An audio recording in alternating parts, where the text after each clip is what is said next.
If you love cars, and who doesn't? This is the perfect time of the year.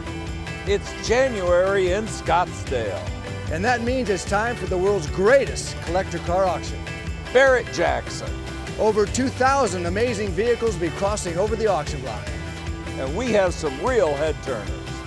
Ultra rare supercars. Timeless classics. Custom works of art. Iconic cars from the big screen. And breathtaking collections. There's something for everyone. So let's get the best block party in the whole wide world going.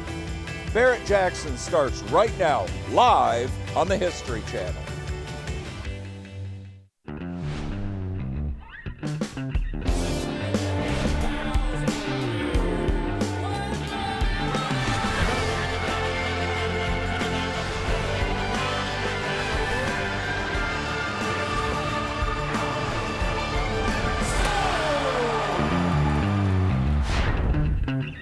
This is the automotive event you've waited all year for. Barrett-Jackson, the world's greatest collector car auction, is back in Scottsdale. Bigger than ever before. I know that's hard to believe, and more spectacular. Just look at this collection of supercars that will be crossing the block over the course of the next 2 days.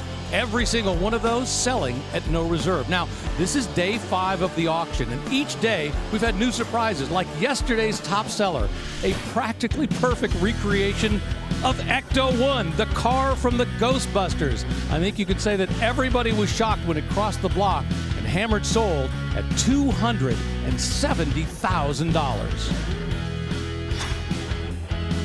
And when the day finished, there were 70 cars that crossed into 6 figures, sold for more than $100,000. Oh, but that was yesterday. Today is Fantastic Friday, a fabulous feast of fast, flashy, phenomenal cars. We're going to have modern marvels. We're going to have classic muscle. Everything you want to see here at Barrett-Jackson will be here. And of course, to help you understand why those cars are bringing the kind of money they are, we've assembled the best team in the business. And on the block, we've got Mike Joy and Tyler Hoover. Well, hi, everybody. If you want to sell your car on Friday at Barrett-Jackson, it had better be a painstakingly restored to original spec or a wild, carefully crafted custom or resto mod. And if you're coming to buy on Friday, be prepared to write a check that has 6 digits left of the decimal. Yeah, both require so much work, whether it be painstakingly get all the little details right with a restoration, or thinking of those little details, being creative with a custom so it stands out of the crowd. And it's fun to see the bidders vote with their wallet. Sadly, here, let me check.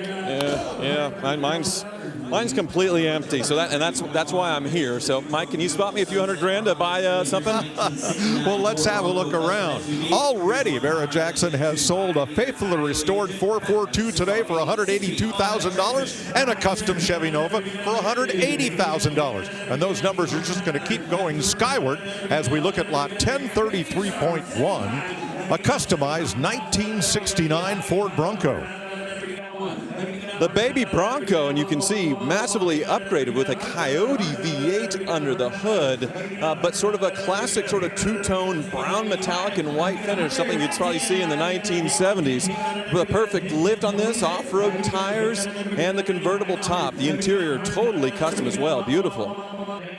The fenders have been cut for tire clearance and fender flares added, as is commonly done when these are lifted and larger wheels and tires are fitted. There's a winch on the front. I doubt, though, with the quality of this restoration, that this one is going to go off and do much off-roading. Very nice. And with these custom Broncos, to clear the big tires, you do have to cut the rear quarters, and that's why you see fender flares on most of them. Looks really good when you do it, and yeah, I like the two-tone with the red pinstripe in between, but the interior, yeah, definitely way different from stock. A padded leather dash, looks like Dakota digital gauges, and well, you got a disco show in the cup holders. How about that? Yeah, that's a long way from being stock with the disco world. Although disco was just around the corner in the 1960s when this body style was coming out.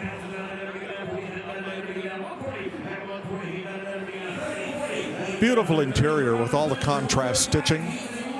and the top has been folded down. There is a rudimentary convertible top, not quite the one it was born with, but everything all nicely color coordinated under the hood, inside and out. Well, at $135,000, that's now in our top 10. To be honest with you, it's going to take $125,000 just to break in right now. But I can tell you, before the day's over, yeah, it's going to be way above that. Let's check in with the next member of our team, the host of April's Garage on YouTube. Here is April Rose. Hey, Rick, I'm in the pre-staging lanes. This is so cool. All the cars line up. They get their last looks cleaned up before they go on the block. Anyone can come here and inspect these beautiful machines like this. 1967 Corvette. Last year, the C2. I love the look of the Stinger hood, and you could see the highlight with that black and red contrast. The Chevy Cross flags up front, pop-up headlights, gorgeous larger turbine-style wheels, or wheels with those red line tires, factory side pipes. I mean, I love the body of the C2. You got upgraded seats with a headrest. A lot of these old cars, they don't have headrests. This is great for safety issues. Back here, fuel filler, racing style. So you can pull up to the gas station on either side. And guess what? I love this little fact. The second generation of the Corvette is spelled with 2 words, Stingray, right there. If you need some trivia, there you have it, Rick. Thanks a lot, April. I love all those details, and who wouldn't love a mid-year Corvette in beautiful red? Up on the block, we have a 2024 Camaro ZL1. This is a collector's edition. Well, this is the rare example of a car that has become an instant classic. These were the last Camaros off the assembly line before it was shut down. There's all kinds of cute little cues here, like on the carbon fiber wing. This is the shape of a panther. When the Camaro was being developed in 1966, Panther was its code name before Chevrolet eventually settled on Camaro. A lot of performance here, very rare. You couldn't get one at your local dealer, but you can here. You can if you're willing to spend $145,000 large. That's what that gentleman is willing to do. He'll sign the paperwork, give a 10% buyer's premium, and that car belongs in his garage.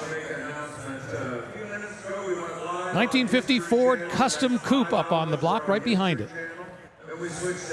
Well, when automotive production resumed after World War II, that is civilian automotive production, the cars that came out of Detroit were just continuations of the pre-war models, and this was the biggest sea change. Ford's 1949 offering with the fenders and hood all of a piece instead of looking very separate. And this design has pretty well held up in the test of time.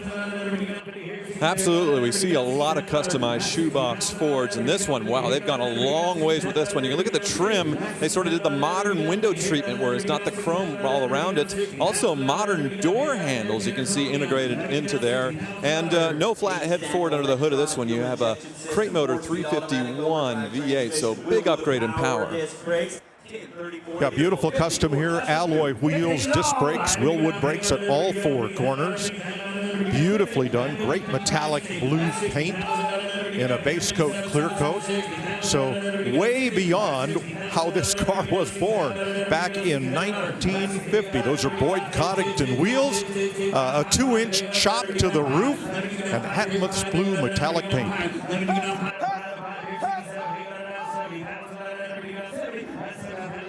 Well, you can just see the amount of work and what they chose to leave in as far as the hinges with the chrome, and then, yeah, remove the trim, say, around the taillights and other places. And that chop on the roof definitely makes this thing as far as it standing out from a normal shoebox. And, boy, they went just as nuts on the interior as well. It's just stunning.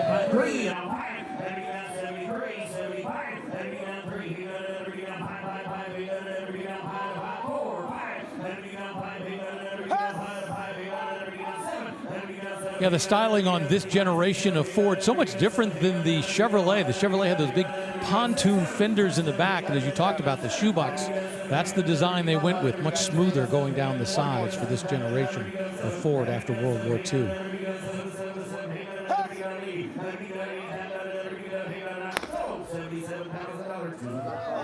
$77,000 for that all-out Ford Custom from 1950. All right, now it's time to join our final, and our newest member of the Barrett-Jackson team, an all-around car guy. Here's Rutledge Wood.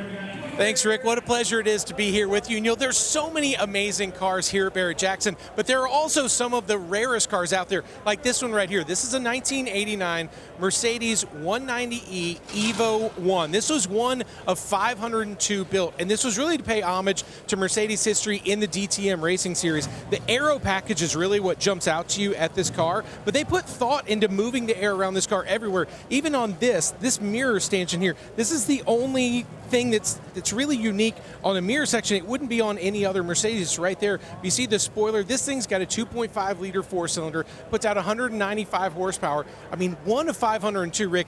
This would be a great addition to anyone's collection. Yeah, absolutely. All those details that took to make it a race car, and that's exactly what they were building. Well, we have plenty of hours here today. We're going to be on the air until 8 p.m. live here on the History Channel, and then we're going to click over to FYI. We'll have 4 more hours from 8 p.m. until midnight, and then tomorrow, well, we have 10 hours live on the History Channel, starting at 2 p.m. Eastern, going all the way to midnight.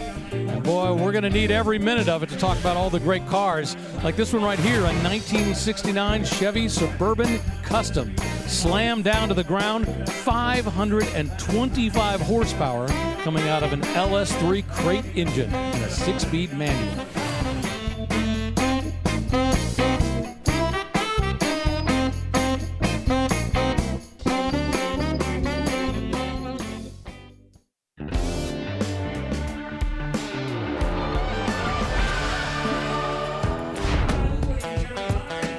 Absolutely beautiful week here in Scottsdale, and today, well, it got even better. It's actually warm out there and plenty of sunshine. Sorry for all you folks around the country who've had some bad weather this week, but here in Scottsdale, it has been picture perfect. And it's brought out the big crowds and big money for this 1956 Chevy 3100, or I should say, that's this pickup truck that just rolled across and sold for $175,000. Just a jaw-droppingly beautiful custom with just tremendous details, front, back, inside, and out. Now we've got a 1956 Ford F100. Major performance upgrade on this one. Supercharged LS under the hood. Hopefully we get a peek at that in a bit. But until then, you can see the front bumper has been shaved off, a trim piece added. But yeah, here we go. Big, I believe, Magnuson supercharger on this one. And yeah, immaculate engine bay. We were talking about the customs and the details and how far you have to go to see money. Well, here's a great example of that right here. A lot of body modifications on this one, too. All of the badging has been removed. The bumper is gone. There's a rolled pan here where the bumper would be. The grille has been chromed. They were painted in off-white when they were stock. And this is a little bit of a flip-flop paint. It looks metallic red in some angles and bright orange in others. Beautifully done. Absolutely, and sort of the clunky tacked-on taillights you would see stock are gone for the very thin LEDs integrated into the bed. The twin exit exhaust with another, custom bumper panel made there. And then look at the bed. Holy smokes, that beautiful, I don't know, a maple. I'm not a carpenter, but way nicer than stock. And the fuel filler in the truck bed as well, because you don't want to spoil the lines or the cab with a fuel filler neck.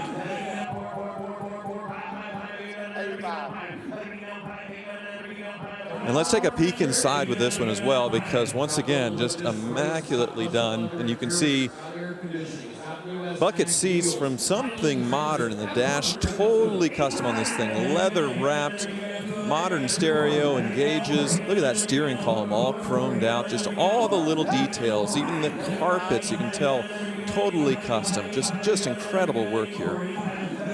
I think they refer to this generation of Ford pickup truck as the triple economy. It's a long way from that. $84,000. And let's check in with Mike Joy, who's got a couple of very special guests. Craig Jackson, Chairman, Steve Davis, President of the Barrett-Jackson Auction Company. And as we work our way towards Saturday, it just gets bigger and better. And Craig, we're so early in the day and already $375,000 plus sales of just jaw-dropping custom. Yeah, as I watched your open, I think you were right on. To get into Friday, it's either a numbers matching muscle car, it's one of the best resto mods or customs. That's what you're going to see the next 5 hours on History Channel and all the way into the night on FYI. Spectacular lineup. Another car coming up from the Wrestler collection. So we'll see what that one does, because the other one brought 300. Steve, as you put this docket together, you look through applications, you look at photos, you don't get to see the actual cars. How do you know when you've got a great car for Friday? Well, you know, there's a lot of intuitiveness about it, Mike, but the reality is when you've looked at the thousands, hundreds of thousands of applications over the year, you get a sense of the owner's pride in the vehicle when you look at the photos, look at the description. You know, it starts out to be War and Peace. We've got to condense it down. But you can tell a great car by the description before you even look at the photo in many cases, because the reality is the passion that drove someone to build a $500,000 resto mod or the best muscle car in the world, it goes beyond the numbers of value in dollars. It's the passion that drives them. So again, the docket is a reflection of the hobby. Barrett Jackson's processed more applications this particular auction in our history ever. And certainly it shows. Look at the quality of these cars crossing the block. And yes, Tyler and I both agree. We need a bigger wallet, and we need more in it. Thanks a lot, Mike. Yeah, more than 2,000 cars, the largest collection they've ever had cross the block here at Barrett-Jackson. And as we often point out, every single one of these sells at no reserve. They bring the cars here because they know the buyers are here. Current bid and the sales price for this 1957 Bel Air, $137,000 to that gentleman right there. How about a Cuda from 1970? Well, now we call them the Detroit 3, but back when this rolled off the line, it was the Big 3. General Motors, Ford, and Chrysler Corporation. And they had these E-body cars that were new for 1970, the Plymouth Barracuda and Cuda, the high-performance versions, and the Dodge Challenger. And they were an instant hit. And they came with a variety of engines, including this, the big 440 cubic inch six-pack engine, meaning 3 two-barrel carburetors. And we saw some examples of customs. Now we're seeing the high quality restoration that we were talking about. All the right stickers, everything in the right place. And this one, a great car to start with that shaker hood option. There has the HD 4-speed as well. And yeah, the stunning quality and very faithful restoration on this one.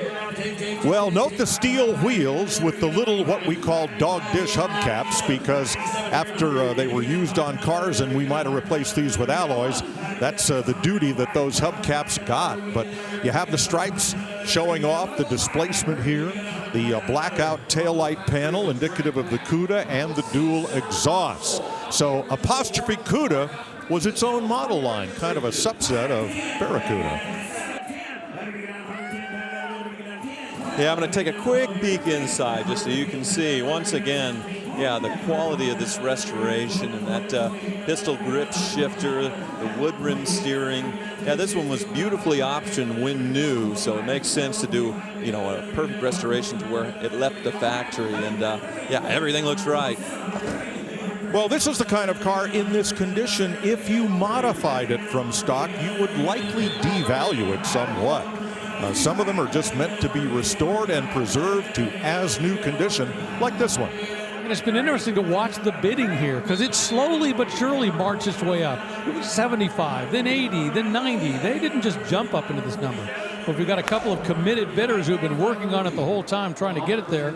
And it just sold at $135,000 for a beautiful 1970 Plymouth Cuda with that 440 cubic engine under the hood. The all-new line of Barrett-Jackson merchandise and apparel is now available. From road rallies to the office, there are many stylish options for the car lover. Available year-round or online at shopbarrettjackson.com.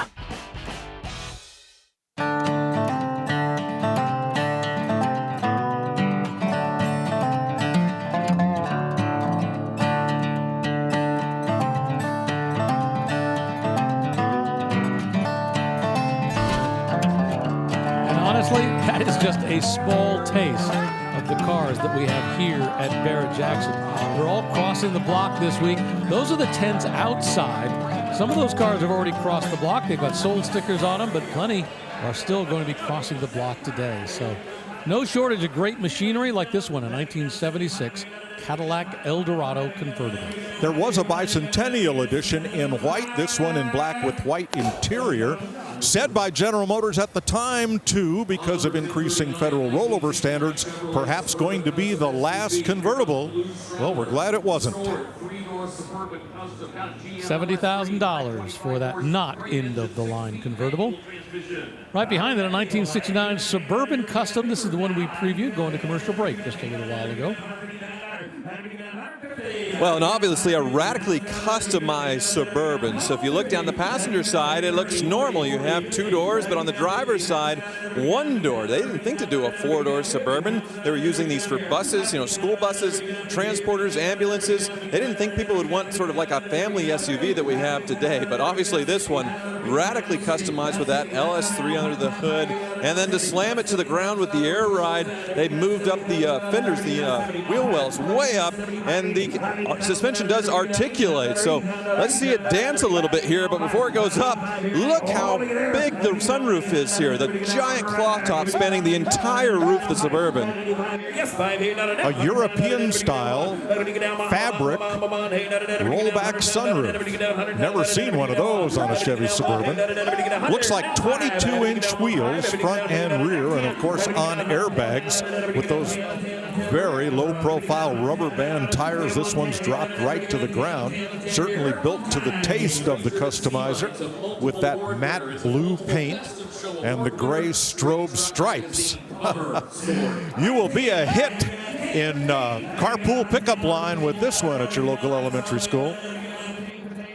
Yeah, I can see the air tank mounted in the back as well. This thing's pretty wild. Well, it just sold for $110,000, and that couple was in it all the way. They wanted to take that home. Here's April Rose. Hey, Rick, this is one sweet girl right here, 1958 Chevy Impala. First year for the Impala, 1 year only body style. I think in 57 Chevy's fins were getting too big, so they sort of flopped over to the side. But it's such a really cool look. Love the angle. Triple tail light, beautiful onyx black, just laser straight. Love all the gleaming stainless steel. She's classy with those fender skirts right there. And take a look inside. Okay, they don't make cars like this anymore. That interior is gorgeous. She was born like that. This has a restoration. It looks stunning. Now, let's take a look under the hood with our engine cam, brought to you by Blueprint Engines. The Heart, a 348, 315 horsepower. Now, the 348 was Chevy's first version of a big block engine. This one has tri-power, 2-speed automatic. Man, they don't make them like they used to. What a beautiful car, Rick. Yeah, I love all the attention to detail in that passenger compartment with that great factory trim. 1970 Chevelle Custom. Yeah, this one's been dip painted, meaning all of the chrome has been done in body color, which is Harley-Davidson Sand Dune is the shade for this one. The windows all blacked out, big wheels and tires front and rear, and an LS3 Chevy engine swap. Yeah, and interesting that they chose to not go the route of the rally stripe. You see that so often with the 70 Chevelles. Instead, this very custom single black and green stripe. Looks cool. Well, I'll tell you what, that guy is thrilled that they just came away the winner for $100,000 on that very unique Chevelle. Next up, we got a Corvette, a ZR1, and this is out of the David Ressler collection, and this is the one that Craig was talking about just a little while ago. David Ressler, a longtime consignor here at Barrett-Jackson. His family has brought a number of vehicles that they're selling, and we saw one of them sell for $300,000 the other day. Well, Dave Ressler was very flamboyant as a seller. If he were still with us, he'd be on the block next to this car wearing a burgundy sport coat that he would twirl in the air and include with the car. As a Chevy dealer with access to high-performance vehicles, he had a lot of these rare, high-performance Chevrolets put away in his collection, and this ZR1, the very top-of-the-line Corvette, has only covered 11 miles in the last 15 years. Well, it just got hammered sold, $125,000 for what is essentially a brand new ZR1 Corvette from 2010. Coming up, we're going to see a fairly new 2023 Dodge Challenger SRT Demon 170. This is just number 346 of the 3,300 produced that year, more than 1,000 horsepower.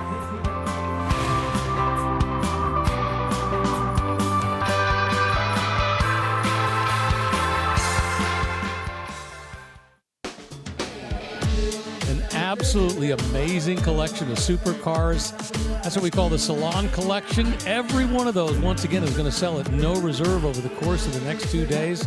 And boy, I tell you, there's some pretty spectacular machinery right there.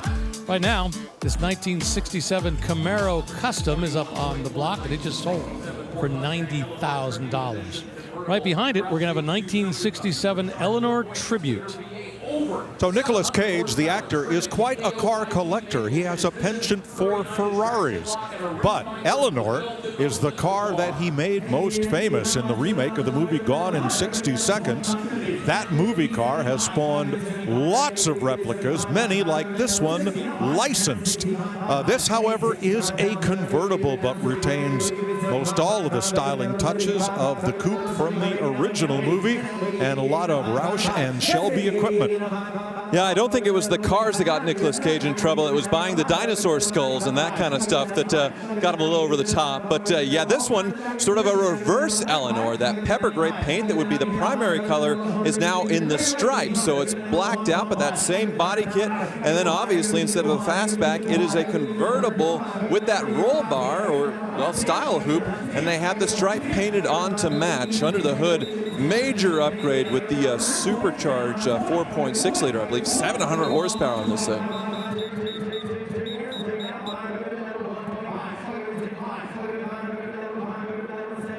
Recaro seats inside, plenty of comfort. And I love the fact that this has been driven about 1,500 miles since it was finished. So if there are any bugs in it, they've had plenty of time to work them out.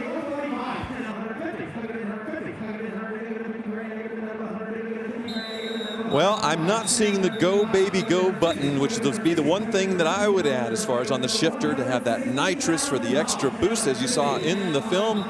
Looks like maybe a Tremec 5-speed though, which would be nice to have that extra highway gear. Well, with that Roush supercharger atop that Ford small block engine, maybe you don't need nitrous. Maybe. Right now, we're at $175,000. That would make it tied as the number 3 sale of the day so far on Fantastic Friday. We do see a lot of Eleanors, and they're faithful to the movie, so it's neat to see a custom like this doing so well. $177,000 makes that the number 3 sale of the day so far here at Barrett-Jackson on Friday. Let's check in with Rutledge Wood. Rick, outside here in the staging lanes, you can see that quintessential Chevy pickup when people think about it. The 47 to 53, everyone knows these trucks because it's got that classic 5-bar slat grille. Plus, when you look up at the windshield, you notice this one has the split windshield, right? Well, they moved a year later to this beautiful truck, to the 54. This had the new 3-bar setup here. It was a little different, a little more modular. A lot of the trucks stayed the same, but the windshield also became a one-piece on these. Now, when we go back to this 54, something that's so special you see at Barrett-Jackson is the creativity and the style, the hard work that goes into some of these builds. Look at how this bed is so different from the normal ones you would see on a 47 to 53. It's been radius, the way that they made everything blend down into the body. It's a really special detail. The builder told me he's done 9 trucks with that have this special touch. That's something you really only see here at Barrett-Jackson. So much quality everywhere you look, Rick. Yeah, I love the work that goes into all of these because really these are labors of love as well as pieces of machinery that they're going to sell here at Barrett-Jackson. And that one just sold for $80,000. Once again, to break into the top 10, though, you're going to have to sell for at least $135,000. Up to the block now at 2,000 pieces BMW. of automobilia and sports memorabilia combined into both packages. And this is signed for an entire season at the Houston Astros Stadium. Every team that came in and played, all the teams signed on this car. I could spend 30 minutes listing each one. Some of the legends like Hank Aaron are on there, but again, every team that played that season is signed, their signature on this car. So The car is wonderful. Tell us a little bit about the car, Kurt, but really, you're buying some history here. Yeah, the car itself is in original condition, a 2000. If you are a baseball autograph collector, there's Hank Aaron when the Braves came to play. Hall of Fame outfielder Billy Williams when the Cubs came to town. Oh my goodness. You know, my whole misspent youth with Topps baseball cards is probably right here. And you also get a BMW Z3 to drive with the sports seats, and this was a pretty cool sports car in its own right. But the entire National League and some American League teams are represented here on. Absolutely. The Z3, a very fun sports car in its own right. This one, the inline six, so more power than when it first came out. Manual transmission, so all the right options, including the M Sport. And it's just, I think, 6,000 miles on the odometer, so very low mileage. Obviously, they didn't want it to fade and mess up all those signatures, so it's kept really well preserved. And nearly 650 And it's been clear-coated over the signatures. The money raised from this went to the Henry Aaron Foundation when the car was first sold. And here is the list of all the players who have signed this car. Just, wow, what a wonderful piece of whimsy here, and just something great for both a baseball collector and somebody who just loves to drive, because this is a 5-speed car with the sport package and the straight six. Very cool. And you pointed out the Hall of Fame names on there, Billy Williams and, of course, Hank Aaron, but you also have to realize there's other players that probably signed there who are now in the Hall of Fame. For example, I'm going to guess Randy Johnson is probably from that Diamondback team back in 2000. So there are other players who have gone on to be members of the Hall of Fame. Just over 6,000 miles on this BMW Z3. $62,000 is the hammer price. Add 10% buyer's premium, and that's the check that'll be written for this one. Well, here at Barrett-Jackson, it's all about the numbers, as Rick explains. Barrett-Jackson in Scottsdale in January isn't just a 3-ring circus, it's a 12-ring circus. The cars, the people, the vendors just seem to go on forever. But they've only given me 1 minute to tell you all the numbers of this place, so let's get going. 1.3 million square feet, that's the footage inside all the tents in the main building. More than 220 exhibitors, 50 places to get food. And if you like automobilia, more than 1,000 pieces will be crossing the block. But let's talk about the reason we're really here, the cars. Chevy leads the way with 724 cars and trucks. That includes 190 Corvettes and 103 Camaros. There's 363 Fords, that's 110 Mustangs and 50 Broncos. 69 Pontiacs, which includes 32 Firebirds. If you like exotics, well, we have 12 Maseratis. We have 31 Ferraris, 6 Lamborghinis, 6 McLarens. Are you a pickup truck guy? We have 237 of them. And we have 4 AMC cars, 332 convertibles and roadsters. And there's no shortage of luxury. 72 Mercedes, 16 Lincolns, and 11 Rolls Royces. And while there are 778 customs of every size and shape, but only 1 Pagani.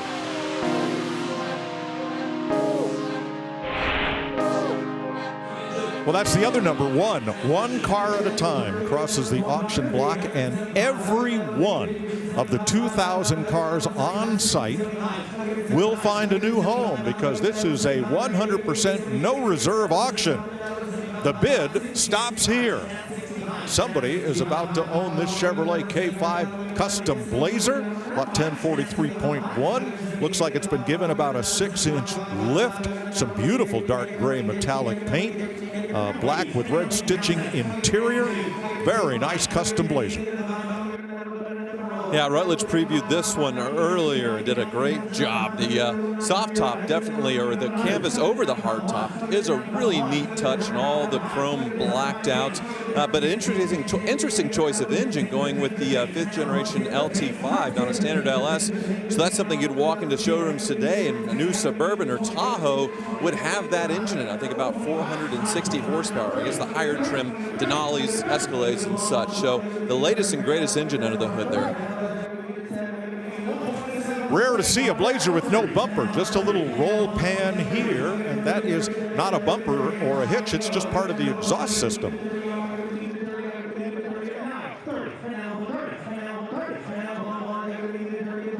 I guess that makes it better for the approach and departure angle on these because, yeah, with the K5 Blazers, they do stick out pretty far past the front and rear wheels, and not having that bumper or tow hitch to hang up, you have a little bit more safety on the approach angle and departure angle when you go off-road. I like it. That's assuming they're going to go off-road. $129,000 for a 1971 K5 Blazer. Barrett-Jackson.com, the place to go to get the full list of cars that are crossing the block on this fantastic Friday.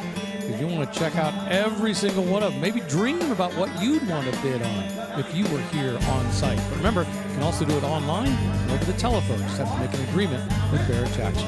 2023 Dodge Challenger SRT Demon 170. This is the car we previewed just a little while ago. Well, Dodge had a lot of fun with styling on these. This hood scoop recalls some of the Pro Stock cars of the 70s. They also had one that was like the AAR Cuda with a NACA duct.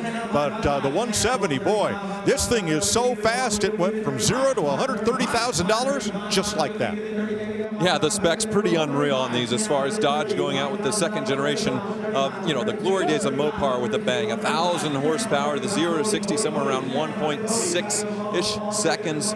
Crazy quarter-mile times as well. And, yeah, you can see the giant rear slicks. This one's set up already to go drag racing. And, yeah, these were instant classics when they came out and selling well over their MSRPs, as I think we're seeing right now, just about to its MSRP. This one has 1,004 miles on the clock. Let's see, at a quarter mile at a time, in a straight line. Yeah, okay.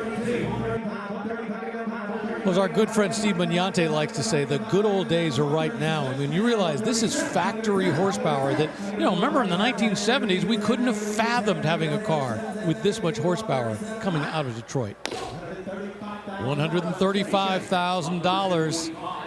That's what it's going to sell for. The Summit Racing sold sticker goes on, and away it goes for $135,000. Moving back to 1955, we have a Bel Air Custom rolling up onto the center stage.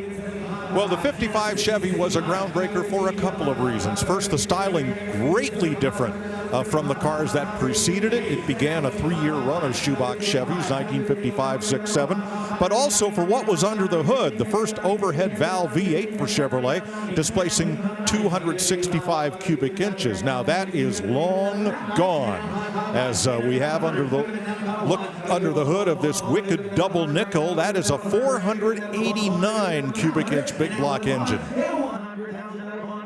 Yeah, overhead valve on that, but otherwise not much in common power-wise, probably triple the original. And you can see that big block, it's able to hook up to the power with the rear end that looks like, yeah, it's definitely been tubbed. We got some really wide tires, almost to match that Demon 170 that rolled through earlier, but they still kept all the Bel Air gingerbread as far as the chrome and everything else down the sides with sort of the classic two-tone. You definitely surprised people at the stoplights until they saw the massive rear tires. I like the fact they've upgraded the rear end so it can actually handle the power coming out of that engine. $120,000 for a custom Bel Air from 1955. We actually have several Jaguar XK series here this week. This is a 1955 Jaguar XK 140. Well, this line began right after World War II with the Jaguar XK 120.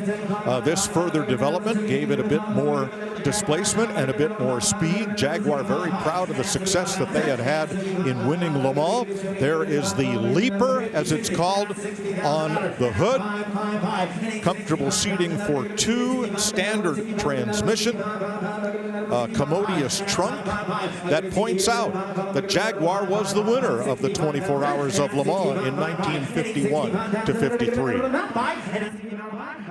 Yeah, the styling on these is absolutely gorgeous and also very aerodynamic for its time, because these things had a top speed of around 120, 125 miles an hour. And when the XK came out as the 120, it was the fastest car in the world for a short period, dethroned by many cars shortly after. But yeah, the upgrades with the 140 gave it even more power. But yeah, what an amazing, amazing car. Sadly, these cars got outdated right at the turn of the decade because you had to put on the side curtains and assemble the top. No roll-up window, no folding top on these. Amazing to think the car that followed it, the E-Type. Boy, was that a transition. $72,000. Let's check in with April Rose. Hey, Rick, this is a beautiful build. A 1964 Chevy C10. I love the gunmetal bumper in back, modern LED headlights. Now, it's slammed, rides on air ride under here. You see the exhaust is heat wrapped to protect this beautiful wood bed that they stained to match the body. Infinite Ocean Blue is the color. Now, they didn't have crew cabs in 64, so obviously this one had some work done. Cool suicide doors. Interior is off the charts. And of course, my favorite thing, I love that they added cup holders, because you're always looking around for that in these older cars. Now let's take a look under the hood with our engine cam, brought to you by Blueprint Engines. This one is a Blueprint 496 stroker crate engine, 600 horsepower, and the consignor picked this motor for its cool retro look with all the right modern power. Rick, what do you think? Man, look at that engine compartment. So perfectly clean, shaved. Everything around it is just right, and plenty of performance. We're going to take a quick break here at Barrett-Jackson on Fantastic Friday, but boy, we've just barely scratched the surface of some of the spectacular machinery that will be crossing the block.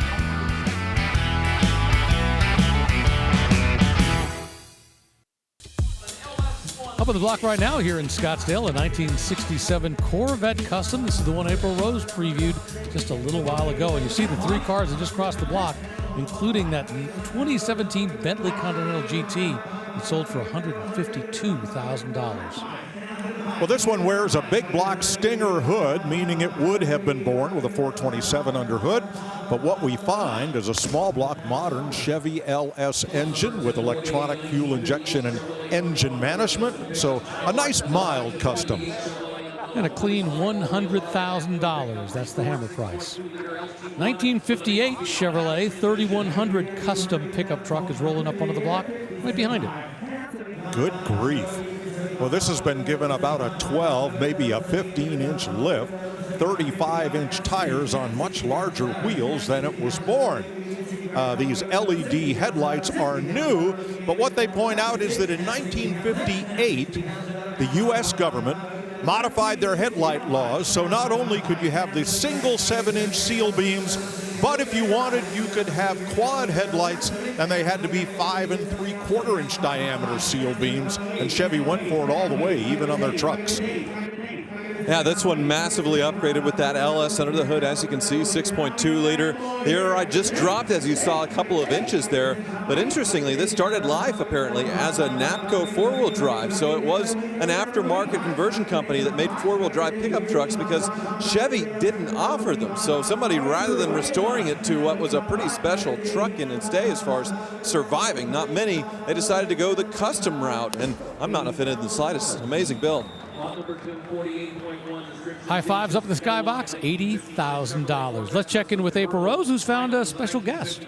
That's right. You never know who you're going to run into here at Barrett-Jackson in the staging lane. Steve Pesmani, fantastic show on the History Channel, fully torqued. We always love seeing it. But here's my question. You're based out of LA. We've obviously seen all the devastating wildfires. I know you've had some issues with moving cars around. Is that correct? It's very correct. You know, the fires were within about 2 miles, so it went from reality to like, oh yeah, we got to move. So we moved cars out to the warehouse. You know, we got going. We're safe, thankfully. Thank you to all of our first responders. I mean, it was a little bit crazy out there for a second. Now we got hit with another fire, but we're in good spirits. That's right. We're protecting our cars too, because they are part of our family. Now, your show, fully torqued. We're going to see some more seasons, season 5, later this year. Anything exciting coming up?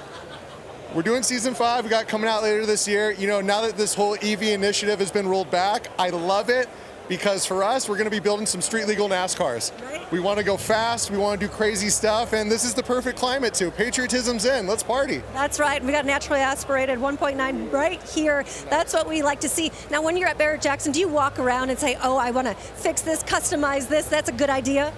You know what? I try not to look at every car because I'll end up buying way too many of them and already have that problem. But you know, it's so cool seeing all the cars here because it's inspiring. You know, you see all this, you're like, I want to build something like that, but my own style. And it's fun. It's great seeing everyone, you know? Right? That's absolutely right. And we love seeing you here. Love your show. Fully Torqued Season 5 coming on the History Channel later this year. Thanks very much for stopping by. Thank you. Rick? Thanks, April. And our thoughts and prayers do, of course, go out to all the people who lost not just homes, but some great collector cars at the same time. A lot of them lost in the fires over in Los Angeles. And hopefully they'll be able to get past all they've been through over the last few weeks.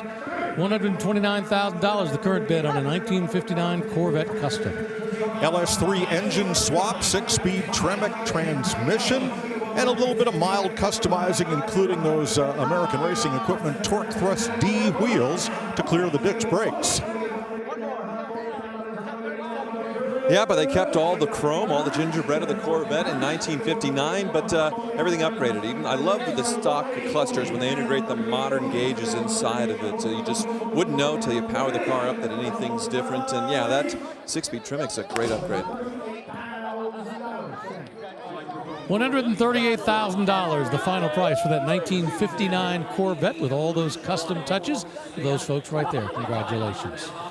Let's check in on the McGuire staging lanes. Beautiful day here in Arizona. In fact, it's nice and warm and tons of people walking around. And the staging lanes right there, that is the last stop for cars before they get up onto the block. Your last chance to check them out before they roll inside the building and get thrown into the chaos. And this is the Mercedes that Rutledge Wood previewed just a little while ago, a 1989 Mercedes-Benz 190E Evo 1.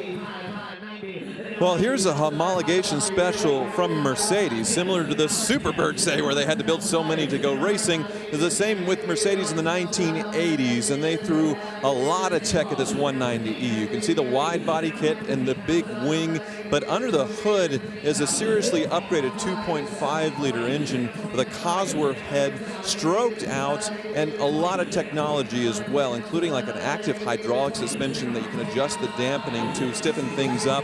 These are very rare. They weren't sold in the United States, but a lot are being imported under the 25-year rule. And this one actually driven a bit, 96,000 kilometers on it. 2.5 liters, 16 valves, so a lot more horsepower than the standard 190E, which was on it by its own right, a very capable road car and a high-volume seller for Mercedes. But if you were a corner carver and you dreamed of going fast on racetracks, well, this was the one you wanted.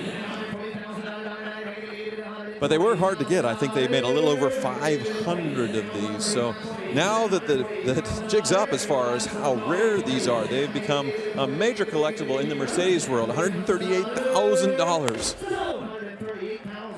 Yeah, $138,000 what it took to buy that 1989 Mercedes-Benz, basically a race car for the street.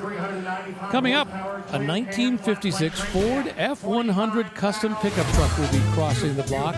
Big LS7 engine, and underneath, it's all Corvette suspension. Body's been widened 2.5 inches. It's all custom.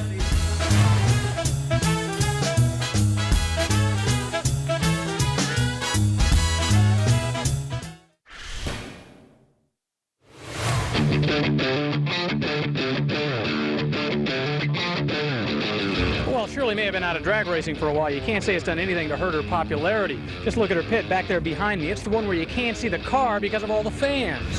So if you're going to build a car that's a tribute to Shirley Muldowney, it had better be pretty special. And that's exactly what Red River Customs has done with this 1969 Cha-Cha Nova. Shirley Cha-Cha Muldowney is not just a drag racing legend. She is an icon, the first woman to win a Top Fuel title, and the first person ever to win 3 of them. But it's more than just the spectacular colors, the switchblade silver, royal amethyst, and sparkling berry that are Shirley's personal favorites. She made it clear that if the car was going to use her name, it had to be fast. Under the hood is the biggest and most powerful crate engine that Chevrolet makes, 632 cubic inches, capable of more than 1,000 horsepower. Inside, there are flashes of Shirley's signature colors, but look closely at the seats. The inserts have been laser etched with the names of the 18 drag strips where she won national events and titles. Shirley Muldowney was a passionate trailblazer, and this tribute to the drag racing icon has both passionate style and performance. You wouldn't expect anything less. I could see drag racing was finally getting what it had coming, and I wanted to be a part of that. In Phoenix, I'm Rick DeBrule reporting for Speedweek.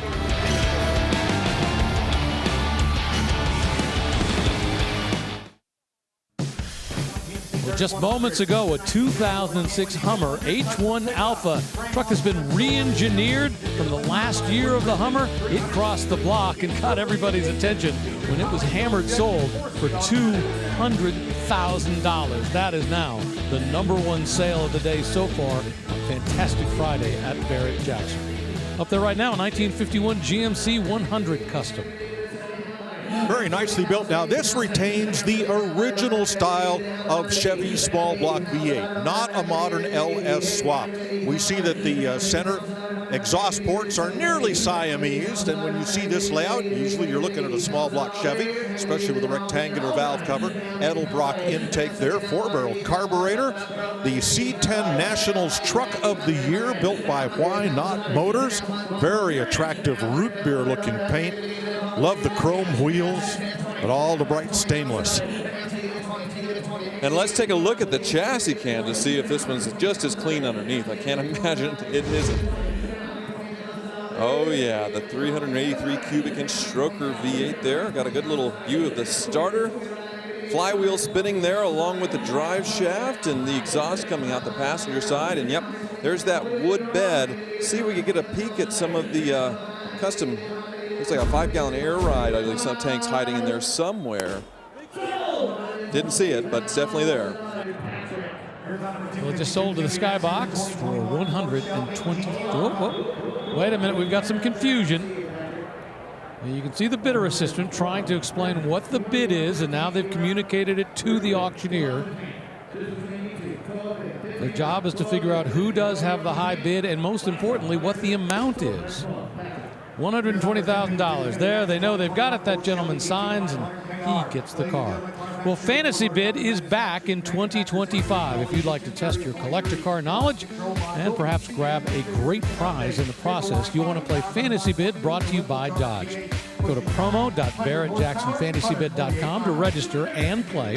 You will try to predict the winning bid of select auction vehicles that will cross the block tomorrow, Saturday, January 25th. Now, the overall winner at the end of all the 2025 Barrett-Jackson auctions will get the grand prize. That is an all-new 2025 Dodge Hemi Durango. And if you're really on top of your game this week, you can predict the exact bid of all 12 fantasy vehicles. You could win $100,000. It's the perfect 12 jackpot, so make sure that you register to play. Terms and conditions apply. You must be 18 to play. Once again, visit promo.barrettjacksonfantasybid.com for the official rules.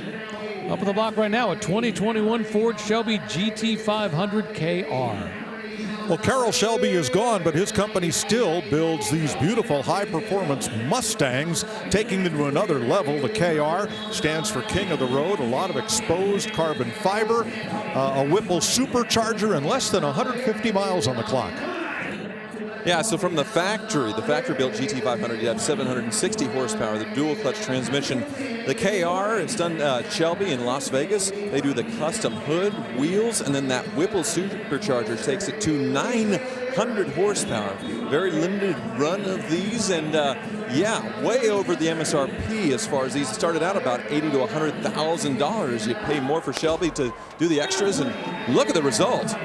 Well, it pretty quickly shot up to $200,000, and I think the final price was $210,000, meaning that is now the #1 sale of the day. Back here at Barrett-Jackson, we got a Corvette up on the block, but while we were away, some big money was crossing the block. All kinds of great cars. That 53 Chevrolet 3100 pickup truck, the one that Rutledge Wood previewed, 137, and look at the other two. Big, big money as we cross the block here on Fantastic Friday. And right now, we have a 2019 Corvette ZR1.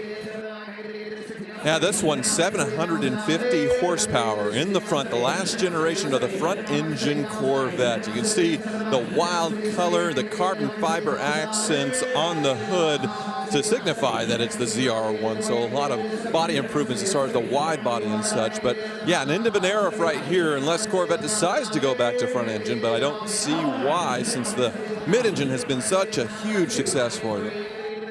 Yeah, that color is Sebring orange tint coat. It's got jet black Napa leather, black microfiber suede interior. It's got the 3ZR premium equipment group. It's also got a track performance package. Just about everything you could ask for at $175,000. Let's check in with Mike Joy. NASCAR champ Kyle Larson is here, fresh off his win at the Chili Bowl. Understand your grandfather restored cars.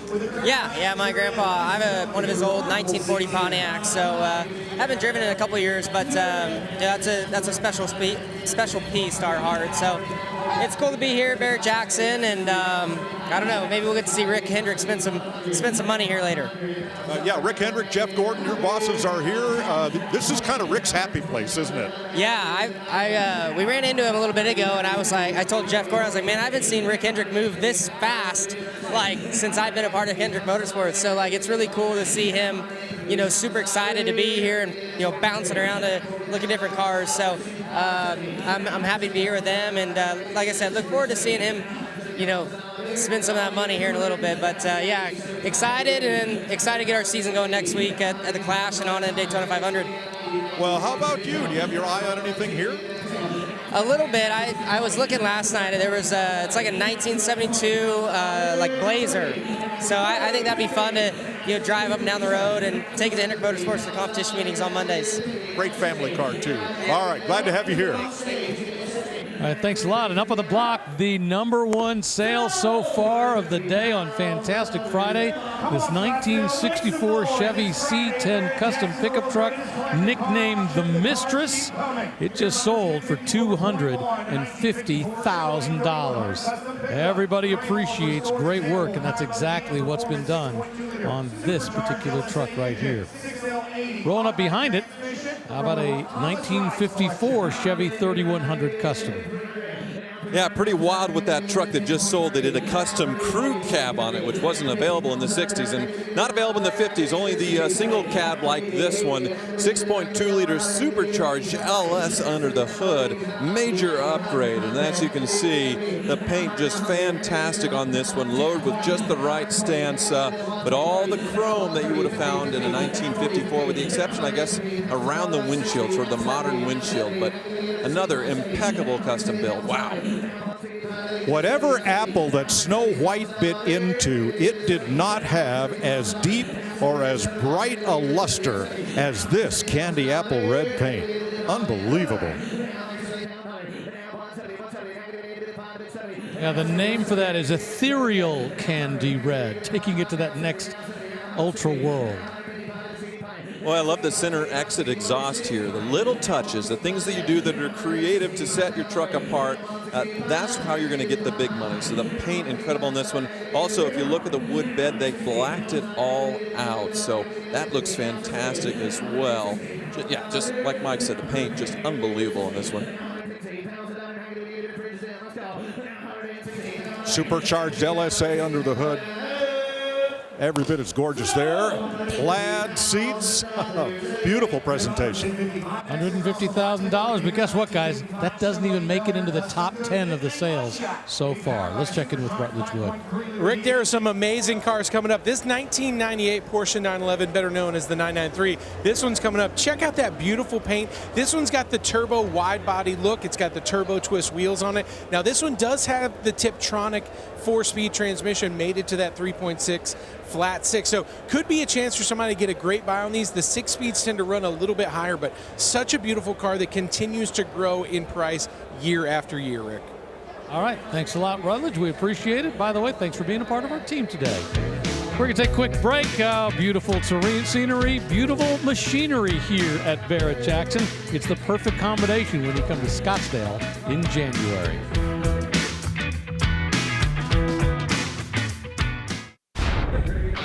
The Barrett-Jackson Cup, presented by Castrol, is back again this year. On Saturday, 45 vehicles paraded across the auction block, displaying the talent and craftsmanship of custom car and truck builders from across the country.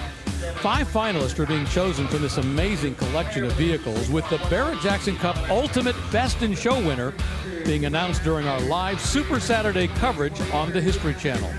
And today, another finalist was announced, and it's this beautiful 1959 Chevy Impala built by Steve Cook Creations. Good luck on Saturday, and we'll see if this Impala will win Ultimate Best in Show. And the Barrett-Jackson Cup, just a great part of this entire event. And this is truly an event, not just a car auction. It's a lifestyle event, it's an automotive event, and of course, it's a place where you can buy some amazing machinery. Right now, we've got this 1956 Ford F100 custom pickup that we previewed just a little while ago.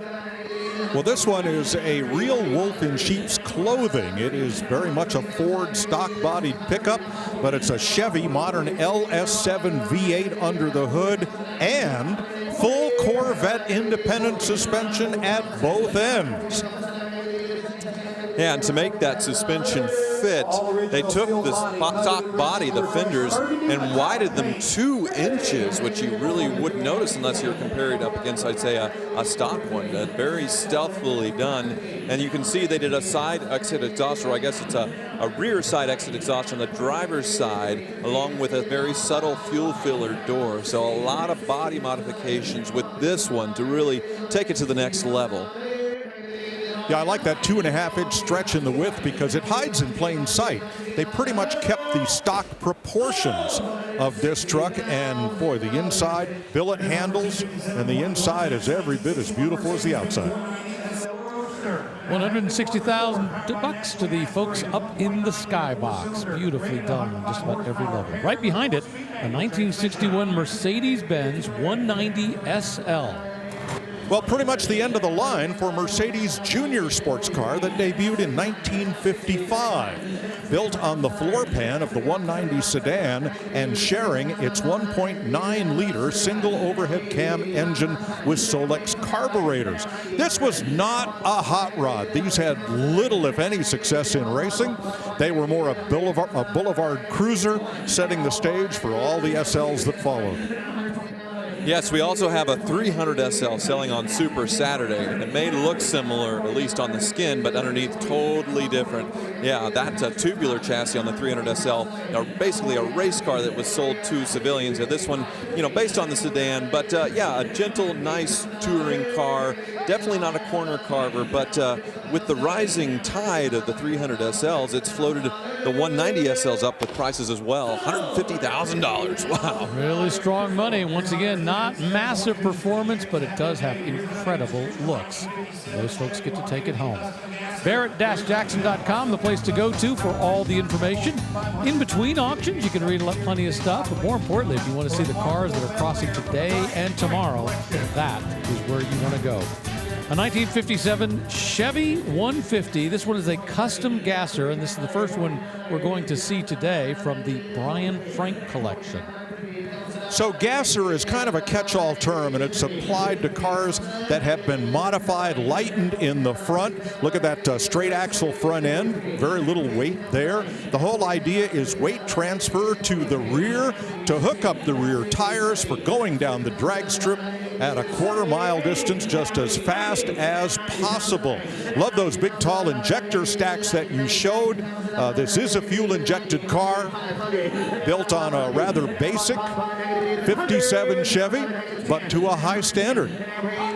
Yeah, 509 cubic inch V8. So it doesn't just look like it's fast, it's probably legitimately fast. You can see they sort of went with the period though and didn't over tub it. Yeah, there's slicks on the back, but it looks like something you would have got if you were hot rodding it in the period. The blue tint on the windows to match the paint, that is really cool. So a lot of period equipment, speed equipment here. Check out this gas pedal. Dean Moon's Moon Equipment made those, and it's like extra big to make sure you get your whole foot down in the right place. That's drag racing stuff. Yeah, but it's got those little ridges on either side so your foot doesn't slip off as well, which is so important. $125,000 for that absolutely spectacular gasser rolling off the block. Up next, a 1998 Porsche 911 Carrera S, the first of the cars we're going to see from the Gilstrap collection. This is one that Rutledge previewed for us. Yeah, Jim Gilstrap, an incredible collector. More on his collection later today and tomorrow. The 993, the final air-cooled 911 Porsche. It would be replaced in 1999 by an engine that was liquid-cooled. This with the turbo twist wheels, arena red paint, and gray interior, but with that Tiptronic automatic. Right, and it was considered among Porsche purists the biggest faux pas ever to get away from the air-cooled Porsche, but they had really reached the limits of performance that they could get out of these engines as far as keeping them cool without, radiators. They're oil-cooled basically on these air-cooled ones. It's really not much like a Volkswagen, feeding air, and yeah, the performance, they reached the limits, and obviously people have gotten over it, but the last of the air-cooled Porsches here are major, major collectibles. As you can see, 160 grand. And all of that angst was misplaced because those people didn't realize that Porsche had been racing liquid-cooled engines and air-cooled engines with liquid-cooled cylinder heads for a couple of decades before, and then had to bring it in for street use. Nice result. $160,000 for the first of that Gilstrap collection. The next car, also part of the Gilstrap collection, a 2008 Ferrari F430 Spider F1. Fantastic styling here. The shark nose Ferrari Formula One cars of the 60s kind of donated their grille shapes here. This has the Daytona style seats from the 71 Ferrari Daytona with contrasting red color there. There's the engine on full display. The scoops like the Le Mans winner 275P. So a lot of retro styling on this particular 430 and the F1 paddle ship transmission.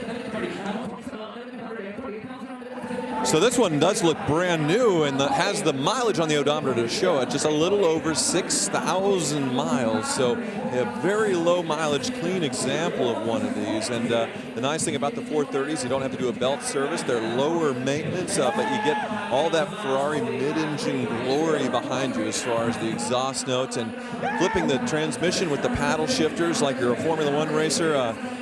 Not much better than this. Well, the car card lists a number of very expensive options that were on this, like the $1,500 Scuderia Ferrari fender shields, the $1,000 red finish brake calipers, $2,900 Daytona-style seats. Everything on this was extra, and in fact, the final MSRP on this, $264,000. Well, it comes within about 100 of that. $160,000 is the hammer price for that Ferrari Spider. Well, earlier we had NASCAR royalty, Kyle Larson, up here on the auction block, and there's a bit of drag racing royalty going to cross the block here tomorrow.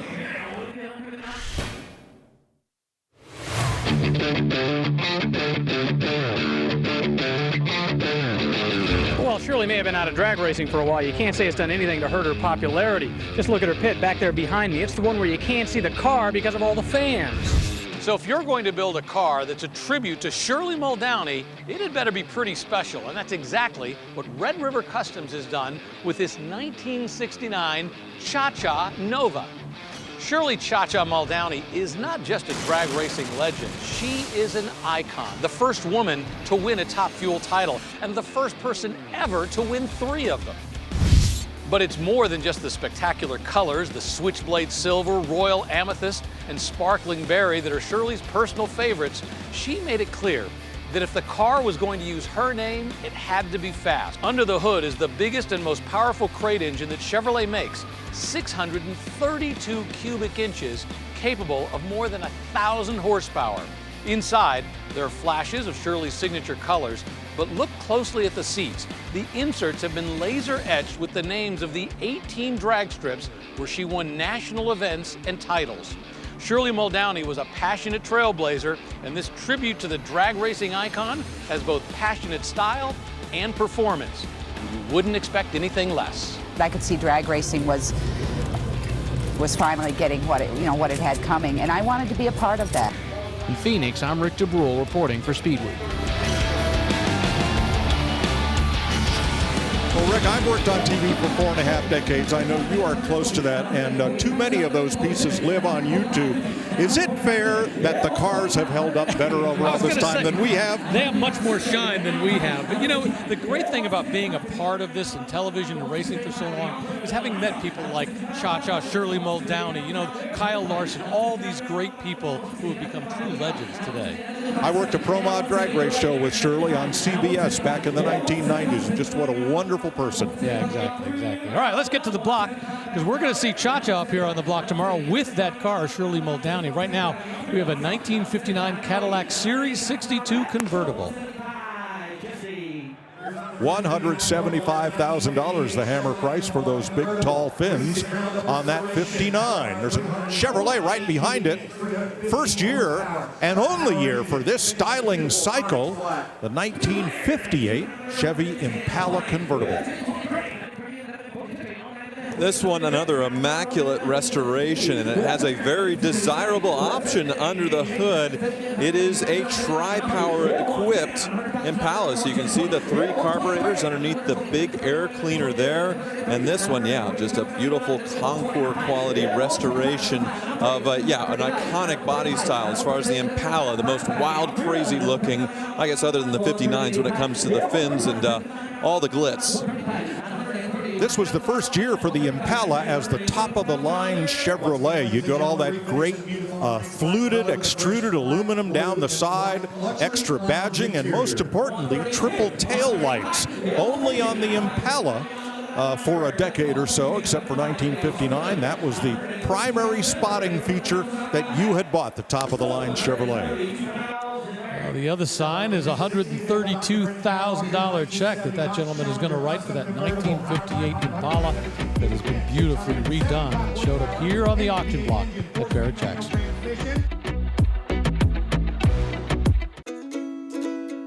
Scottsdale's a busy place today. Plenty of people coming through the gates to check out the cars. They're crossing the auction block. Plenty have already crossed, but over the course of the next 2 days, the most expensive vehicles are doing it, like this 1968 Shelby GT 350 convertible that was sold for $180,000. Multiple award winner. It's sunlit gold color, beautifully done, and that's what brings the big money here at Barrett-Jackson. Right behind it, we got a 1961 Chevy C10 custom pickup truck.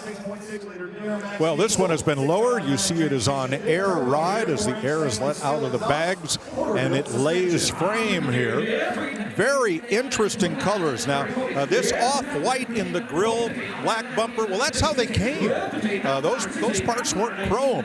And this beautiful bright olive makes it look like this truck has been restored to as new, but that's certainly not the case. No, you see the air ride popping up there under the hood. Unique choice. I really like it. 6.6 liter Duramax diesel. And the cab on this one extensively modified. We didn't get a crew cab Chevy pickup truck until the square body in the 1970s. So somebody was able to make that with the 61 C10, which would require a lot of work to make happen. And this thing is long with that long bed as well. So it's probably 3 feet longer than a normal family Suburban. Well, what I see here, as Dodge and other International did, look at the window line here in the front door, and the same has been replicated here in the rear door. Maybe not a lot of surgery required other than that door being much shorter to make it fit there, but beautiful craftsmanship evident here. lot of work went into that. $110,000 the sales price. Let's check in with April Rose. Hey, Rick, this is absolutely stunning 1937 Cord supercharged Phaeton. Now, they set the highest average land speed record in its day. Just gorgeous with that coffin nose shape up front, and the grille is vertical. That's the first time you'll see that, and it's also the first production front wheel car. Love the coat of arms right there for the Cord family. Now, they were thinking all aerodynamics. It is fast with these pop-up headlights. The air just swoops right over them. Exhaust coming out the side. Got your little vents, the cowl hood for some air in the cabin. And I love this little gated, vacuum-controlled gear selector, way ahead of its time. You got your cranks for the headlights on the side here. This is such a beautiful pre-war car showing beautiful navy blue in this Arizona sun. Now, Rick, I have a question. Do you drive it? Do you keep it in your garage, in your living room? Because I would be so nervous that something would happen. Well, you know, you basically say, can I afford it? Then you say, can I afford to drive it? And I sure hope if somebody who buys it will at least enjoy it, at least to a small degree. We don't like trailer queens around here too much.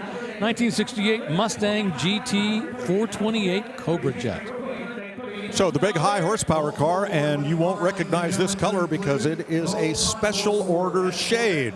And this may be parsing things a little thin, but it is said to be the only special paint Cobra Jet built that also has a 431 rear end, okay? Comes out of the San Jose, California plant. Boy, that is a bright yellow.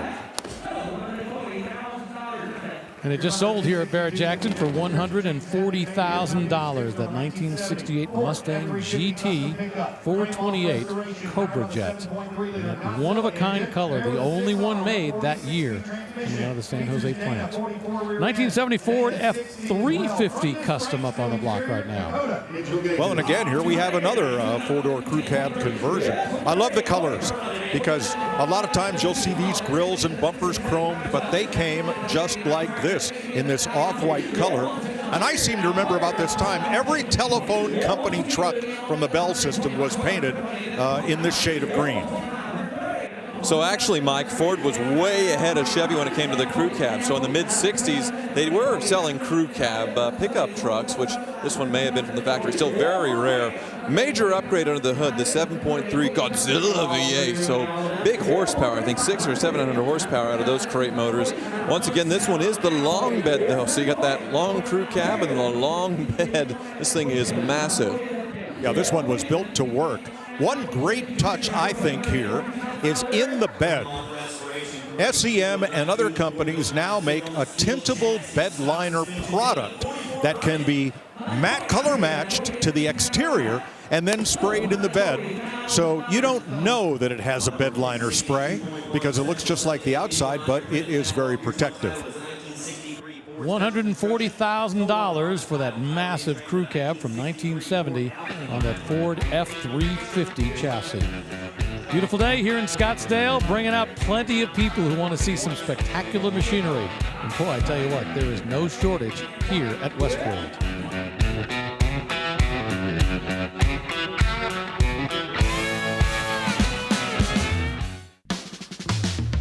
Packed house here at Westworld, the building where oftentimes they have a lot of equestrian events.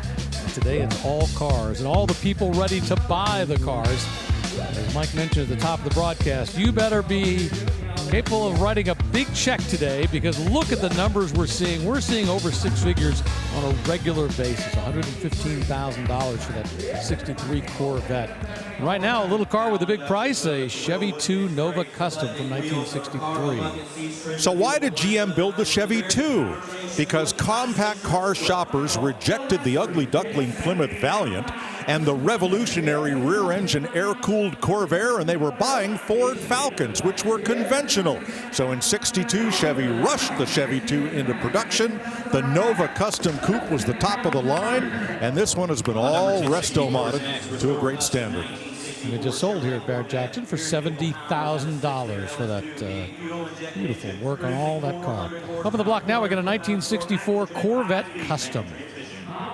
And like many mid-year Corvettes, the 1963 to 67 Stingrays, this one has been upgraded with a Stinger hood as if it was a 1967 big block Corvette, which it is not. It's been given a set of lightweight alloy wheels, has the side exhaust, which were legal in most but not all states, and has a 5-speed transplant. Yeah, and under the hood is an LS2, so the base LS out of, say, a stock C6 Corvette, so a nice upgrade there. But all the bright work as far as the customization looks very stock, so the main modifications definitely under the hood, going to a stock-looking side pipe exhaust, the wheels, and the interior dramatically upgraded on this one. When the Stingray Coupe came out in 1963, it had a split rear window with the spine of the Stingray tail running straight down there in fiberglass and the window in 2 pieces. And drivers looked in the rearview mirror and said, no, that won't work. So beginning here in 1964, the window was changed to 1 big curved piece of glass.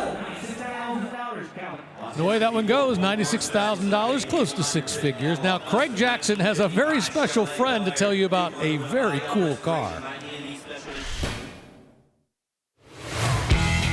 Sammy, tell us about this special Thunderbird that you're selling today. Well, this used to belong to Ronnie Montrose. The first band I was ever in was a little band called Montrose. 390 horse, original engine. This is big Detroit steel right here, okay? This is a 62 Thunderbird.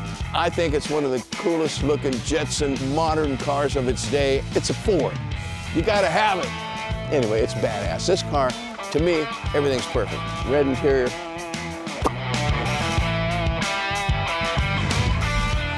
Well, Sammy Hagar's Thunderbird is out in the staging lanes right now. We'll see it up on the block very soon. I'm guessing it looks just a little bit better than in the days when he was driving it around with the gang from Montrose.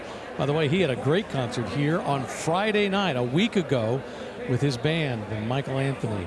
Up on the block right now, a 1955 Chevy Bel Air Custom. Top of the line Bel Air for 1955. This one has been resto modded, has a lot of custom touches. It is nice that it retains pretty much all of its original trim. Many of these were in two-tone. This one, however, is not all that gleaming stainless trim all the way down the side. And Chevy wanted everybody to know that you had bought their first year overhead valve V8 with a V on the hood and V's underneath the taillights on both sides. $117,000 for that very custom 1955 Bel Air. Big Blazer rolling up behind it, a 1970 Chevy K5 Custom. Well, this is a stunning example here. You pop the hood of this one, and they also lit it up to sort of give it the halo coming to heaven look as far as the presentation on the LS engine, which what I really like on this one is they made vintage valve covers to sort of match the period. But yeah, this one an immaculate build. You can see how they tuck away all the wiring behind, say, a secondary firewall and the wheel wells. But yeah, beautiful two-tone paint job on this one, lifted just right. All the upgrades that you want to see on a K5 Blazer. Well, let's have a look underneath at this just recently restored K5. The K means it is a four-wheel drive Blazer. We got to look at that big rear end in the front end. Transfer case. Boy, everything just as pretty and immaculate there as on the outside. Big gas tank, and you'll need it. I love this very restful metallic mint green paint. Looks great in the two-tone with the frozen white. Gorgeous. Yeah, speaking of restful, look how tranquil the interior is on this thing. The leather padded dash all upgraded along with the gauges. Nice bucket seats. Wow. You wonder what kind of life this Blazer's had, because a lot of them were ridden pretty hard over the years. And at some point, somebody took it and said, you know what, we're going to take it to the next level. And they've done such a great job. You know, talk about that mint green, the pearl white.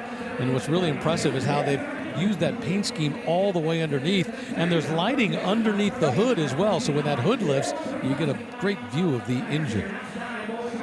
Yeah, they lit up the suspension as well to show off what they've done, and it looks like upgraded, Fox shocks with a reservoir on the side. And yeah, still the solid front axle, but majorly upgraded suspension, as you can see right here with the coilovers and that reservoir.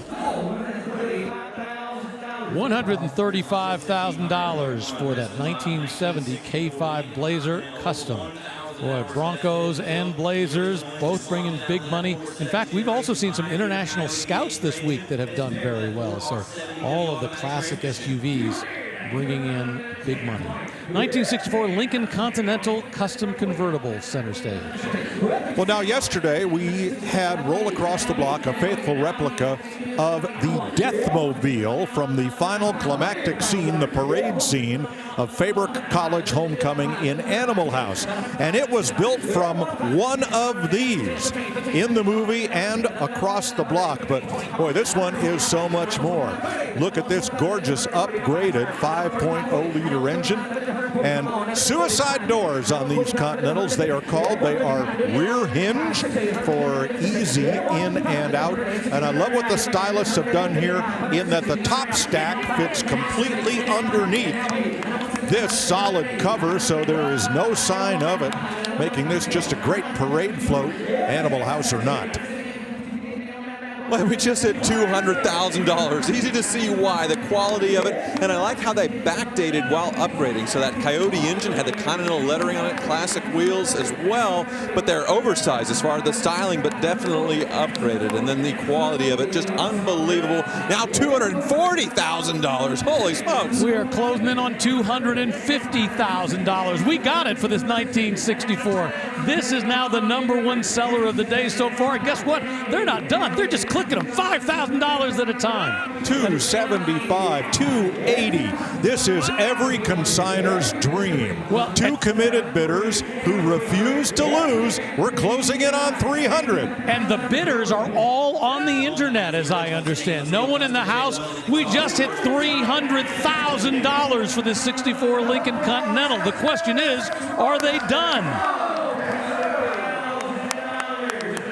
$300,000 for a custom 1964 Lincoln Continental convertible. More than 1,000 man-hours invested in converting this and building this, and that was just rewarded with a premium price here at Barrett-Jackson. And that is the fun of watching this show. Every car sells, and no one can accurately predict the result. I don't think any of us saw that coming. Oh, that is our second $300,000 car of the week. So the money is out there. Once again, fantastic Friday. Who knows where it's going to go. 1967 Camaro Coupe up on the block right now. Very stock. Well, let's make this one a 1969, and it is a Z28 in Fathom Green with white stripes, restored to as new condition.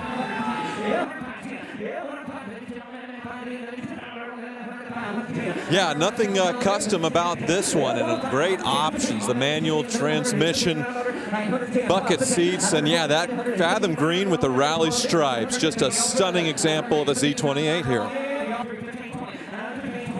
Well, that puts a wrap on our first 2 hours of coverage here today in Scottsdale. But guess what? We're just getting warmed up.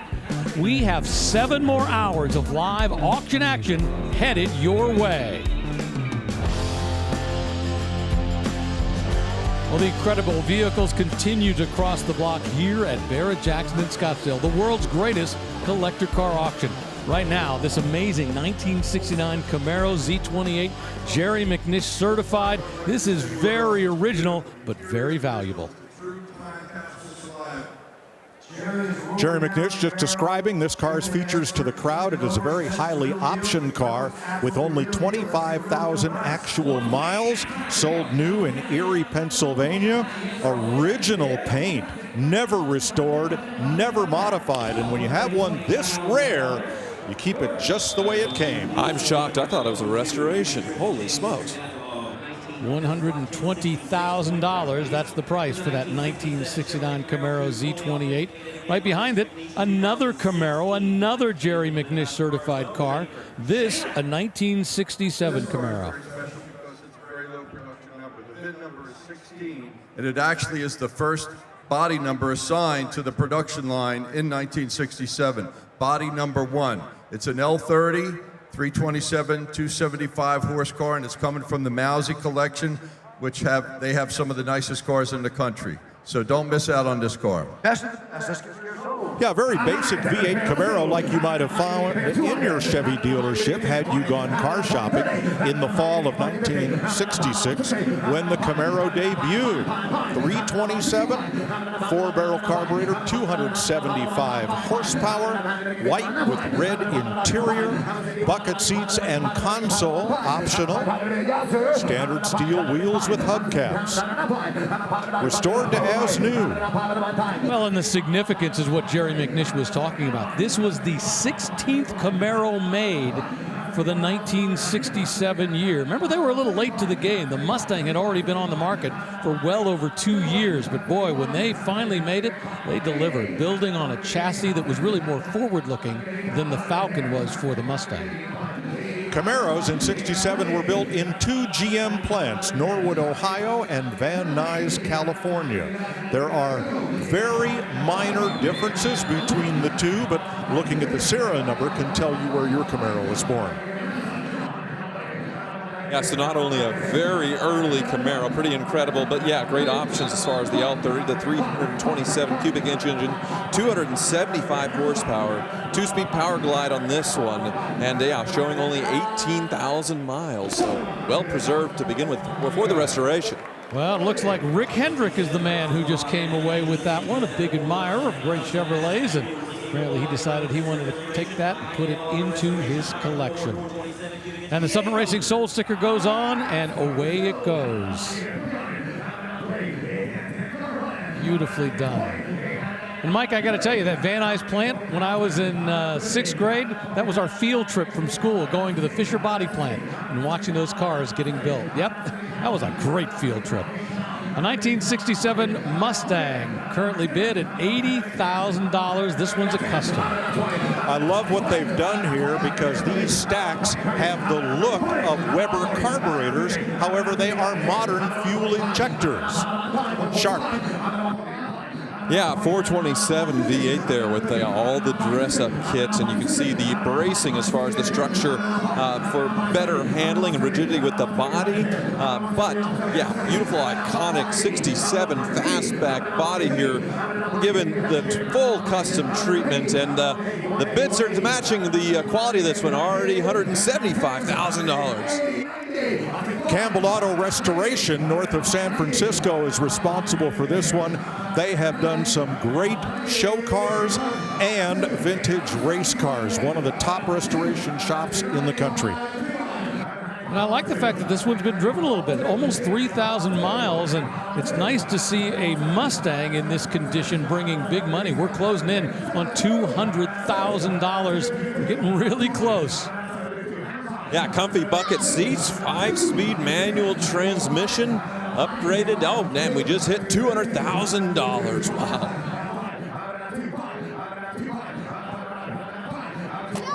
Now we see so many Corvettes that have been done to this standard. Not nearly as many in the Ford world, but boy, this one beautifully done. And remember, we're not talking to Shelby here. We're not talking to Mach 1. We're talking a 67 fastback.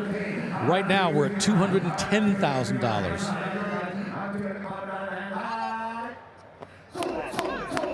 And that's what the hammer comes down on, $210,000. And that is now the 6th $200,000 plus sale of the day here at Barrett-Jackson in Scottsdale. Let's check in with Rutledge Wood.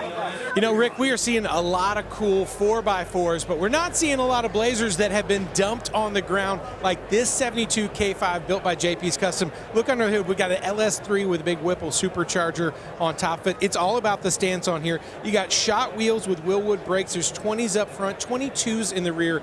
Gorgeous interior. They've got the top. They sanded it down, painted it. It looks great too. But I really think the ultimate touch of a vehicle like this is really how can you use it? And when you see the tailgate that you can actually tailgate with, April, does this get your seal of approval? It's got cup holders. It absolutely does. Don't get in my sun, though. I'm just relaxing out here. Oh. Now, here's the thing. I just moved to Kansas. Not a lot to do. This is perfect for the drive-in. That's what I'm talking about. Sit here, watch a movie. Have you ever been to one? Not in Kansas. Okay. Well, you haven't lived yet until you've been to a drive-in in Kansas. What about you, Rick? Oh, I've been to a drive-ins on more than a few occasions. In fact, my son just went to a drive-in movie right here in the Phoenix area, so they still exist. Hard to believe. 1967 Ford Fairlane 500 XL R-Code. Ford was all about total performance at this time. Mario Andretti won the Daytona 500 in a car very much like this.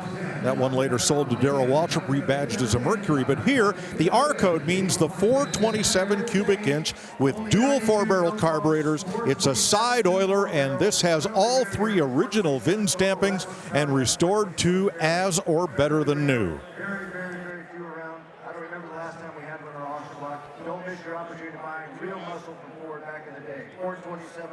Steve Davis talking about the significance of this one, obviously being the R code and such a high quality restoration. Inside you can see the 4-speed manual as well, and on the dash I believe that is the tachometer, 8,000 RPM there. That R code was a very expensive and very rare option. That's the engine that found its way into a lot of 427 Cobras. These days, it is getting tougher and tougher to find what we call NOS, new old stock parts. And this has new old stock mufflers that are on there. I can't imagine how they were able to find those. Because once again, those parts are getting tougher and tougher to find.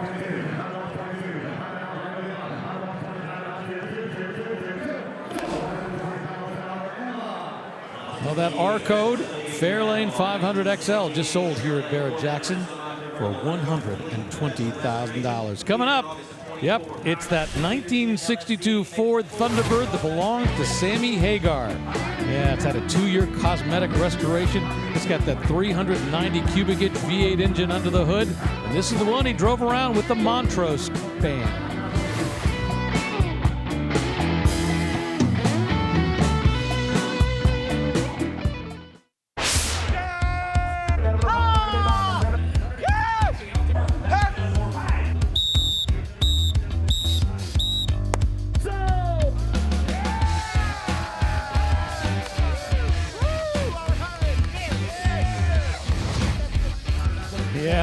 A lot of excitement that goes on here today.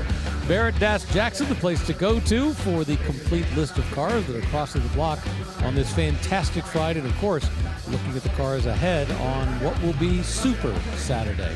Right now we got a 1969 Corvette Custom up on the block. 502 cubic inches and a 5-speed transmission, and a lot of surgery to get that engine in there. It has a 2-inch setback, not so easily seen here, but you can see how they had to relieve the firewall and cut it back to make clearance for that Nelson Racing Engine's power plant. Yeah, and I love the custom intake treatment as well, where it's sucking in air from the bottom, fresh air coming in. That's something that sometimes isn't thought about with a lot of custom builds, where they just put, sort of a straight pipe into the engine bay and a filter, and you're sucking in hot air. So to get the most performance, you need cold air going in. And yeah, great presentation there with the bump out of the big block, T-tops, and boy, what a wild color combo on this one. Yeah, not sure about the Superman combination with the blue outside and the red inside, but the paint is described as a custom mix, super duper blue. You betcha it is. Mike, I think what you ought to do with this is take it to that next Superman level. Give it the custom S on there. Might as well lean into the super aspects. Raise your bidder pass, Rick. You go right ahead. All customized to taste. Well, I like that they did a sort of custom take on the side pipe exhaust, sort of squared off, a little bit different there. And yeah, the T-top treatment does look really good with all the chrome refreshed, and definitely fully custom on the interior as far as the dashboard and everything red. But yeah, manual transmission, a 5-speed upgrade there. So a lot of good stuff with this one. Yeah, I love those big Minnow Redline tires. Of course, it's got Willwood disc brakes on all 4 corners to bring that thing to a stop, because you're going to need it.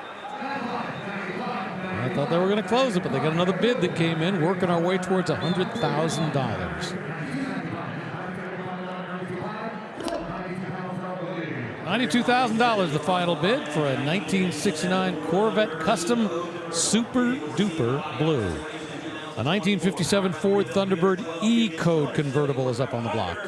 Well, E-Code refers to the high-performance engine, the highest available, and this is a Minter bird. The Minter family restoration business. Here's Amos hopping out of the passenger seat. His son Justin drove up on the block. Here's Steve Davis. Birds. These things are like jewelry when you look at them. They do absolutely everything that can be done. Massage, beautiful example of a perfect 1957 eBird. Don't miss your opportunity to buy from the best T-Bird people in the world. And that's the truth. Nobody does these Thunderbirds like the Minter family. I asked Amos about 10 years ago, I said, where do you keep finding these cars? He says, well, I got about 100 or so of them out on the back lot. We've just been accumulating them around Dallas, Texas. These are blue chip collectibles, and they are instant six-figure cars. Yeah, and let's take a look at the chassis cam on this very special T-Bird. So yeah, that E-Code V8 dual carburetor from the bottom, and everything all shiny. Way cleaner than you would ever see from the factory, but also very correct. There's the transmission. You can see the X-frame going across there. Boy, that drive shaft's even polished as well, along with the rear end and the fuel tank. How do they do that? How do they make them that clean underneath? Holy smokes. Well, you know, the Minter family, one of their goals is to make it better than it was when it came out of the factory. Their point is that if their customers are going to spend big money for a car, they don't want factory quality. They want something even better.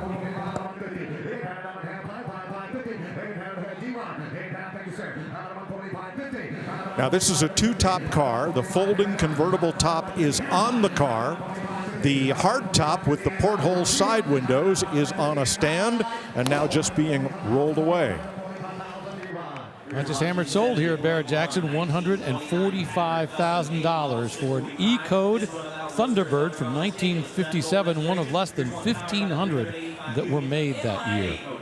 We have the full spectrum of automobiles here at Barrett-Jackson in Scottsdale. Check this out, a 1929 Packard Custom 8 Model 645 Roadster. Wow. When Packard was the queen of the road, just everything about this, from the coffin-shaped coffin top hood to the mascot.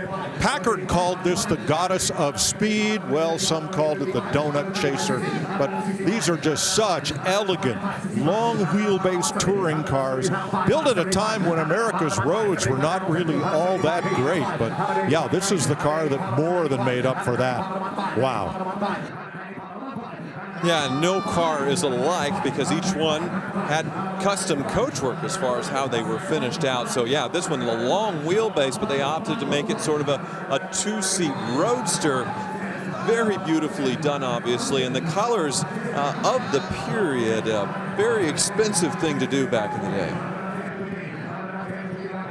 day. In addition to the trunk, there is a locked right now compartment, and you'd slide your golf clubs in there. So clearly, this was a car that was designed and built for the wealthy. And there is that rumble seat, quite a bit of room back there for rear passengers. And then you got that straight 8 power up front, around 100 horsepower, which doesn't sound like a lot, but these were rocket ships in comparison to, say, a Ford Model A. And these were drivers' cars. This is a standard shift car with the mechanical spark advance right up here on the steering wheel. You had a lot to do. You didn't just turn the key and drive these. You really kind of had to work at it. And I've seen the engine. It is every bit as gorgeous as the exterior of this car, which has held up so well over time. And this car was introduced in 1929, truly the glory days for Packard. They sold more than 50,000 of them that year, right before the stock market crashed, and they had to readapt and try to figure out how to survive afterwards. And this one just sold here at Barrett-Jackson for $145,000. Up on the block behind it, well, something completely different, much more modern, and a lot brighter when they turn on those lights. A 2024 Ford F-150 Raptor R, but this one also is a custom. Boy, big wide body on this one. Big 35-inch BF Goodrich tires on much larger than stock wheels. Awful lot of work has been done here.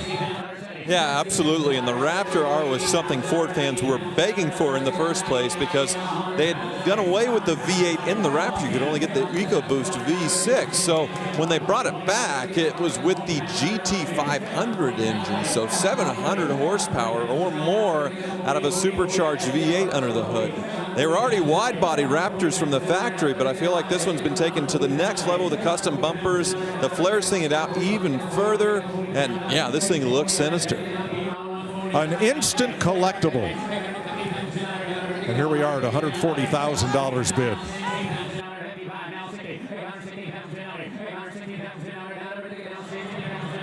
Yeah, definitely not stock. The rear bumper as well with the custom lights in there. You can see the dual exhaust, but yeah, serious performance. I have a 2012 Raptor at home with 311,000 miles on it. That 6.2-liter V8, pretty darn near invincible. So I was one of those people that wished the V8 would come back. Here's Steve Davis. Well, I just talked about how this is an opportunity, and I do agree with him as far as the premium these sell for over MSRP, and this one, all the custom touches. Yeah, it'd be tough to find one of these for sale retail. That's why they brought it to auction, to see what it'd bring.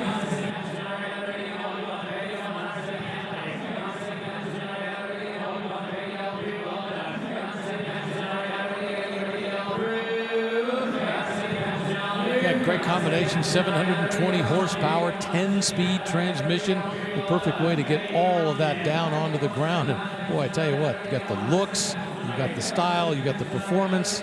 It's a perfect combination. And you can go jumping with these. They have that Baja style suspension, you know, very tough. I've definitely gotten some air with mine, had some fun. It just sold for $160,000. Next up, Sammy Hagar's Thunderbird. Here's one that has undergone a 2-year custom cosmetic restoration, powered by the original 390 cubic V8 motor. I'm watching Craig Jackson. He's got the phone to his ear. I think he was just talking to Sammy. Here's Craig. The other day here, he drove this car up to the auction block, and it's a historical car. This was Ronnie Montrose's Thunderbird. And he told the story up here live on the stage of them going to rehearsals, going to gigs in it. Ronnie sold the car, and unfortunately he committed suicide, and Sammy bought the car, put this incredible restoration on it, and started driving it around again. He's selling the car, you're buying it from Sammy. And it's a historical rock and roll piece of history right here that has had a frame-up restoration done to it. All right, here we go. All right, how to get down, buddy, paying, have it down, and how to get down. Now this has the look of a convertible, but I don't believe it is. It's a Thunderbird 2+2 hardtop and fully restored. Black over red interior. The rims have been upgraded. Those big steel wheels and small chrome hubcaps. But otherwise, it retains most all of its original trim. The steering wheel swings away to the side for getting in and out more easily. Yeah, they describe it as a Landau top, so yeah, it is not a convertible. The stock original 390 under the hood V8s, but yeah, the rims, the stance a little bit different from stock, but otherwise, yeah, a very beautiful restoration of a Thunderbird. And Sammy Hagar was here at the Fall Scottsdale selling his LaFerrari, was the headliner, and brought huge money, so obviously he had so much fun doing that, he wanted to bring another here for January Scottsdale. Now, while this car is repainted and has a new vinyl top, or cloth top that is, the trim, the stainless steel and chrome trim, exhibits a lot of what we call patina, just not wear and tear, just evidence of use rather than having been refreshed and replated.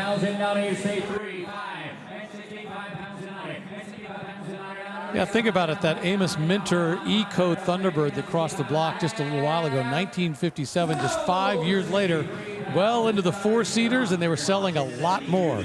And this one, the Sammy Hagar Thunderbird, just sold here at Barrett Jackson for $63,000.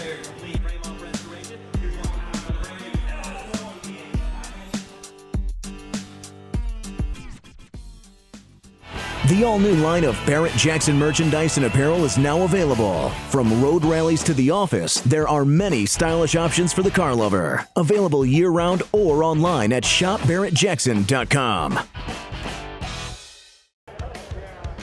Welcome back to Barrett-Jackson. Now, in just a few moments, we have this charity car going across the block. 2024 Shelby Raptor R Barrett-Jackson edition. It's going to two great causes: the African Parks of America Association and the Shelby Foundation.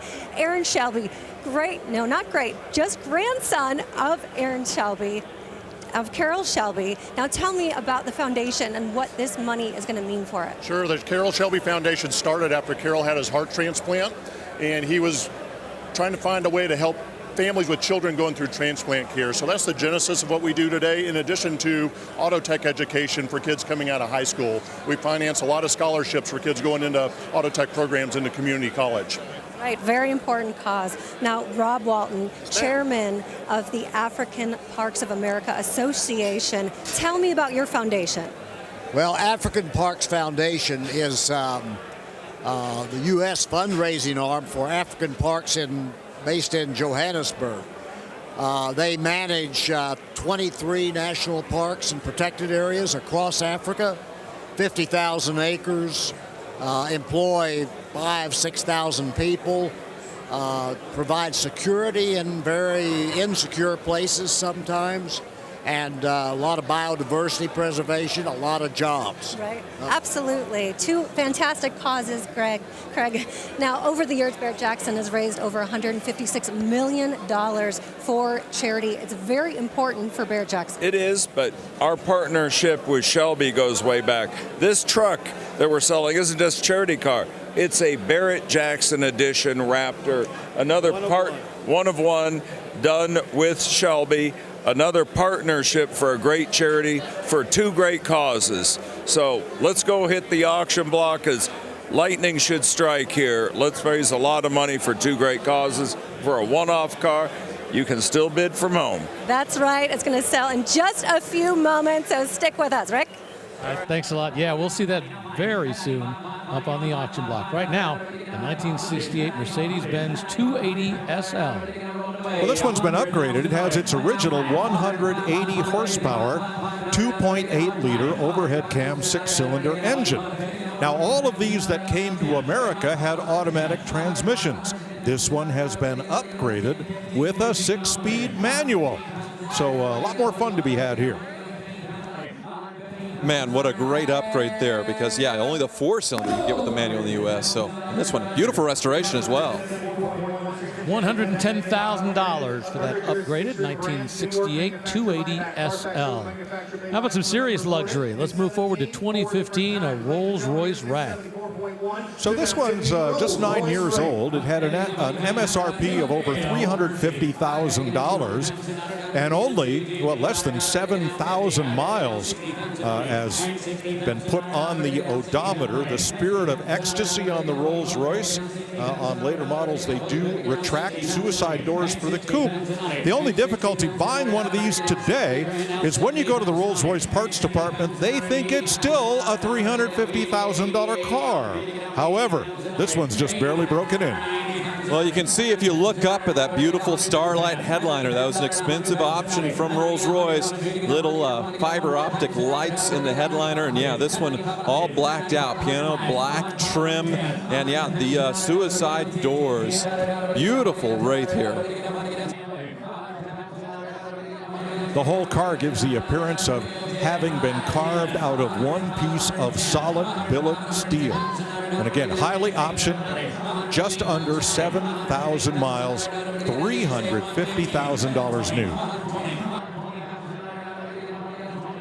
Yeah, in 2000, Rolls-Royce and Bentley were sold off, split apart. Rolls went to BMW, and they did amazing things with the brand. Well, not messing with the heritage, but under hood is a BMW-based V12 with some great performance, but also it's just silky smooth.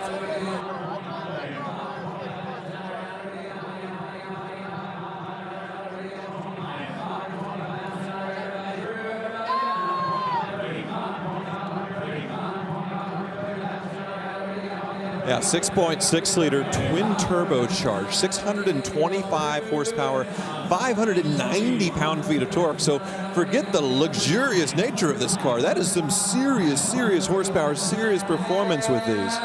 By the way, that Starlight headliner is a $6,000 option. We're going to have a great charity moment right now. Cue the video.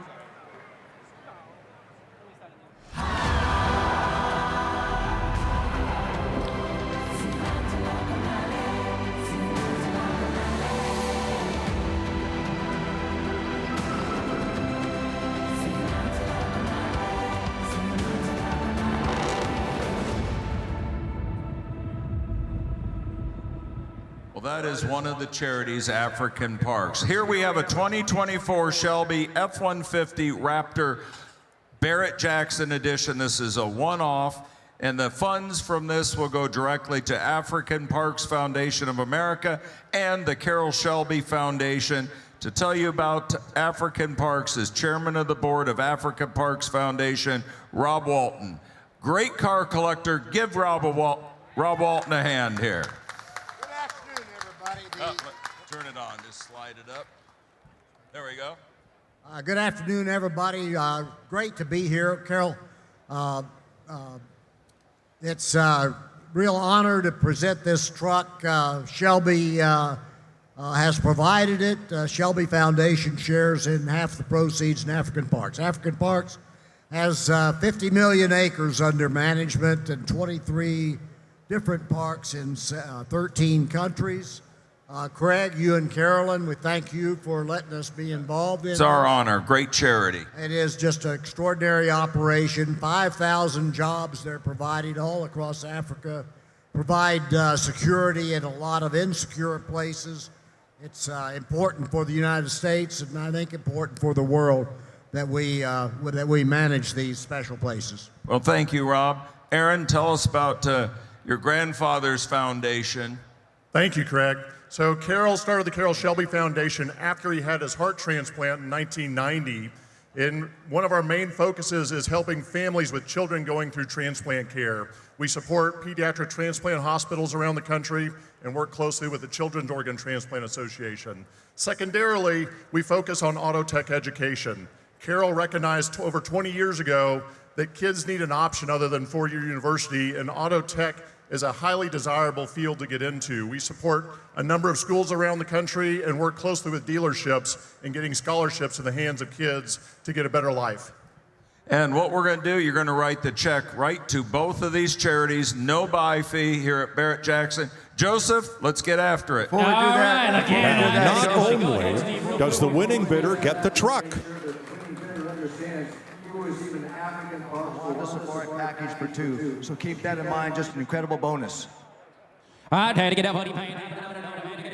what Steve was just saying and what Mike was about to say is not only do you get the truck, but you also get a luxury safari adventure in Rwanda, East Africa. So, this is a screaming deal. I mean, a one-of-one Barrett-Jackson edition Raptors by Shelby, and you get to support two great causes, and you get a wonderful vacation at the same time.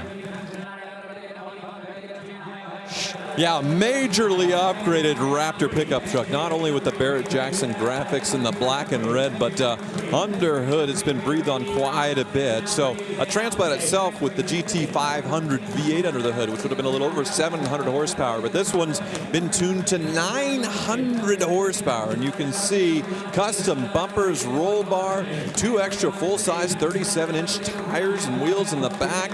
Yeah, custom wheels, and there's that beautiful Barrett-Jackson striping down the side. This has the Predator engine in it. The truck itself is very rare, and it's a one-off for two great charities. $350. We've quickly jumped up to $300,000, which is the current bid. Once again, as he mentioned, the check's being written directly to the two organizations involved. Another example of how the people at Barrett-Jackson support great causes, and they do it by putting a great vehicle on the block. Once again, you can't buy this. This is a Barrett-Jackson edition one-of-one. Yeah, look at the style on the inside, too. The black and red theme continues. Barrett-Jackson embroidered into the seats. A very luxurious, comfy place to be, but these are serious Baja off-roaders that you can jump. Here's Craig again. It's worth the price of the truck. This is a bargain right here and a great opportunity. You write off everything above MSRP for this truck, and it's a one-off, a collector's item. Craig, why don't we have Rob tell them that the safari is a really big deal. It's a 10-day trip. It's something very special. I think you'll be able to tell them a little more about that. Yeah, to see 2 parks in Africa and also gorillas. Just an extraordinary opportunity. Actually, we're headed there with some folks in June to do the same thing and maybe even get Carolyn and Craig along. I don't know. Well, but it's a great trip. Great opportunity. You're helping 2 great causes. Rob Walton is a major collector in his own right, has a spectacular collection of automobiles, lives here in the Phoenix area, and for a long time has been a big supporter of not just great causes, but also great automobiles. Here's an idea. Ship this one to Africa and take it on the safari with you. Go see the elephants, all the wild animals, and go take some serious jumps. $325,000. Once again, more money being raised for great causes here at Barrett-Jackson. That spectacular Barrett-Jackson edition Shelby Raptor. Away it goes to a new owner with some great causes helped along the way.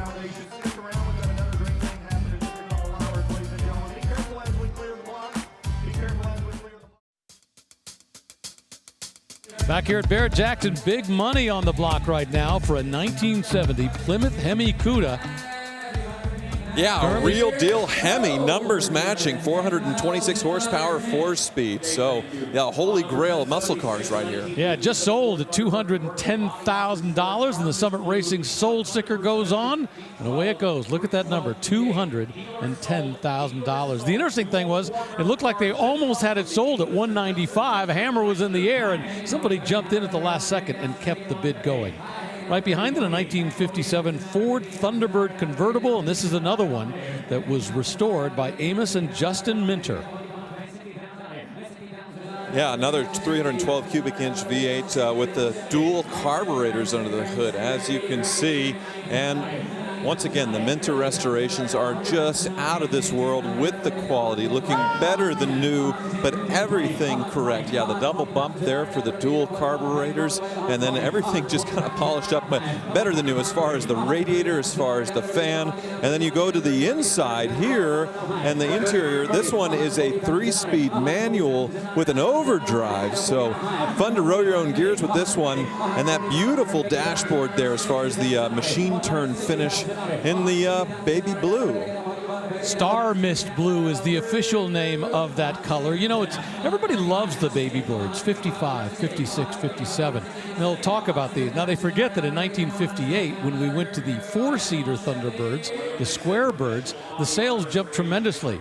But when you look backwards, boy, what a great style. It just epitomized where things were in those mid-50s. And of course, that bullet tail light right there that is made to look like the exhaust on a jet engine, that was the exact design. And it just sold here at Barrett-Jackson for $165,000. Well, time now for some Hagerty Fast Facts on our next vehicle that is going to cross the block. It's that 1937 Cord 812, that supercharged Phaeton. They produced these for 2 years, 1936 and 1937, and they were the first production cars to feature the pop-up headlights. And they were also American designed and built as the first front-wheel drive car with independent front suspension. An awful lot of firsts on this Cord that's up on the block right now. Yeah, the Cords were so innovative. That front-wheel drive pop-up headlights, most certainly, but they're also known as sort of the coffin nose, as you can see, with that really amazing grille treatment that goes all the way back. And yeah, the side exit exhaust, which goes down into the fenders. But my favorite trick with these in the Phaeton, if you look inside, suicide doors here, but the switchgear, you can see the little teeny tiny shifter there. That is functional, and that is to row the gears of the manual transmission. It's vacuum controlled, and the little bitty, like micro-sized gated gearbox actually changes the gears as you go through. Yeah, what a great look. $170,000. And this was so progressive in so many ways. I mean, you know, had no running boards. Running boards were still being produced to a degree back in those days. Those pop-up headlights in the front, that electric pre-select transmission. In fact, that's the same transmission that was later used in the Tucker torpedoes, not Tucker torpedoes, the Tucker 48. We're over $200,000 and just hammered sold at $210,000 here at Barrett-Jackson on Fantastic Friday. And with that, let's check in with Rutledge Wood. Rick, I found a beauty of a ride out here, and it looks just like one of the cars you would remember from the movie Ferris Bueller's Day Off. Now, this is not a kit car. Oh, no. This is a factory-built fiberglass recreation. The only difference in this Ferrari is actually what's hiding underneath the hood here. That would be none other than a 6.2-liter Chevy V8. Oh, yeah, backed by a Tremec 5-speed. This thing is beautiful, and just like in the movie, it is his love, it is his passion, it is his fault he did not lock the garage. How cool would it be to own one of these you could go thrash on and doesn't have the millions of dollars of price tag of the original car? And if you have a friend named Cameron, there's still enough room for him to hide right here behind the seats. What a beauty. Oh, I love that movie. Yeah, as you mentioned, not a custom. That's actually was built by a company that was building the replicas for a period of time. 1957 Nomad custom wagon up on the block right now. Yeah, this one upgraded with an LT1 engine under the hood, so a major upgrade, but otherwise stock trim and everything looking, you know, really nicely polished on the outside. You have the chrome wheels, a slightly lowered stance, but I think the big changes are going to be on the inside as far as visually what you can see. So we're rolling. The door's unfortunately locked, but I see bucket seats with a center console and rear buckets as well, all in red leather. But yeah, what an iconic body here with the 57 Nomad. Already at $100,000, and here's maybe one thing I can open since I failed at the passenger door. Here is the hidden fuel filler door for the 57 Nomad. They didn't want to spoil the lines with the fins and the trim, so that's where you fill up the car. Boy, everything is beautiful on that. Those chrome spears going down the back. You'll have the ridges along the roof. You know, they actually made a Chevy Nova Nomad at one point in time. I think that was a one-year option. $110,000 for a 1957 Chevrolet Nomad. Corvette time, a 1967 big block. This is 427 cubic inches, 435 horsepower. Yeah, no custom here or a tribute to anything. This is the real deal. The big block 427, 435, and it's a numbers matching engine. So this is the big deal as far as performance numbers. 1967, they introduced this Stingray hood, which is accentuated here with a two-tone paint treatment, and this one's received an over-the-top restoration. Wow, side pipe exhaust, manual transmission, everything you'd like about the second generation Corvette right here. Yeah, it's got all that original paperwork too. It's got the original tank sticker, it got the NCRS shipping data report, and a tank sticker simply was a sticker that was on the fuel tank that had the list of everything that was going on that car. Oftentimes they're lost. So to have a car with an original matching numbers engine together with some of that original paperwork is really a great combination. I'm noticing on the keychain, it looks like a vintage photo in period with the guy standing next to his car. Obviously, someone loved this thing. Who wouldn't? $160,000 for a 1967 Corvette. Slightly older Concours restoration, beautifully done. Coming up, we're going to see a Ferrari up on the block, a 2018 GTC4 Lusso T.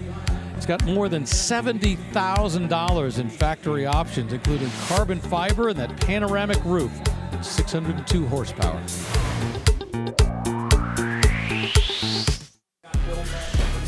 Well, moments ago, we crowned a new king here on Fantastic Friday. This 1968 Corvette Custom with a 650 horsepower engine, a Roadster Shop Fast Track chassis underneath, hammered sold at $380,000. It's going to take at least $200,000 to break into our top 10 right now. There you see the last three that crossed the block, and boy, you're getting close to $200,000 in almost every vehicle that we're seeing on Fantastic Friday right now. Rutledge Wood previewed this just a few moments ago, a 1972 Chevy Blazer Custom.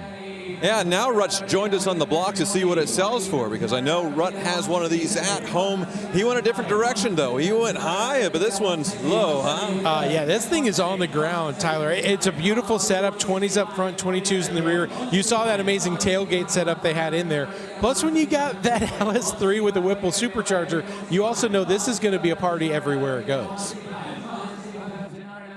Yeah, I like the custom wood trim as far as going with the gray tone sort of to match the truck. And yeah, very wide in the back as far as the rear wheels. What a look. You know, Tyler, we also don't see everyone do the same treatment on the top of these, which I really like. We saw fabric earlier. This one's been sanded down, got the kind of roughness off of it, and then they painted with that glossy black. It really looks great.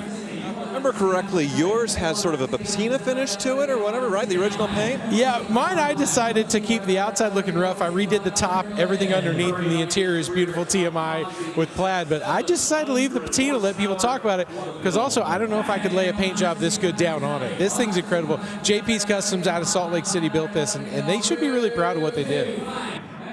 Well, let's talk about the performance. I mean, you're talking 700 horsepower coming out of that supercharged engine.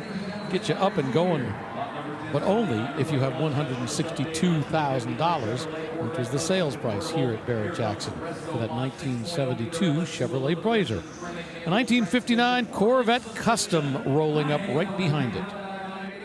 Well, 1959, you still have all the gingerbread with the Corvette, which this one retains, but upgraded dramatically. LS under the hood, and as you can see, it's been dressed up with the vintage Corvette script, coil-over modern suspension on this one, vintage air, and yeah, does this one looks like an automatic transmission as well. So, oh, nope, it's a manual.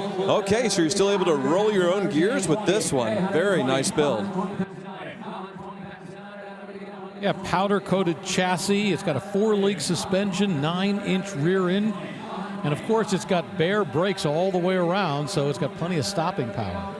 Tyler, I really like when you can see a wheel like this. It's on a car. It's tastefully. It's still kind of a classic vibe, but a bigger size, modern tire with the new red line on there. But, you know, driving something old, when you can have modern brakes, modern tires on there, sure makes a world of difference. Yeah, I agree, Rut. This will never date the car versus putting the flavor of the week style of wheels, which in 10, 20 years may look tacky to some. So going with a period correct look and then, you know, upgrading it as much as you can, it will definitely stand the test of time. And this one, yeah, very high quality custom overall. And it's that perfect combination, the tuxedo black with the Inca silver and the red inside. Everything just shows really well. You know, interestingly enough, this was the last year, 1959, that Corvette sold less than 10,000 cars. From this point on, the Corvette had officially arrived. From 1960 on, they were selling more than 10,000 of these every year.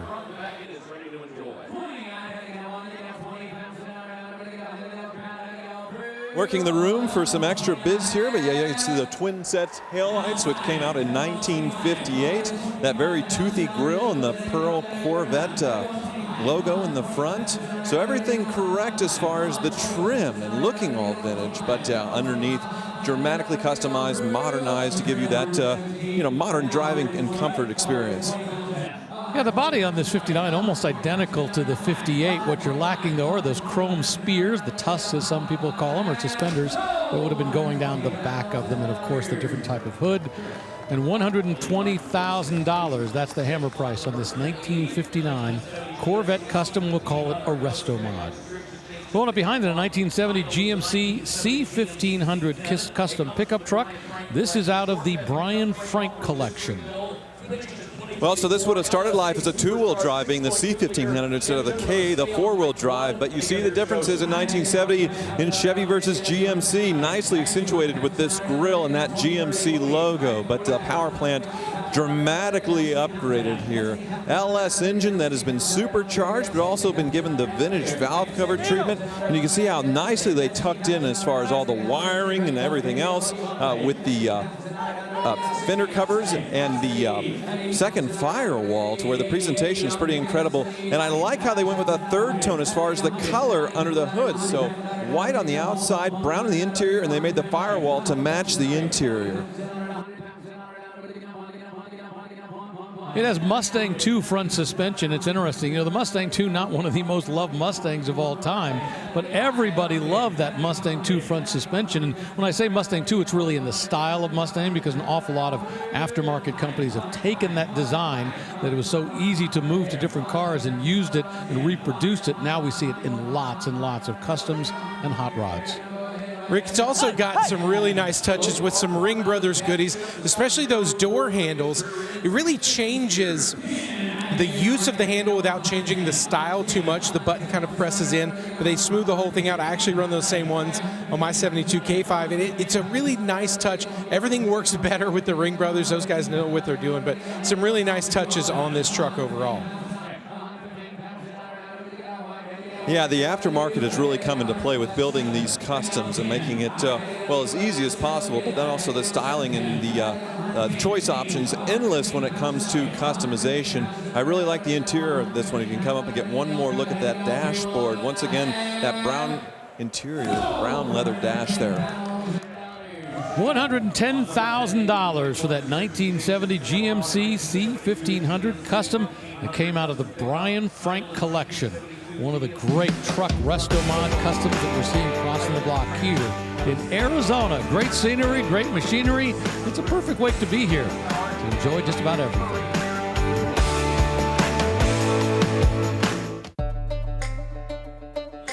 Now there's a peek of the McGuire staging lanes, the last place cars go before they come up onto the block. Now you have to have a bidder's credential to actually get into that area, but if you do, it is your chance to look at the cars before they get into the main room and maybe decide if it is indeed the car that you want to buy and want to write that big check for.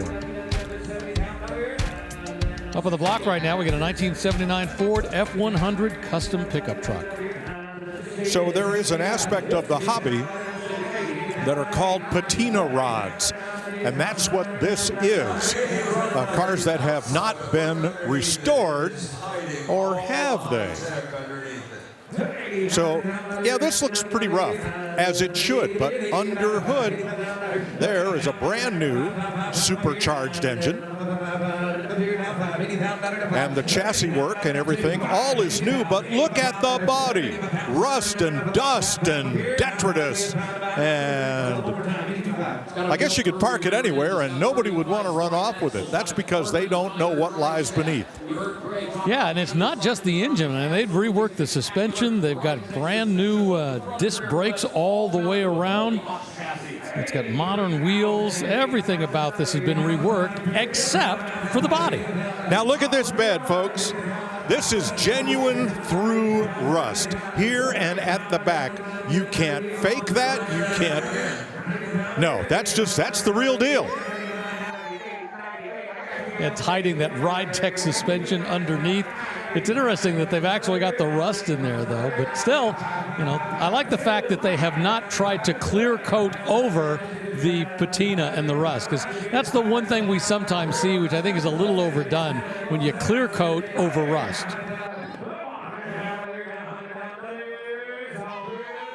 There's a saying I won't use, but it's like polishing something that can't be polished.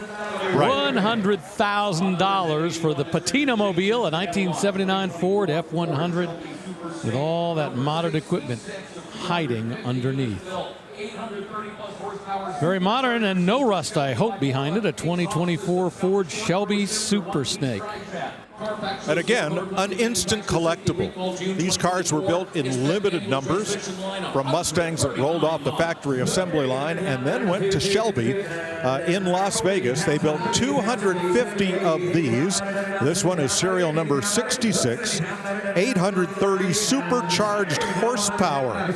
Borla exhaust, Shelby suspension, 20-inch forged magnesium wheels surrounding Brembo calipers and rotors. Wow, a lot of performance here in this very limited production Super Snake. Yeah, it's got those hood pid locks, the carbon fiber hood extractors, carbon fiber wide body front fenders, the front fender vents. Boy, everything, almost every inch of this has been reworked in one way or another. And the thing I love about the Mustang generation is, you know, you can go out and buy yourself an EcoBoost, pretty simple Mustang, or you can have one that's wildly done up, and there's room in the market for both of them. Rick, it's also really cool, you know, when Mustangs really took off, we wouldn't have thought that one day we'll see a bronze set of wheels on a red car like this. The way that the trends and the rest of the automotive world have really come over to this, and it honestly, it is just such an insanely great car to drive and spend some time in. It's a beautiful ride. Here we are at $165,000 bid. Rod, I feel I'm from an age that feels that the wheels are part of the car's jewelry, and they should be celebrated as such. My son is 25. He likes black wheels on his car, and I'm no way. No. It's funny how that's changed, right? Like that used to be such a different thing, and now some people want to color match them to the body. Some people want to blend them in. I really like gunmetal wheels that don't show brake dust quite as much, but I think the bronze out here, it really does pop. It looks great. I just clean my wheels and I don't have that problem, so it's amazing. Get a little bright chrome on there. To be honest with you, Mike, I'm with you. I don't mind, you know, chrome and black, but I want bright work. $180,000 for a 2024 Shelby Super Snake that has just 140 miles on the odometer. Essentially a brand new vehicle. And like Mike said, that is an instant collectible. A 1972 Chevy K10 custom pickup rolling right behind it. So K10 means this would be the four-wheel drive half-ton pickup, America's workhorse, or America's sport truck when seen in this standard cab short bed configuration. This one's had a mild lift, probably 3 to 4 inches. It's had an LS swap, so much more horsepower than it would have originally been born with. And this gleaming steel blue metallic paint with the bright white, what a great two-tone.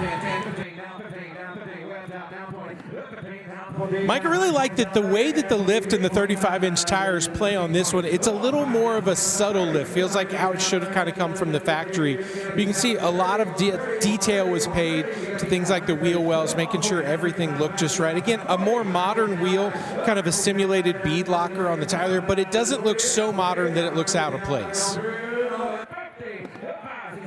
Cheyenne interior package, gleaming chrome, front and back. No trailer hitch, nothing to kind of spoil the effect. It has that Cheyenne interior with the embossed vinyl. Quite sharp.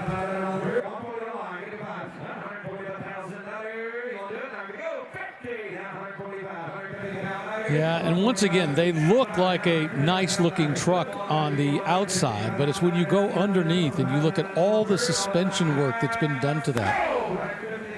And that's when you realize why it's worth $150,000 here at Barrett-Jackson. Now, Craig Jackson wants to show you a truck that is one of the wildest machines you will ever see, and it's going to sell here at Barrett-Jackson.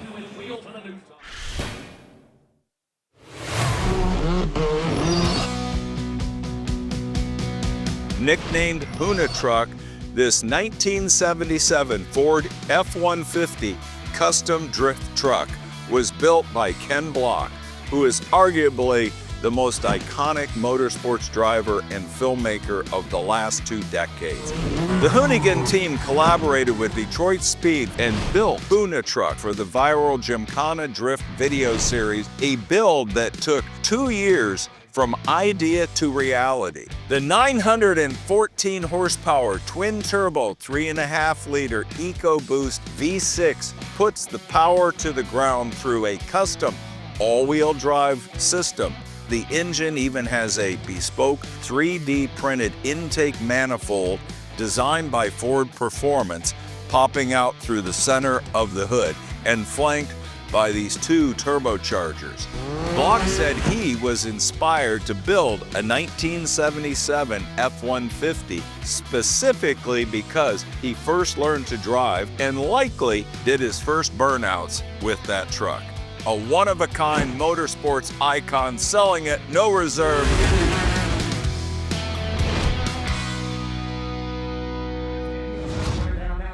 Yeah, an ultimate machine with an amazing driver, an amazing history, and so many people have watched its performance on YouTube, and it'll sell here tomorrow on Super Saturday at Barrett-Jackson. Right now we got a 1962 Lincoln Continental Custom.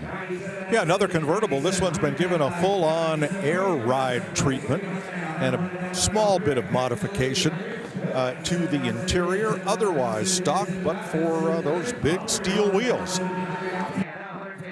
Well, I can tell you that the number 3 sale of the day so far here at Barrett-Jackson earlier was a 1964 Lincoln Continental Custom that sold for $300,000. Now, that was absolutely way over the top. This one nicely customized, not quite to the same degree, and it just sold here at Barrett-Jackson for $120,000. Porsche time right behind it. From 1996, we got a 911 Turbo.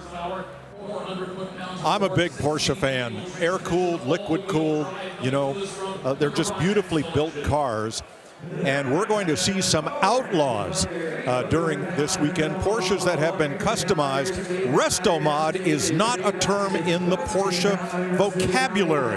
Cars like the Singers are said to be outlaws, the Emerys. And Rudd, I think this one's kind of right on the line. Yeah, this one's pretty cool, Mike. You've got a lot of custom touches from the headlights to the LED taillight panel. Those beautiful HRE wheels. I mean, this is one of those cars that for people who love Porsches, this one's up there. Sometimes they kind of steer away from the more modified ones. I heard this one in the staging lanes, and it was calling my name. It was amazing. That's a fun car right there. I like those big HRE wide 3-piece wheels. Is, of course, a turbo. Clear tail lights. I don't believe those are Porsche OE, but they're available from the aftermarket. Yeah, also had aftermarket LED headlights we saw as it was coming towards us. So at least I like when people match the mods. You know, they said if we're going to change the headlights, let's make sure we change the taillights. And that's a cool way to kind of reimagine that classic light bar that we know in the back. Turbo tail. And this, the 993, the last iteration of the air-cooled Porsche before the big changeover in 1999. Cranking up there in money, $190,000, closing in on potentially $200,000. And the consignor points out, and this is always good to know, that they've spent $13,000 on an engine-out service on this thing. So you can buy it and trust it. That's the great thing about this, giving it that information.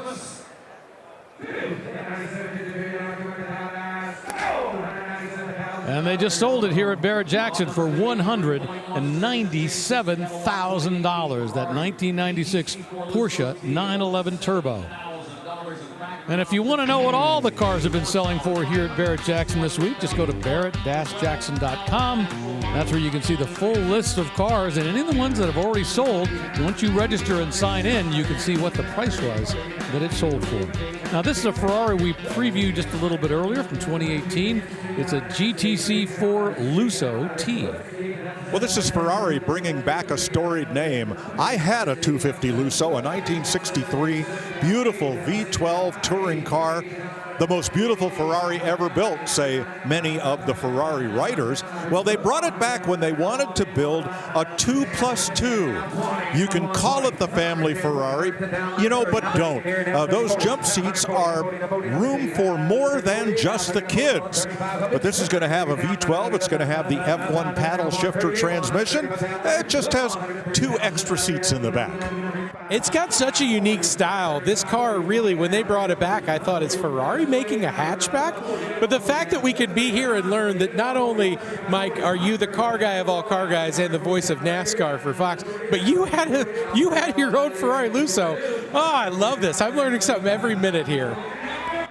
This is just gorgeous. Now, in the 60s, when the Lusso was available, Ferrari also had a 2+2.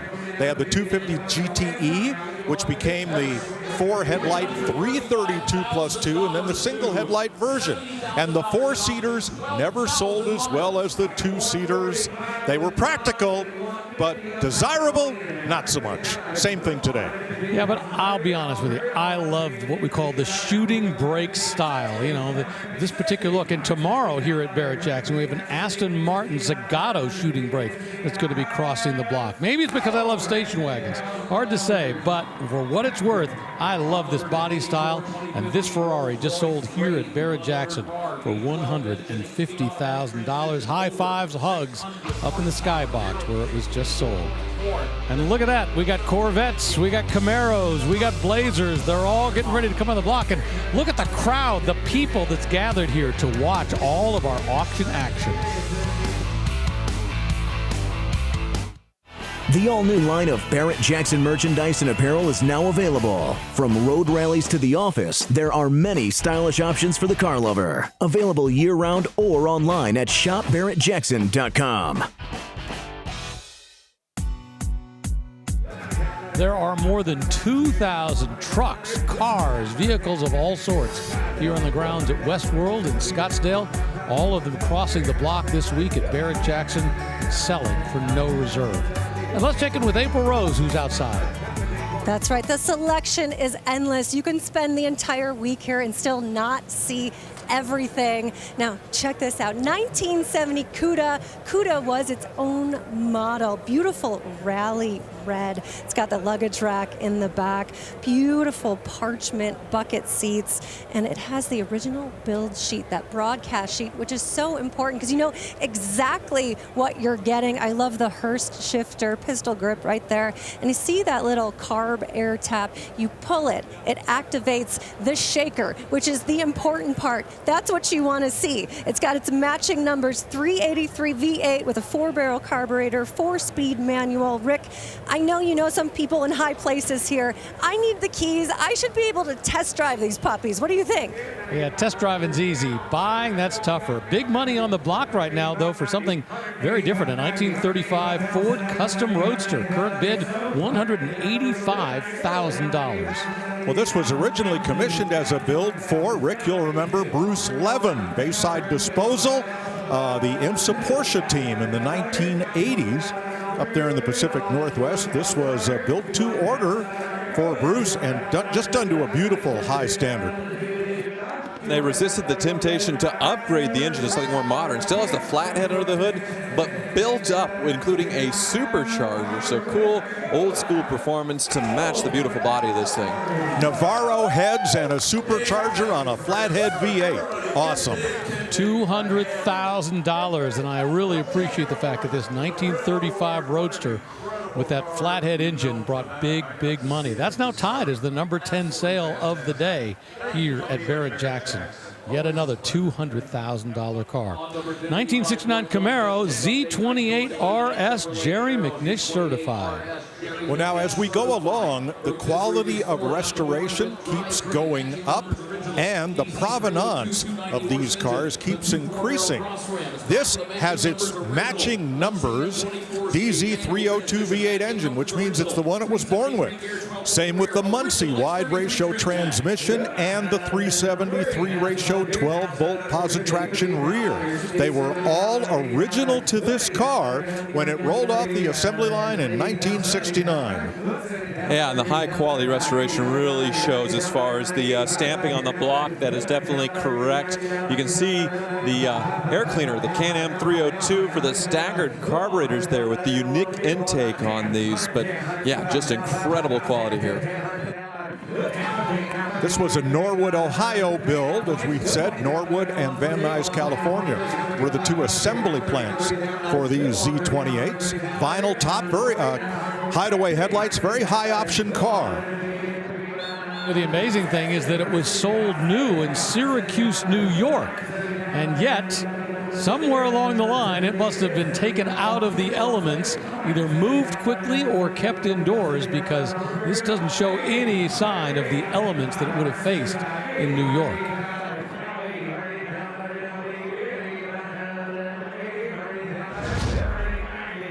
A full restoration, top and bottom. Here it rolls across our chassis cam. There's the 302 V8, that big wide cross member, sway bar and steering. The M20 Muncie wide ratio 4-speed. Chambered exhaust. As you work your way back to that 373 positive traction rear end. And even the gas tank completely, that one's brand new. Well, and it just sold here at Barrett-Jackson for $185,000. All that original equipment, very valued today in the market, coming close to $200,000. How about a 1996 Porsche 911 Turbo? Well, this is the third or fourth one of these that we have seen. The 993 body, 400 horsepower plus for the 911 Turbo, 6-speed manual transmission. Now, you can go on the Renbow website, RENNBOW, and see every Porsche color ever, because they have quite a great paint-to-sample program. This is oak green metallic, and it is gorgeous. Yeah, really high quality repaint, and apparently over $70,000 in service and repair records. So this thing very well maintained. But yeah, still the last of the year cooled generation here with the 993. And yeah, this one a mild outlaw showing, well, is that 1,100 miles on it? So yeah, quite a recent restoration, I believe. And they reset the odometer, unless this thing is incredibly well preserved. And it is incredibly clean under the hood. My gosh. The big intercooler is what you see there. You don't really get much of a look at the engine, but what you do see is very, very well restored and well preserved. The turbo twist wheels, as they're called, because the spokes look like the center of the wheel was rotated a bit, so they're at an angle. And those spokes and center are done in body color as well. Well, to me, the interior looks quite a bit different than a stock 993. It looks like it has the sports seats from a 996, in my opinion, and they painted the backs to match sort of the vintage instrument cluster, and that 3-spoke steering wheel is definitely out of the next generation 911. You can see the upgraded vintage stereo, better shifter, so nice upgrades here. $177,000 for a very custom Porsche from 1996, that 911 Turbo, done up to European specs, so really nice. All right, we're going to stay in the European world. A 2012 Ferrari 458 Spider. One interesting touch about this are these little dive planes that are in the grille. They actually are somewhat flexible and kind of fold down to add downforce at speed. Just kind of an interesting touch. Now, would most Ferrari owners ever go fast enough to use them? Well, they would claim they would, at least. Now, this one's certainly capable of it, though. And the Ferrari 458, its claim to fame is it's the last normally aspirated mid-engine V8 from Ferrari. So you get that unmuffled, throaty V8 without the turbos, which would add power in later years. But the end of an era here. This one, Daytona bucket seats, showing some miles, 30,000 miles on the odometer. And this one, yeah, nice option, including the ceramic brakes and Daytona seats. Black over cuoio, or natural leather, is this Ferrari. Now, the vehicle history report shows damage in 2014 and 2021, a sideswipe collision with another vehicle, and damage to the left side. So good that that's disclosed, because it's not readily evident as the car sits here on the block, and that will affect the bidders, as it should. Well, these things are pretty tough. I did have one that was a salvage title with almost 100,000 miles on it. It was an ex-Las Vegas rental and went off-road, and it was able to be rebuilt pretty easily. So these are pretty tough machines, dual-clutch transmission, and yeah, a great V8, normally aspirated. Well, this one without a salvage title just sold here at Barrett-Jackson for $145,000. Coming up, we have a 1965, as it's labeled, Superformance Mark III. Well, they call it a custom roadster, but we know it, of course, was a Cobra replica. 435 horsepower. What's really cool is the Lumalore Electroluminescent 8.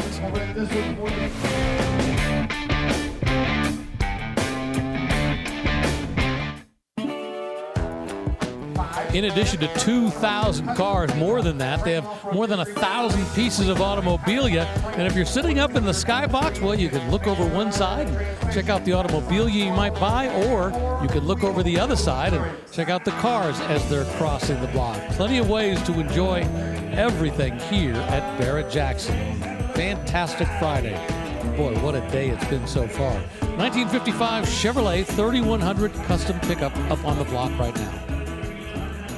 Why Not Motors did this one with a Chevy LS3 V8 engine, automatic transmission, aluminum drive shaft, big 3-inch exhaust, a Scott's fully boxed chassis with a 4-link Ford 9-inch rear end with coilovers and limited slip. Tubular independent front suspension with coil-over shocks, so anything but stock. The color is House of Color Candy Red with 5 coats of clear coat. Well, you saw the beautiful presentation in the engine bay with the Fleet side script put down the side. You can see it on the bed as well. That accentuated line there with the circular tail light, the bump out. A factory style in 1955. And yeah, the bumper removed on this one, a metal piece welded in. Another immaculate custom build. This has a Cato's upholstery interior, no expense spared. On this build. Note that the vent windows have been removed, which is very much a 70s look. Boy, that looks better than brand new. And it sold for better than brand new, $172,000 for that pickup truck. We've had some amazing moments here at Barrett-Jackson over the years, but to be honest with you, one of the absolute most spectacular was the Batmobile. This is the number one Batmobile. This is the first time the original Batmobile has ever been up for sale. $2 million. Holy cow, Batman!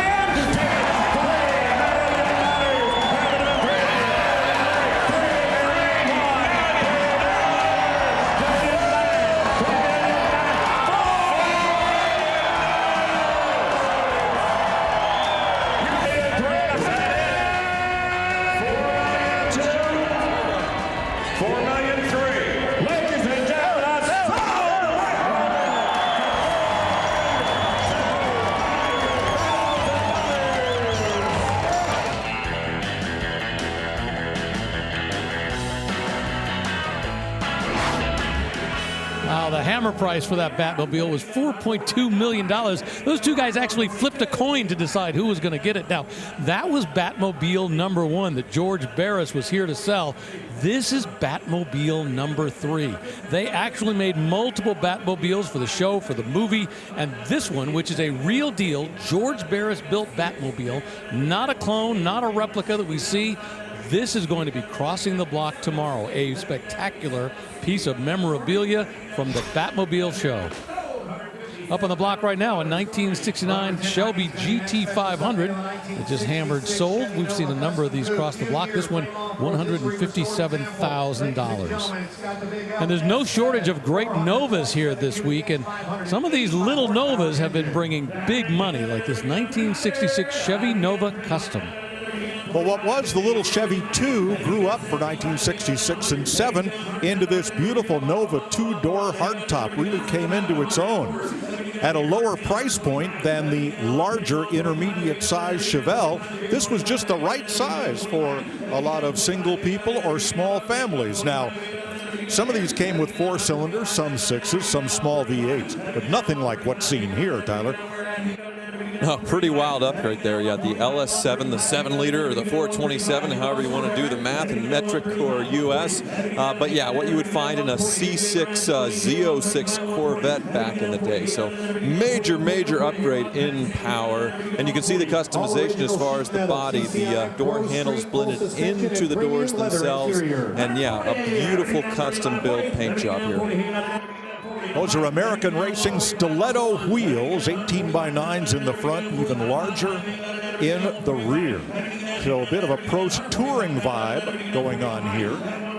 And a bit of customization too. The original door handles are long gone. Those look like Kindigit handles that have been added. That big oval dual exhaust kind of gives a hint to what lies under the hood. Yeah, you push the handles in for them to open up, and it has poppers on the doors. Very nice. You can see manual transmission in there, and lots of red leather. Whoa. Well, probably was born with a 6-cylinder engine, unless somebody paid a little extra, less than $200, and got the SS option back in those days. And that gentleman spent a lot more than that, $142,000 for a 1966 Chevrolet Nova here at Barrett-Jackson. 1971 Plymouth Cuda right behind it. One of my favorite Mopar colors, B5 blue, and this big white expanse these are called billboard stripes, mainly because of how big they are, but also because they call out the engine size right here, either 340, 383, 440, or it would say Hemi if the big 426 was under hood. So this is the 383, potent. Yep, the stripe matches what is under the hood, and it is a numbers matching 383. So they started with a pretty special car to begin with, the fact that it survived with its original engine, and yeah, very high quality restoration on this one. And you mentioned those billboards, Mike. The factory really didn't like them and finally got rid of them because they were so difficult to put on. Not just like a stripe, it was so simple. This had to be perfectly smoothed out with those big billboards. So eventually the factory went, nah, we got to find an easier way to put style. Dave Dudek was the restorer on this one for the Peter Swainson collection. Restored just to as original, validated by Dave Wise, who works here with Barrett-Jackson, validating Chrysler Corporation cars and trucks for original equipment. And since this is so original, that's why we're closing in on $200,000. Yeah, you can see the rally dashboard on this one to give it some performance cred. The tack mounted right in the center, and its original radio. You even have the clock working. It's just a step back in time right here. No, really, this is very impressive money when you factor in it's not a Hemi. You know, it's not a 1970. It's a 71 with a smaller engine. Yeah, plenty of performance, don't get me wrong, but it's just that it's so perfectly, you know, from the original look, the original style, everything about this is so original. There is the collapsible safe space saver spare and the inflator kit. Well, it just sold here at Barrett-Jackson for $195,000. That 1971 Plymouth Cuda convertible, one of just 87 produced.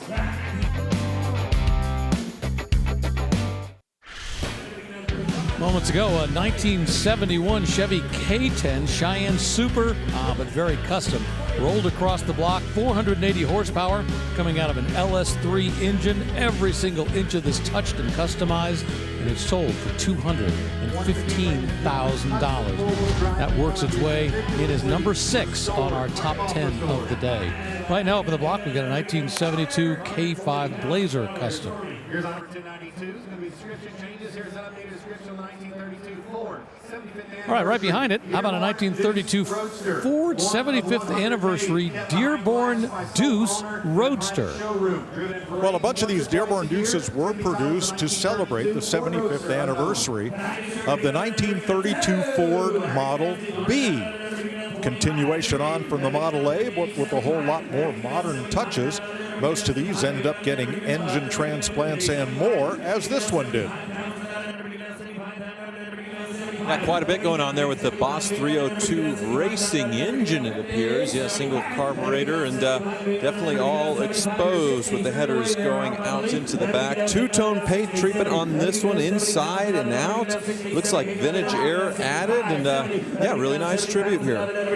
450 Roush Performance horsepower, and only 100 of these were made as official Dearborn Deuce Roadsters. The BASF paint is described as cherry pie red and 8-ball black.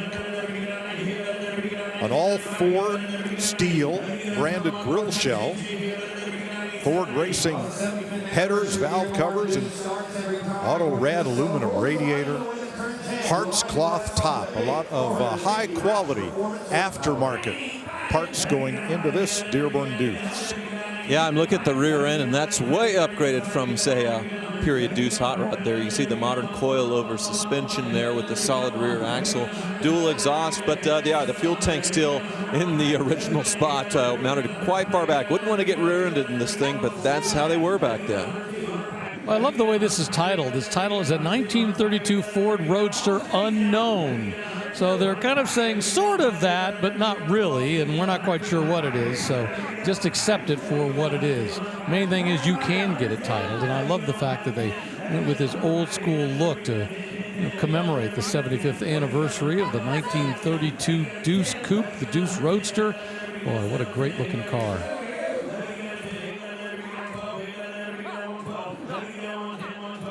Yeah, upgraded LED taillights, so some modern conveniences there. I love the center mounted cluster on these, and that's all upgraded vintage air inside as well. $110,000 for that 1932 Ford Custom, one of only 100 that were built to commemorate the 75th anniversary. Let's check in with April Rose. Hey, Rick, you got to see this 1970 Chevelle. Her name is Atomic Bomb. That is also the color. It's a Corvette color, beautiful burnt orange. Now, you got to see the inside. It is unbelievable. I mean, the customs that come through Barrett-Jackson, I've never seen anything so cool. Beautiful caramel leather, two-toned. You got the aluminum accent turn knobs, billet style wheel with that burled wood, LCD screen up front. Even the headliner is completely leather with all of the details. I mean, this is gorgeous. Lots of man hours went into this build. Even the back, in the trunk. If I'm gonna get kidnapped one day, this is clean and beautiful and comfortable as can be, man. Look at that. Now, the heart, get up front. That is where it's really at. An LS2 stroke to 402, 4-speed automatic, and that sweet carbon fiber engine cover. Just nice and clean. It shows right there in the engine bay. I mean, when it comes to customs, Barrett-Jackson has all of the best, and the consignor even went through the trouble of making a car card to hand out to anyone that comes through, because that's right, when you come to Barrett-Jackson, you can check out these beautiful machines up close all day long. Rick? Oh, thanks a lot. Up on the block right now, this is a car that was previewed by Rutledge Wood, a 1958 or so, they say. Modena GT Spider recreation. Don't call it a Ferrari. Well, even at this time, a Ferrari California Spider would have been a $500,000 car. How do you know this is a fiberglass replica? This latch and these tail lights are from a 1960s MG MGB. And of course, there's a Chevy engine under the hood. Not very Ferrari, except for the badging, and Ferrari was not happy that the Modena company was making these and shut them down. Well, $135,000 is a lot less than you'd pay for the real deal, but it looks the part. Coming up, a 1969 Camaro Z28 RS. Recently got a rotisserie restoration, and it still has its original drivetrain with matching numbers.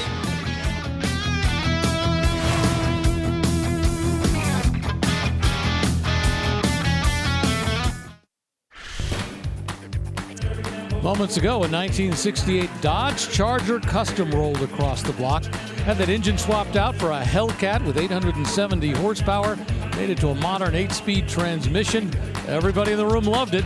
$285,000. That's the price it was hammered sold for. And with that, let's check out our Hagerty top sellers of the day, brought to you by Hagerty.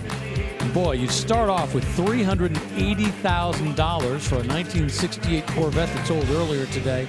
If you want to break into the top 5 here on Fantastic Friday, it's a car that's going to have to sell for at least $250,000. Up on the block right now, a 1970 Chevelle S. Well, let's say we got a 1967 Ford Mustang Eleanor Tribute that's up there right now.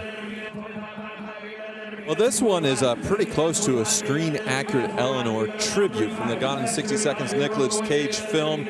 They got a big block Ford engine under the hood, nicely upgraded there. You see the pepper gray metallic paint, and if you look in the back window, there is the nitrous in the climactic moment of the film when he jumped the pile-up wreck, hitting that "Go Baby Go" button on the shifter, which I believe this one has as well.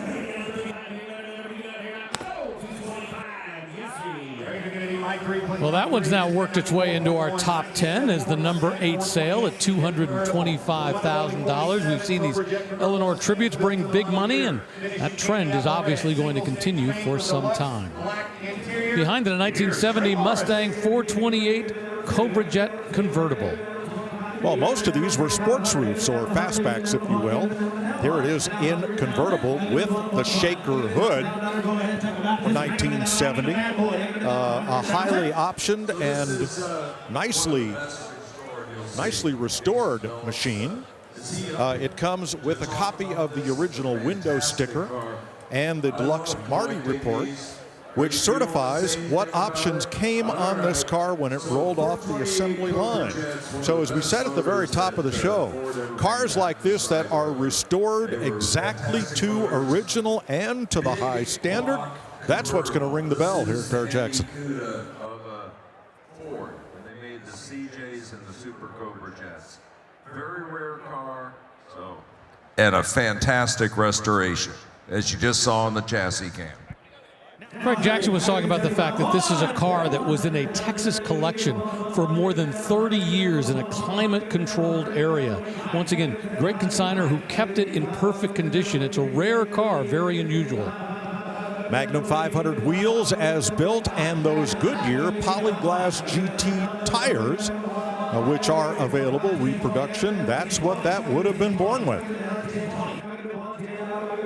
Incredibly, only 47 convertibles were built with the 428 Cobra Jet engine, so an incredibly rare example right here. The only thing I'm seeing that might be dinging a little bit is it's not a numbers matching engine. They're saying it's a date code correct 428. So when they did this restoration, they wanted it to be perfect. They even found an engine as close to the original date to be numbers matching as possible. Very high quality here. Covered on this, 1 of 14. 120, and now 15, 20. So when we say date code correct, that means that the block and cylinder head castings, which contain a date code stamped into them, that would fall within the date range for which the engine could have gone into this car as it went down the assembly line. So period correct, I guess, is the shorthand way of saying that. And I'm not sure that actually the Ford engines have the VIN number on them, VIN assigned to them. So you really, and ultimately, it is date code correct almost all the time. They're just saying that this is not the engine that this was born with. Currently at $145,000 for this 1970 Mustang convertible 428 Cobra Jet, one of only 47 built. Well, you would be hard-pressed to find a nicer one. The paint, the bodywork on this is just perfect. Well, they really tried to do a faithful restoration. They were able to find the correct reproduction Autolite shocks and looks like new old stock leaf springs to make it as accurate as possible. Right down the exhaust, everything else. And it does have a lot of original parts like the shock towers, the VIN tags are all original in the right places. So this is a survivor in many senses before it was restored. And this is a huge number for a 1970 Mustang convertible. Well, that's because it has that huge engine that is so unusual to find in this combination. To be honest with you, this is the first one I've ever seen. We just hit $200,000 for this very rare 1970 Mustang Cobra Jet convertible.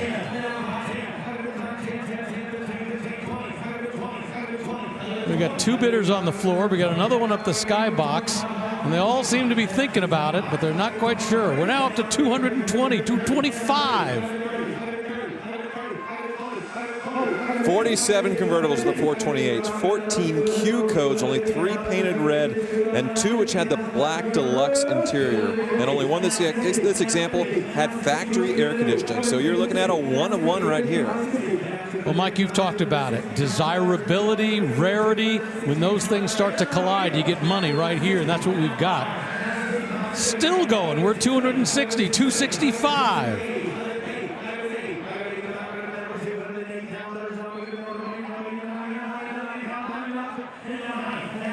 But it's not just the car, it's the way the car is being presented. All of those original parts. I mean, it looked like it literally just drove off the showroom floor. $300,000 the current bid.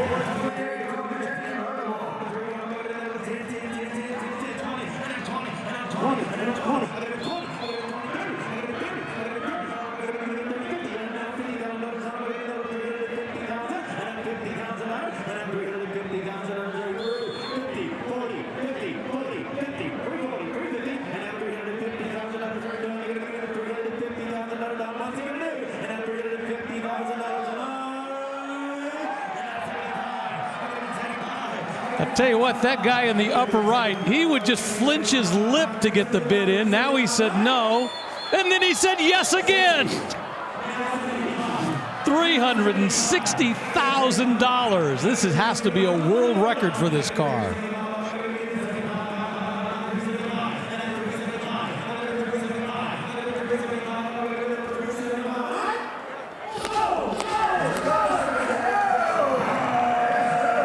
$360,000 for a 1970 Mustang 428 Cobra Jet convertible, one of only 47 built that year. That is the #2 sale of the day so far here at Barrett-Jackson.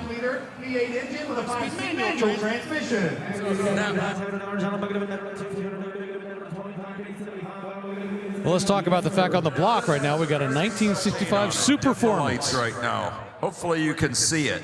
So the paint, the red stripes glow. Turn it on and off so they can see how it actually works. It is very cool. At nighttime, you can see the stripes glowing in the dark. It has electrostatic paint that is powered by a battery in it. You can turn the stripes on and off. All right, bring the lights back up. Let's go.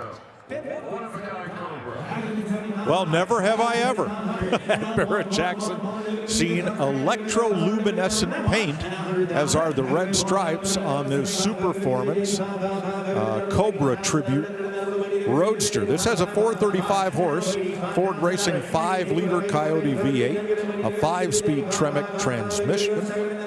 McLaren Classic Restorations responsible for that electroluminescent paint job. Yeah, we were talking about what customizers are going to have to do to one-up themselves every single year. Well, here's the latest and greatest as far as an active paint job. Whoever would have thought that something like this could exist? These are fiberglass bodied, but the chassis is very true to the original 427 Cobra in design. Big, wide, 4-inch diameter tubes, straight tubes front to back, make up the chassis for these. And this one is showing the evidence of little, if any, road miles since completion. Well, the name of that paint is called Lumalor. It was developed by a guy who had actually done a car for a friend, and he tried to use, kind of that glowing paint, and it would only, you expose it to light, and then it would fade. And he was like, we've got to have a better way of doing this. And he came up with the idea of actually using an electromagnetic field coursing through the paint to change the color.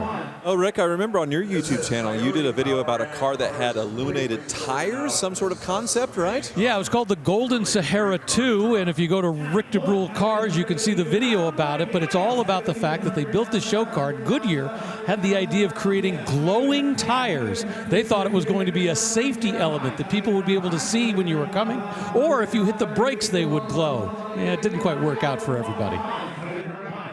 And that was in the 50s or 60s, I suppose. Yeah, short-lived thing. Well, I guess there could be a safety reason to have glowing stripes on your Cobra. They definitely see you coming.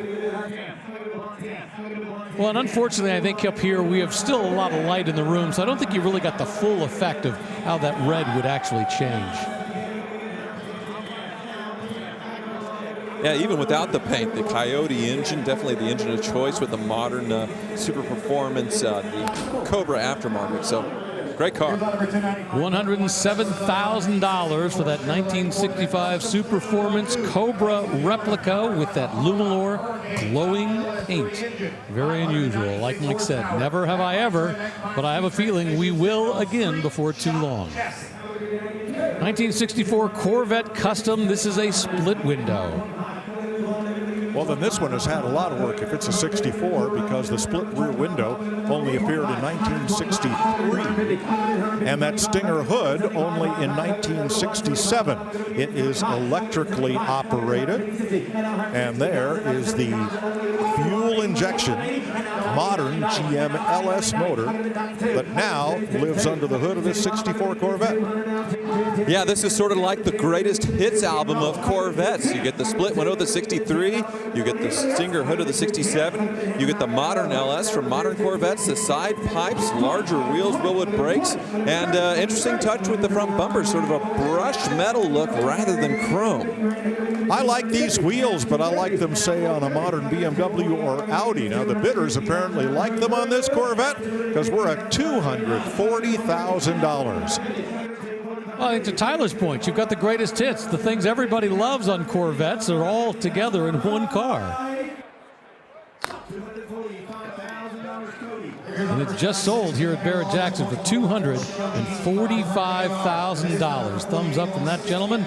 Once again, he'll pay 10% for the buyer's premium, and he gets to drive that car home or transport and just drive around the neighborhood. 2021 Ford Shelby GT500 KR, one of only 60 made. This is chassis number 48. Has the carbon fiber track pack and the technology package. That is a more than $21,000 option on the GT500 KR. The KR package, $68,800. Yeah, you got a lot of upgrades with the KR. You're seeing it under the hood right there, the Whipple supercharger, taking it from 760 horsepower to I think north of 900 horsepower. You also got different wheels with the KR, so the carbon fiber track pack would have had carbon fiber wheels, but they've been swapped out with this one. You can see the big Brembo steel brakes. With the track pack, you lost the rear seats and got the roll bar. With the KR, custom hood, and I believe a larger spoiler and ground effects is all in carbon fiber. A lot of upgrades on the KR. 1,250 actual miles on the clock. Don't call it grabber. This is Velocity Blue. So there's the factory-built Shelby GT500s, and then you can send them off to Shelby. I tried to get on a list back when I had the GT500. They said, we're full. Sorry, folks. At least to me. But yeah, obviously a major upgrade in the performance, but also in the price. He started with the track pack, $110,000, $20,000 or so, and then you took it to the KR, gave it the KR treatment, and obviously reaped the rewards with the price. Well, these folks have managed to bring it down for $190,000, the hammer price for that 2021 Ford Shelby GT500 KR. Sun's starting to get a little bit low on the horizon, but look at the crowds that have gathered here because they want to see what's inside the staging lanes before it gets up onto the block. And there's a wide variety of stuff. I mean, everything from American Muscle to some kind of big van right there. And of course, the great thing is when you're in the staging lanes, they've got a TV so you can watch what's up on the block right then and there and get prepared to bid. 1969 Camaro Z28 RS, once again a Jerry McNish certified car. This is the one we previewed just a little while ago. And another amazing restoration in Fathom Green. Now, let me just show you some of the great details, like the original battery clamps. They were kind of single use and they were gone. Tar top battery, original hoses. Here is the original smog equipment, and down there is the smog pump, most of which were long gone after you owned one of these for, a week or two. And with all the documentation, including the original registration right here, which was, looks like $25.25 to register this Camaro back in Ohio in the 1960s. What a bargain. You know, we talk about the cheap prices of the good old days. I would not trade what I make today for the $1.50 an hour I got pumping gas back when this car was new, just to get the benefit of those 1969 prices. No thanks. The good times are right now. Well, and look at the quality of the cars you're buying for right now. I mean, don't get me wrong. This is a great car. It's beautiful. It's worth every penny. But the great cars that we have that we're buying with great performance today, they're amazing pieces of machinery. And look at this number, $285,000, $300 for this better than new Z28 restoration, and there it goes. That is the 5th time we have hit that $300,000 mark here on Fantastic Friday. The #1 sale so far, $380. To break into the top 5, it'll take $300,000. 1957 Corvette Custom rolling up. The 1957 is the last year of the single headlights on the first generation Corvette, and the first year for mechanical fuel injection, the Rochester fuel injection. This one, yeah, it's fuel injected, but it's been upgraded with an LS3 under the hood, oversized wheels that look period correct, the modern chassis and all of that, but very stock as far as the paint color choices, the trim, and everything else. Well done. Yeah, the wheels give it away. They look like 18 inches, and this would have been born with, what, 14s or 15s. The interior is an upgraded take on the original, but the colors are authentic, including those white painted coves. So beautiful presentation, but not to be confused with a stock one. Yeah, I actually really like what they did with the dash as far as the centrally mounted tachometer with the gauges flanking it on either side, and the vintage air looks almost stock, like how it would have left the factory, but obviously you didn't have all those gauges back when it was new. The exhaust still exiting out of the correct place in the 57, the little bumperettes here on the side, and yeah, over $300,000 already. Jeez, it's coming so fast now. Yeah, just that fast. We now have 6 cars that have hit that $300,000 mark. And that's exactly what it sells for, $300,000 for that 1957 beautiful custom job on a Corvette. Congratulations to those folks right there. Well, coming up, a very special car for a very special cause, a 1988 Corvette 35th Anniversary Edition. But this one is being sold to help benefit the Driven Hearts Initiative for the American Heart Association right here at Barrett-Jackson.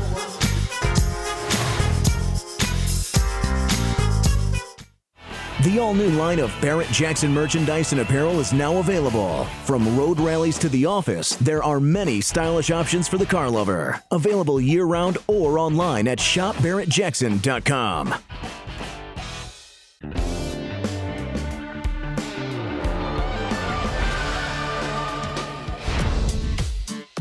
It has been an absolutely beautiful week here in Scottsdale. Great weather every single day, and every evening we've had spectacular sunsets like the one we're just starting to see go down over the tents here at Barrett-Jackson. In fact, all those tents out there filled with spectacular cars.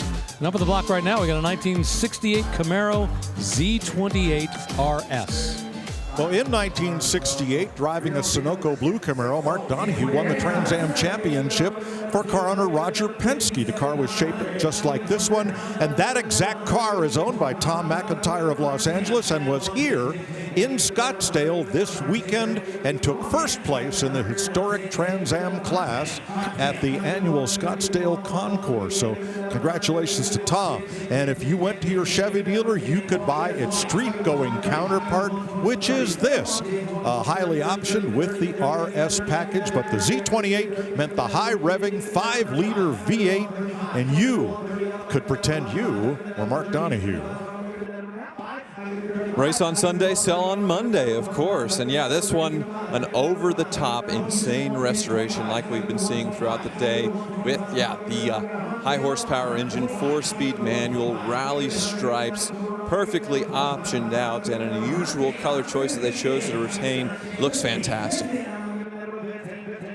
And the 1968 Camaro was subtly different in ways than the 1967. One of the significant things was they staggered the shocks in the rear to eliminate the axle hop problem that they'd had with the first year, the 1967. So it was a much, well, not much, a slightly nicer performing car than the previous one. Now visually, the main differences are the 68 had side marker lights front and rear and no vent windows, Astro ventilation. So no side vent windows from 68 on.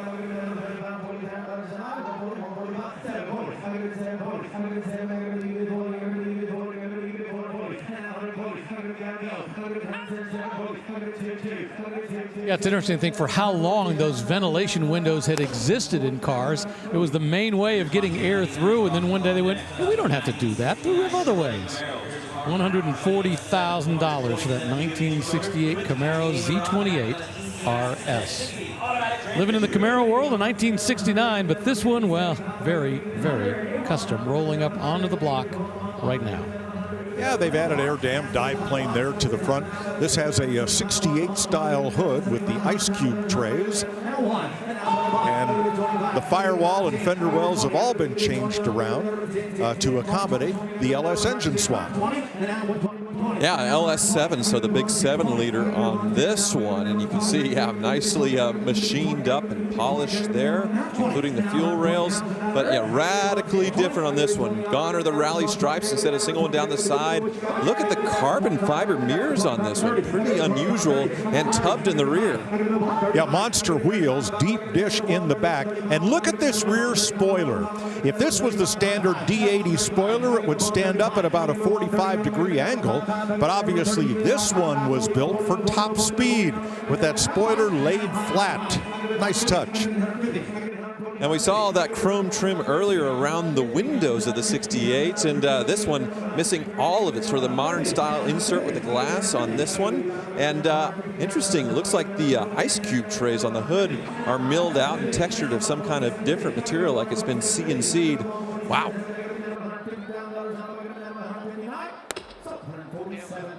$147,000 for a very custom 1969 Camaro. Those folks get to drive it home. Congratulations to them. We're going to take a break here at Barrett-Jackson on our fantastic Friday coverage. And boy, what a Friday it's been so far. Who knows what will be crossing the block this evening and surprise everyone.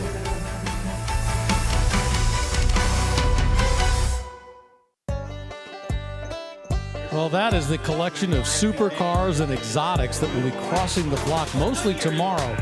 Boy, some absolutely amazing machinery that I cannot wait to see because it's going to bring serious money. Up on the block right now, a 1964 Shelby 289 Cobra CSX 7000. And by the way, those are the last three vehicles we saw across the block that Austin Martin sold for $250,000.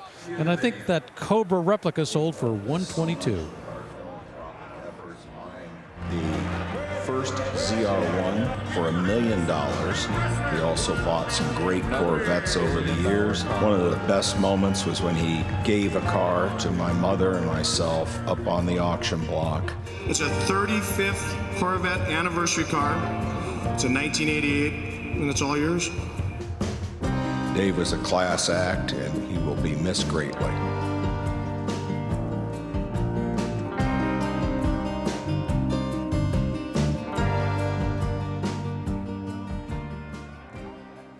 Wow, so I think that video sort of tells you Dave Ressler was larger than life up here on the auction block, and unfortunately, he died of a heart attack. That started our Driven Hearts campaign that my wife Carolyn started. She came up with the idea. That was 7 years ago. The car we sold then, I thought, I did not know the whole story until I went up to his collection. This is the car he was going to give us originally.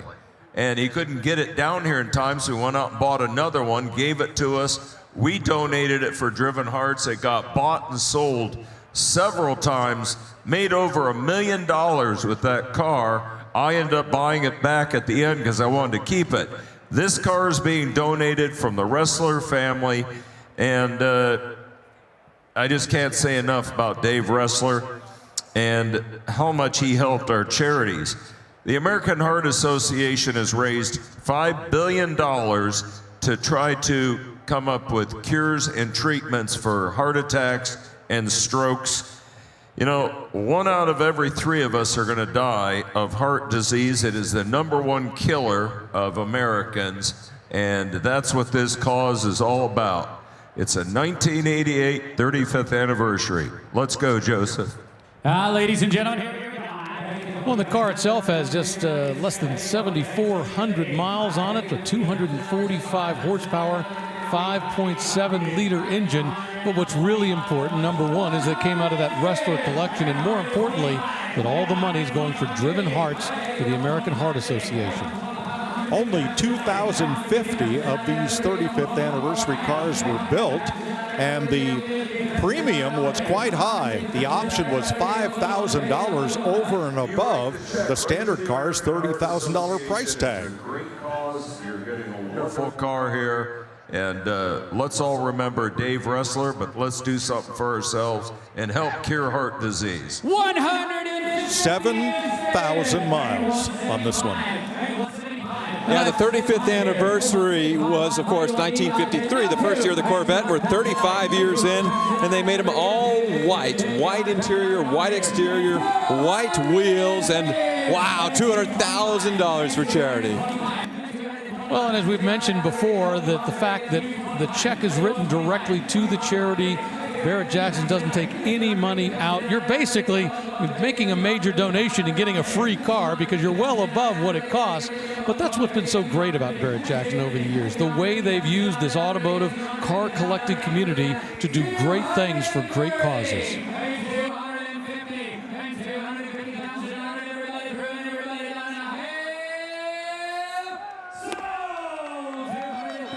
And it happened again, $230,000 from those folks right there. I think they're saying donate it back and sell it again. Mrs. Mousy from Midland, Texas. Her husband was a longtime Barrett-Jackson, both buyer and consigner. Wonderful couple. Greg also died of a heart attack. You're a great Barrett-Jackson customer with a heart of gold. Thank you, Mrs. Mousy, in honor of Greg. Let's give her a round of applause, ladies and gentlemen. So first $230,000 goes toward the organization. Now we're going to see what it sells for a second time.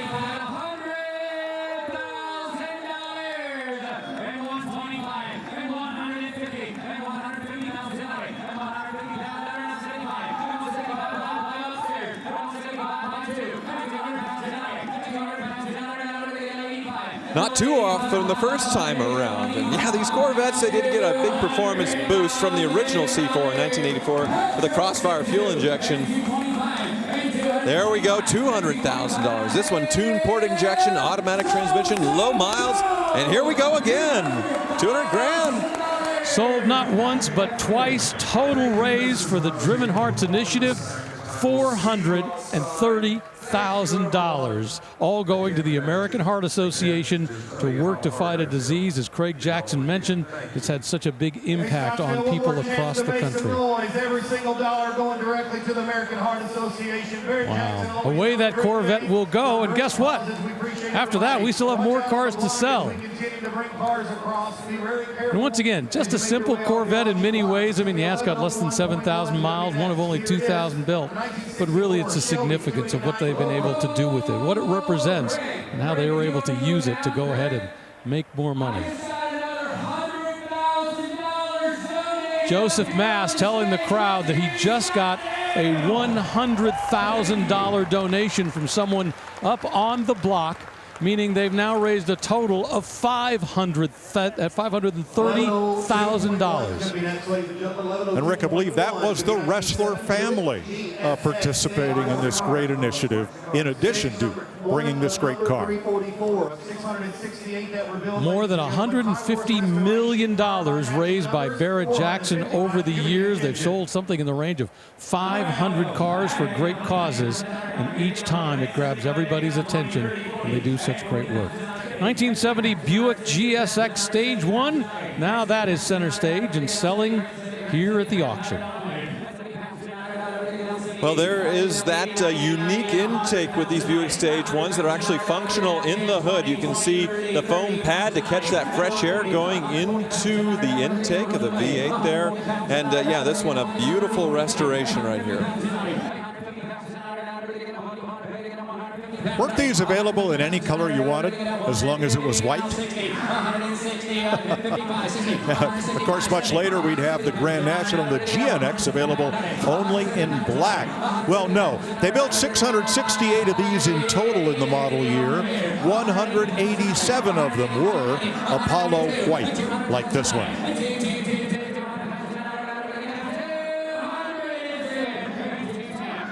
Already at $200,000. You can see the GSX spoiler on this thing with the graphics going all the way around, the matte black with the red pinstripe. And back up on the hood, you have a hood-mounted tachometer installed. Well, it's like we said at the top of the day, restored to original and perfect muscle cars. Break the bank at Barrett-Jackson. Rarity, desirability, it's got it all, and it just sold here at Barrett-Jackson. Let's check in with Rutledge Wood.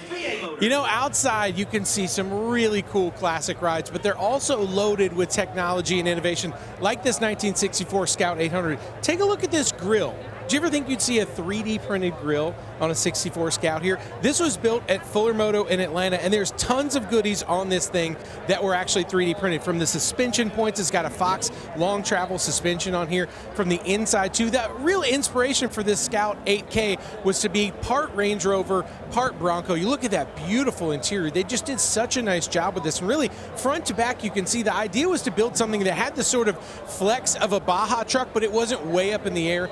This thing is gorgeous and really well built. I can't wait to see it cross the block later.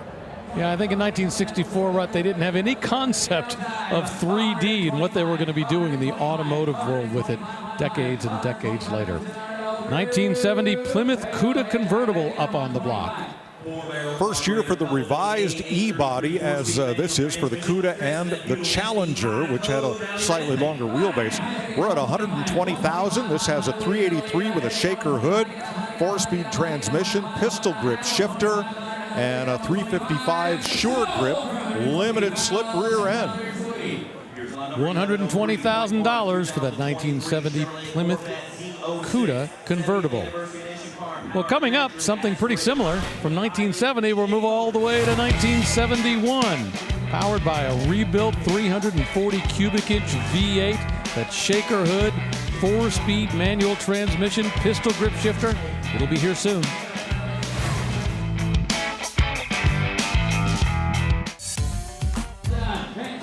We're at $200,000 bid for this car. April previewed a Chevy Chevelle in atomic orange. Hammer, $207,000 for that great custom. Moving on to a topless 1975 GMC Custom Jimmy. Yeah, no roll bar or anything to protect the passengers on this one, and obviously lowered to the ground, upgraded Vortex 6-liter, and an interior that looks like it was raided from Rutledge Wood's closet, it looks like, and he's actually joining us on the block. I think we both know that's a real handsome interior. Plaid is indeed red. Yeah, this thing looks great, doesn't it?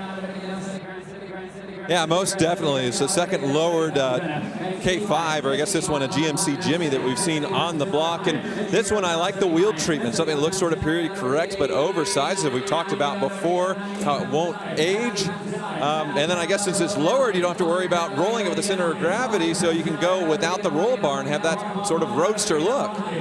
Yeah, there's something about these. Once you take the top off, now you do need several friends to get the top off because it is, boy, it's heavy. But boy, when you see it without, it just looks like they should have never put a top on one. You haven't tried the turtle method before where you go underneath it and want to just lift all the way up? And I did it once, much younger age when I did it, and never, ever again. It was scary. Mike Joy taught me after I had back surgery that I should not do stuff like that anymore. So I appreciate that you can do that. That's a good skill. That could well be a factory plaid from 1975. $107,000 way in the back of the room in the skybox. Well, we've just been overloaded with Lincoln Continental Custom convertibles. They've all been black, not this one. This copper-colored beauty is called the Pretty Penny. Yeah, this one doesn't have an upgraded engine, 460 cubic inch V8, and yeah, not all blacked out, but nice upgrades here. Once again, we see oversized wheels, but they have that classic Lincoln look to them. The suicide doors, of course, a big calling card for the Continental, and the interior, tan leather to match, looks like a higher quality than what you would have got stock with the new Lincolns, but pretty stock inside. The only thing I'm seeing is a subtle little addition of speakers, better stereo here.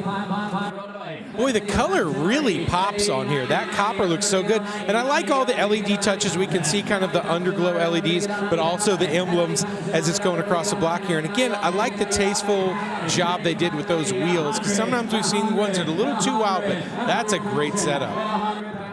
Yeah, you can see that glowing Lincoln logo there that Rutt's talking about. We saw bioluminescent paint, or I guess not, whatever they call that, electroluminescent paint. Well, here it is with the badge just glowing on its own with the help of some electricity. I am seeing a little bit of wear when it comes to the chrome. That some of this could stand to be refinished, but otherwise, yeah, in really nice shape here. $100,000 bid, bidder in the skybox at the back of the room. Camille has a bidder right here on stage, right below the auctioneer position. Who's going to get it?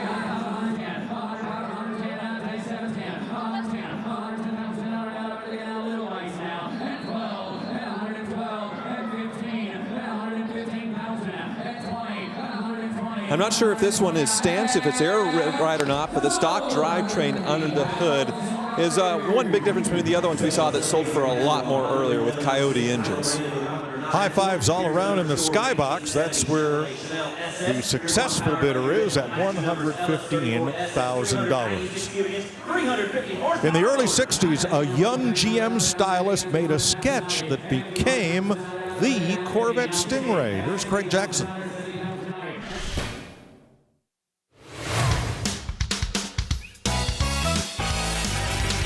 Peter Brock, well known for many things, he completely designed this example, which he calls his studio concept of the 1963 Chevrolet Corvette, powered by a brand new GM fuel-injected 6.2-liter LS3 V8 crate engine generating in excess of 550 horsepower, powered by the 4L60E 4-speed automatic transmission. Peter Brock is the only living member remaining from the original design team that was led by Bill Mitchell in the development of the C2 Corvette. This Corvette debuted at SEMA in 2024. I was there. It was quite an unveil, and having Peter tell the whole story. He will be at Scottsdale when it's selling. Peter Brock, he's just a living legend.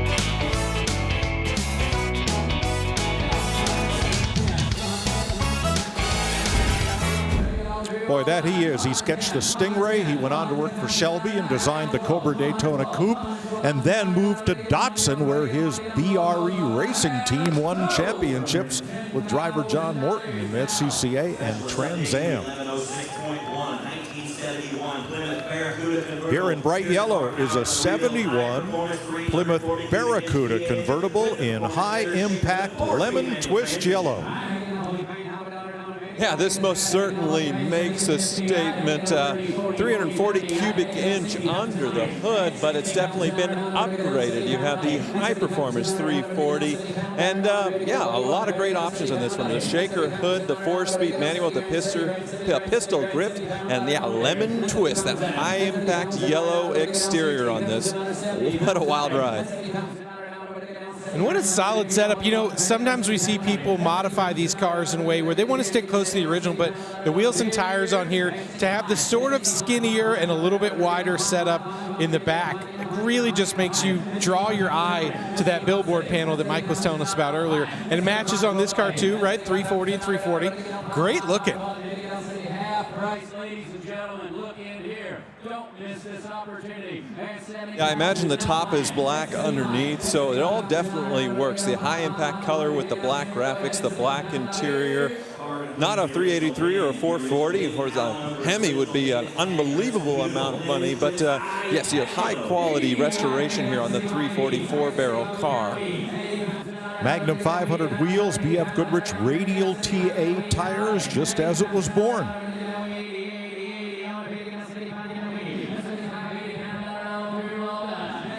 I think the small block engine may hold this back just a bit.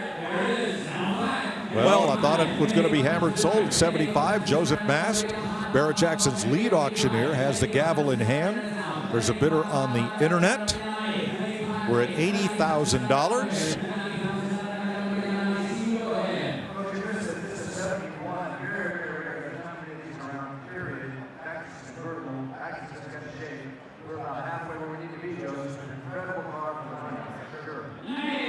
Steve Davis talking about how amazing of value this Mopar is in his eyes.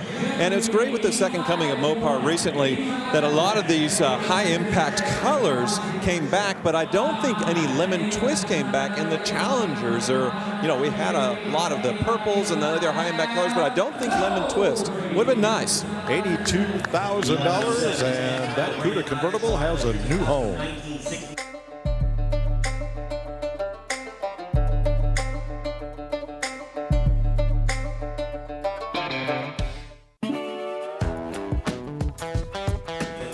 Welcome back to Scottsdale, where the staging lanes are really busy with cars that are on their way to the auction block. 2 full days left here at Barrett-Jackson Scottsdale for this January. Well, right now, lot 1108.1 is a 1948 Ford cab-over engine custom motorhome that is too big for the block. So here it comes in the exit door. Yeah, we had a bit of a traffic jam here earlier with the Nomad going out and this Airstream backing in. And yeah, it is an Airstream travel trailer that's been mounted to a cab over Ford. So you can see you have the cab over configuration here with the front and the bumper delete. And then they've made this sort of custom cab that continues into the Airstream. Quite a wild setup here. It's really nicely done inside. You know, it rides on a motorhome chassis, so it's a little bit easier when they started. But yeah, that's a 20-foot 1962 Airstream that they grafted on there. And I'll be honest, as a former Airstream owner, Tyler, I didn't know it would be possible to do this with it. But man, when you pair it up with the cab over, I mean, this would be the family cruiser that you'd want to show off to everybody. Yeah, I am stepping inside here. You can see beautifully done. They did a copper inlay to match the outside with the aluminum. And then the wood here, or the ceiling, nice and tall in here. Got a shower and a commode in the back, a kitchen right here with a microwave. This folds out into a bed. You have dining for 2, and then the driver way up front. And look, he has backup cameras, a bunch of gauges, all kinds of stuff. 454 Chevy Power, and it is said that 10,000 hours of fabrication went into this build over an 8-year period. And Mike, you see why using the chassis from a motorhome was such a smart move, because the way that this thing sits, it looks perfect. It doesn't look nose heavy, it doesn't look tail heavy. I mean, they really put a ton of thought into how to make this actually usable for somebody, and it is incredible. Well, the dually rear axle, it definitely helps, and the lightweight aluminum components of the Airstream, not entirely heavy and long-lasting. These Airstreams, they can last forever as far as the structure versus modern motorhomes where, you know, they're basically made of cardboard. You get the interiors wet and they just fall apart. You're not wrong. You're not wrong. Great point, Mike. Sold for $80,000. Number 1109 is next. Description change, feature catalog. Here's a one-owner 2019 Chevrolet Corvette Z06 convertible powered by the supercharged 6.2-liter LT4 V8, and it is mated with that. What a wild variety of cars, trucks, motorhomes, and you name it. You just never know what the next vehicle across the Barrett-Jackson auction block is going to be. But you know, on Friday and Saturday, it's going to be a stunner. Well, we've got a two-pronged approach to our TV coverage, and tomorrow, beginning at 2 p.m. Eastern Time, we'll have 10 straight hours of Barrett-Jackson on the History Channel. But if you want more tonight, and we know you do, there's 4 more hours of automotive nirvana still to come over on FYI. Now, if FYI is not in your current channel lineup, contact your cable or satellite provider and find out what packages include FYI. So for Rick DeBrule, Tyler Hoover, April Rose, and Rutledge Wood, and our entire TV team, I'm Mike Joy. Thanks for joining us at Barrett-Jackson. We'll see you tomorrow on History Channel or right now on FYI.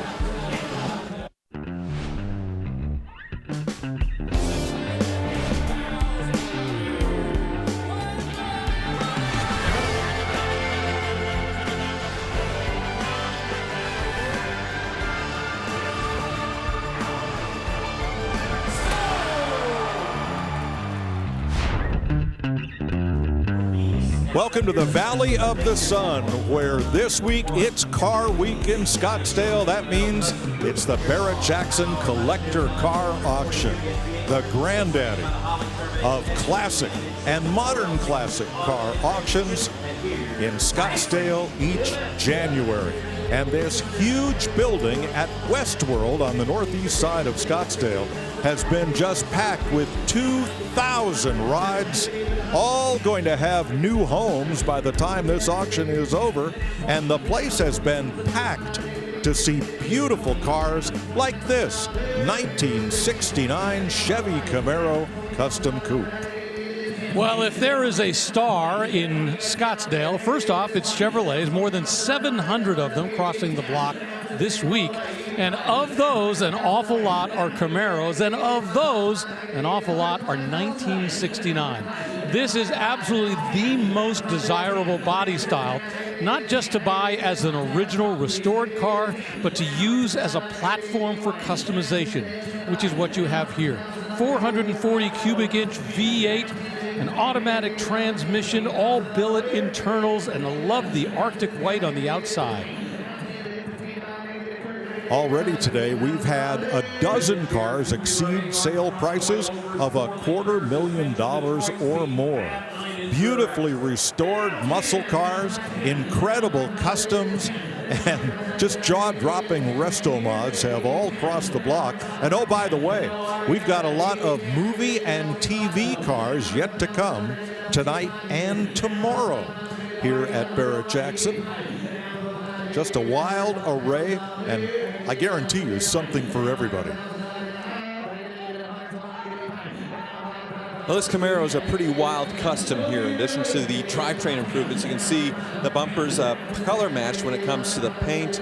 Dark wheels, and if you look at the interior, for the gauges, they have a little TV, a little iPad, if you will, mounted to the column to give you modern gauges. $105,000 is the hammer price. The seller pays an 8% commission.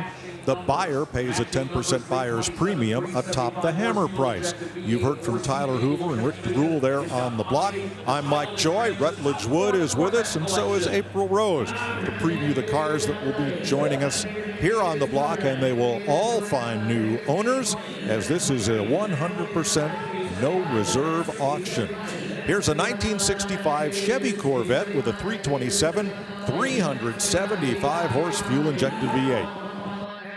Big deal. 1965 is the last year for fuel injection on the Chevrolet Corvette until they brought it back decades later. It was a very expensive option, and in 1965 is when they started to offer the big block, the 396, which offered similar performance for way less money. It was a much cheaper option. Most people went with that. So in 1966, when they upgraded to the 427, fuel injection went away entirely. It started in 57 and ended in 1965. This one, you can see the split window was gone 1 year only in 1963. And yeah, this one, a rare example of the last of the fuelies. Yeah, the reason fuel injection went away, a couple of them. The first, it was kind of complicated. Local mechanics didn't really know how to work on it. Number two, like you say, it was cheaper to put a carburetor in and get really good horsepower. $150,000 is the hammer price for that 1965 Corvette. We're going to stay in the Chevrolet division, but move forward 5 years to 1970 and this K10 custom pickup. So the interesting thing about this pickup truck, and when they get it up here, hopefully we'll lift the hood, because underneath the hood, not just another Chevy Crate engine, they actually have an Escalade engine, a 6-liter LQ9 engine underneath the hood. Let's see if we can pop that and take a look at it to see how, if it looks any different. Trying to find the actual hood release. Up it goes. They've cleaned up the engine compartment tremendously, but once again, an Escalade engine as opposed to just going with a random Crate engine. Well, but it does have all of the sort of Silverado trim, but none of the badging. So gone is, say, the K10 badge on the side or Silverado, all that stuff, but it does have the vintage wood trim going through on the midline there and in the bed with the Chevrolet logo. And, of course, lifted Beautiful paint on this one, all-terrain tires, and they rhino-line the bed so you can actually haul stuff. But yeah, this is what you want, a K10 with the short bed, regular cab, and yeah, interesting engine choice for sure. Well, and they didn't stay in the GM color palette. This is Lamborghini color. This particular blue, Lamborghini baby blue. Yeah, seeing a lot of pearl, a lot of metallic. It would look great on a supercar. It looks great on a truck as well. And even $100,000 will send that to its new owner. And as you walk around Barrett-Jackson and look at the cars that have been sold, you'll see that Summit Racing sold sticker that indicates the price. Beautiful truck. Love the color.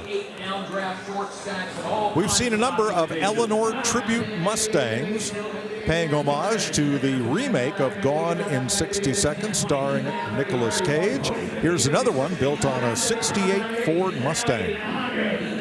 And the significance of this one is that this is an officially licensed. It has a certificate of authenticity. It was issued by Eleanor Licensing. Of course, that is the result of having it licensed by the family, the Halicki family, and so as a result, does it look any different? Does it any better? Well, it has that certificate, and it says this is the lineage of the real thing that came from the movie Gone in 60 Seconds, the remake, of course, with Nicolas Cage. And to signify its movie credentials, they have the Gone in 60 Seconds lit up in the back between the Shelby-style taillights. You see right here, has nitrous injected badge as well, because it does have the nitrous bottle in the back and the Go Baby Go button, just like in the film, but not like in the film is the interior. This thing is dramatically upgraded with sort of the, well, I'm not sure what that shape is. Hexagon, octagon. I was really bad at shapes when I was a kid, but yeah, beautiful custom interior. Center console, yeah, manual transmission as well. And you'll notice on the just above the glove compartment, it's got Carroll Shelby's signature. Carroll Shelby, if you shipped him something, he would sign it, and the money would go to the foundation. So he was more than happy to sign a lot of things. Rarely did he actually come out and sign the car. Usually the piece was shipped to him, and he did it that way. Wow, it's even numbers time at Barrett-Jackson. That one for $200,000. Rolls off to its new home. And taking its place center stage is a 67 Chevy Camaro Pro Touring Resto Mod. Well, I see the ZL1 badge in the grille right there. Yep, certainly matches. Is it under the hood of what you would find in a modern ZL1 Camaro supercharged LT4. So I think 650 horsepower on these, beautifully mounted into this first-year Camaro body. But the everything radically custom as far as the grille, as far as the air dam, and a lot of the trim and chrome removed, including in the glass. It's all mounted in the modern way without the trim holding it in. Wow, a lot of great details with this one. Yeah, in the back, this one looks like it's been mildly tubbed, so it's got bigger tires in the rear. You know, I love the concept of the Pro Touring build. You know, not just having great performance in the engine, and I think this one's pumping out 655 horsepower, but having the ability to turn as well, to be able to do a great track car. I'm not sure these rear tires are exactly what you want for that, but once again, the fact that it's designed to stop, turn left, turn right, more than just a straight line speed. Yeah, those are some deep, deep dish wheels. You see the Wilwood brakes. Let's take a look inside, and yeah, another gorgeous interior. You have the harness and the roll cage, which means this thing means business as far as doing some quarter-mile times, and manual transmission. They even have the LT4 supercharged badge in the interior. In case you forgot, you should know when you put your foot down what you have there. But yeah, beautiful Alcantara steering wheel as well. And a little detail you might miss, that center console, that's actually out of a much more modern Camaro. I like the fact that they've stayed in the Camaro family with some of the updates that they've done on this. And you get cup holders. Big gain there. All right, Patrick has the bid up there in the skybox with that green towel to catch the eye of the auctioneer, who is more than 200 feet away from him up on the block here. And there it goes for $150,000. Well, if you love Camaros, back when these were new and you lived in New England or New York or especially Long Island, you wanted one of Joel Rosen's Baldwin Motion high-performance Camaros. Here's Barrett-Jackson's Mike McCullough.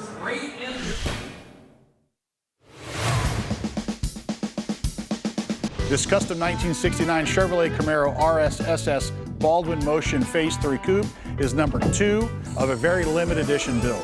It is powered by a 540 cubic inch, 600 horsepower cast iron big block Motion engine with aluminum heads and 1,000 CFM Holley 4-barrel carburetor. This Phase 3 Coupe features a vintage air system, an all-leather interior, custom dash and console, and Motion classic instruments. The interior was signed by Joel Rosen, founder of Motion Performance. The exterior features front and rear spoilers, a handcrafted L88 style fiberglass hood, and steel body panels.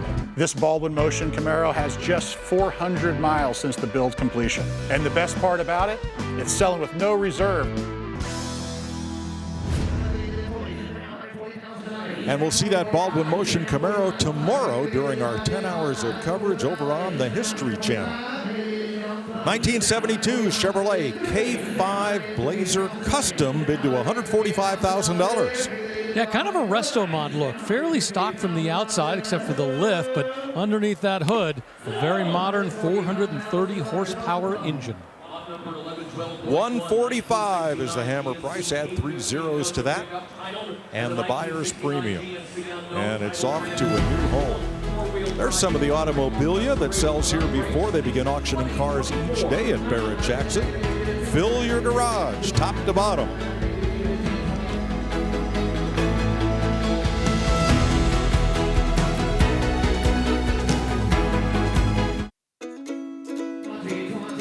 When you come to Barrett-Jackson, the McGuire staging lanes is your last chance to open up the hood and the trunk and the doors and look inside these cars, maybe talk to the consignor and formulate a plan for what you want to bid to acquire your next dream ride.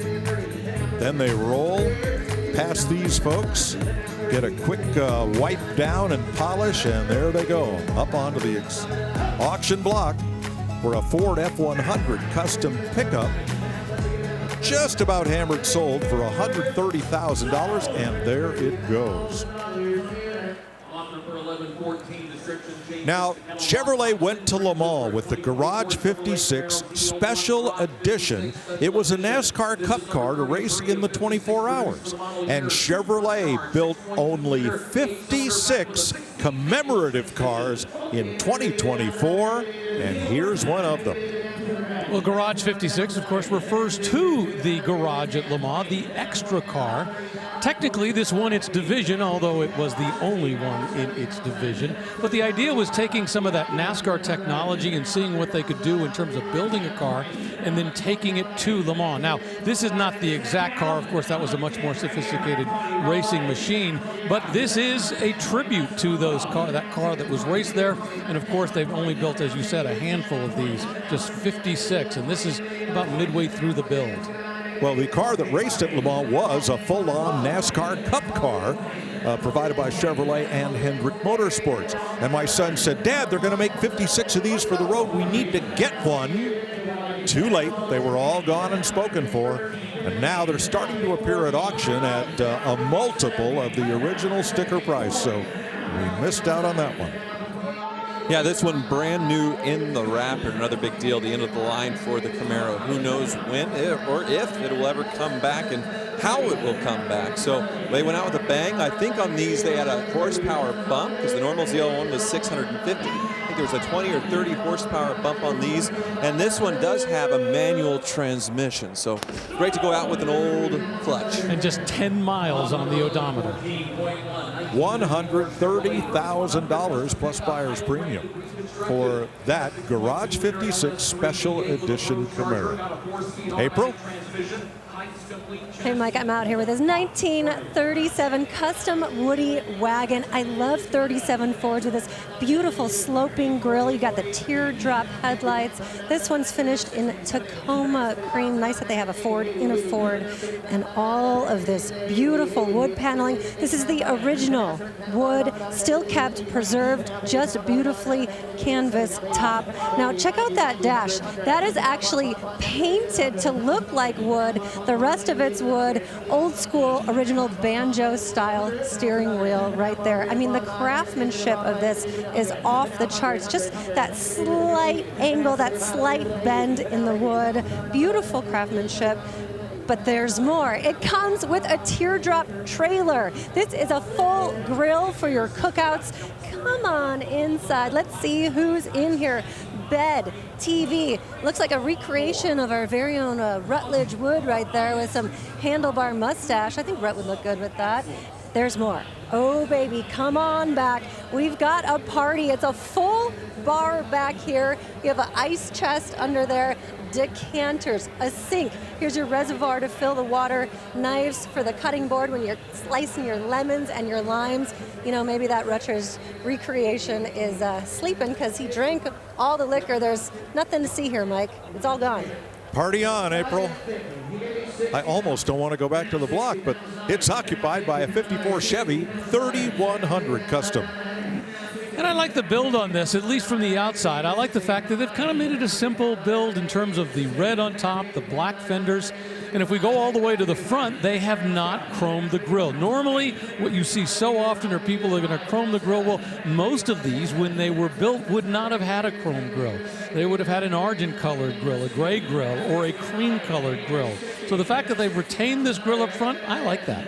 Makes it stealth, since it does have a supercharged LS under the hood, so a massive power boost. And other than the slightly oversized wheels that look stock as far as the dog dish and the white walls, you'd never know it wasn't stock, and the stands, I suppose, as well. But yeah, big power boost there. One bidder on the floor, one on the internet working here. One in the skybox. And see if we can't just take a look inside. Oh, away it goes. We'll take a look at another one. Skybox, high five, $65,000. The hammer price. Everybody's happy up there.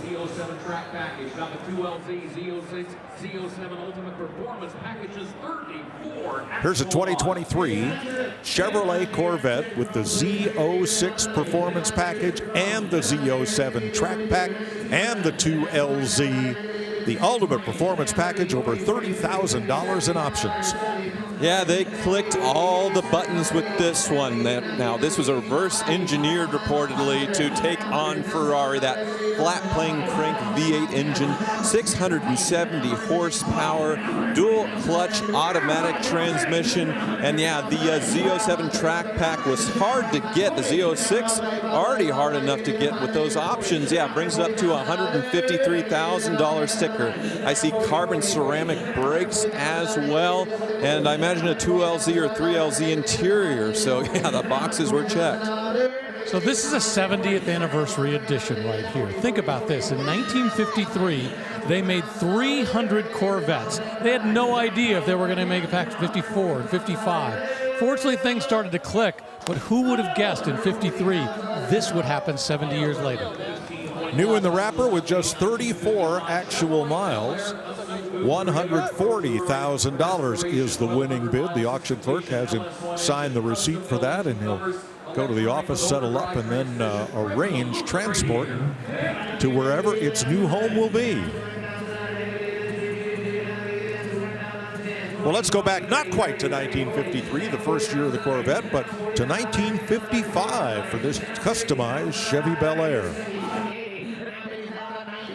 Well, yeah, you can see an incredible amount of work done into this customization. LS under the hood sort of backdated to look vintage with that intake and the fuel rail covers, matching the blue body on this thing, two-tone, and all the chrome sort of left stock. All the gingerbread you would have gotten in 1955 is still retained on this one. Obviously lowered quite a bit, aftermarket wheels, but they didn't want to mess with as far as the original design and all the gingerbread of the 55. You know, it's interesting because it's all these subtle changes. You know, that's not just a blue and white, it's a pearl. So it's a much more modern rendition of it. And I don't know how they do it, but somehow the chrome just looks a little brighter than it would have looked back in its day.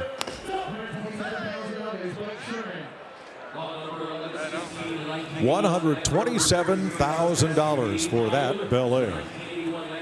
Among the great cars coming up, my favorite year Mustang, 1969.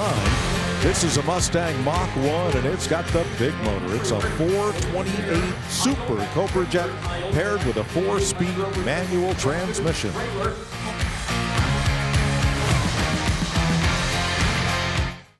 The all-new line of Barrett-Jackson merchandise and apparel is now available. From road rallies to the office, there are many stylish options for the car lover. Available year-round or online at shopbarrettjackson.com.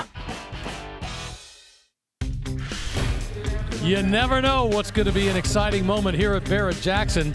This 1981 Land Rover Series 3 Custom with the Jurassic Park look on it just sold here at Barrett-Jackson for $400,000. Now, everything was custom about it, had a custom trailer, but $400,000. And there was heavy bidding all the way. Once again, never know what's going to bring big money here. Let's check in with Rutledge Wood. Rick, I'm out here at the Blueprint Engines tent, and I've been looking for something special, and I found it in this 1971 Chrysler. I want you to look under the hood. Let's take a look at our engine cam brought to you by Blueprint Engines. You know, when you look at this 340 4-barrel here in this Dodge Challenger, you see that big shaker hood, but really what I love is how original and complete everything is in here. It smells so much like my old 70 Charger that I got from Kyle Petty, I cannot believe it. But when you take a step back and you look at this whole car, it was recently repainted in V2 Hemi Orange, got the beautiful convertible. Of course, this 340 4-barrel is connected to that TorqueFlite 727 transmission. And as you come around the side of the car, you can really see it's got the Magnum 500 style wheels. It's got the black interior, black top, even has the spoiler. You know, when you're looking at a car like this that doesn't have the big motors, doesn't have the Hemi, it does mean you got a chance at getting a great deal on a really solid classic that's going to keep growing in value and be something you can use and you won't hurt putting miles on it. This one's a beauty, Rick. Yeah, I love everything about that. And up on the block right now, a 1965 Pontiac Le Mans Custom Hardtop. Well, Rutt and Mike name dropping all their NASCAR fans. I feel our friends. I feel kind of left out. This one was born as a Le Mans without the GTO option, but got gleaming silver paint, the GTO hood, all of the badging. It's got an LS swap, even painted Pontiac engine blue. Nicely done. $120,000. What do you mean you feel left out, Tyler? You got William Shatner, you know, your buddy from last year. That was a one and done. He said, "You're crazy," and walked off the block, and we haven't spoken since. Because I painted at the side of him. That's okay. We tell everybody we know Tyler Hoover. So $40,000 the current bid on a 1958 Corvette with a frame-off restoration. So the 58 with one-year styling touches like the washboard hood and the tusks on the trunk. The aluminum valve covers indicate this is the upgraded V8 engine, radio suppression, ignition suppression there. And yeah, nicely done. Black interior, standard transmission, good to go. Red with white coves, classic. Yeah, they're calling the color Signet Red on this one, and the 4-speed manual, definitely a nice option on this one. Not a fuel-y, but still a really nice high-quality restoration right here. Yeah, 3-speed manual. I believe a 4-speed, actually. Showing 3-speed on the configuration, though. Two-top car. The convertible top is stowed underneath the boot, and there is a removable hardtop. Also in red, that will accompany this. I like how the exhaust on these cars comes out through those outlets in the end of the bumper. Kind of sharp. Full wheel covers with faux knockoffs. And the significance of the 1958 Corvette, yeah, it was longer, it had more performance, but most importantly, it finally turned a profit for General Motors. And that's what allowed Corvette to continue on into the cars that we have today. $72,000 for that one. Barrett-Jackson.com, the place to go to for all the information about the cars crossing the block, and you can check out which cars will be crossing tomorrow as well. Right now, we got a 1967 Corvette Custom. Well, the hood says 427, and under hood is a 427, but it's not the one it was born with. This one has had a big swap. From the front, you can't tell it's a 1967. To do that, you have to come around to the side, where these fender vents were 1967 only.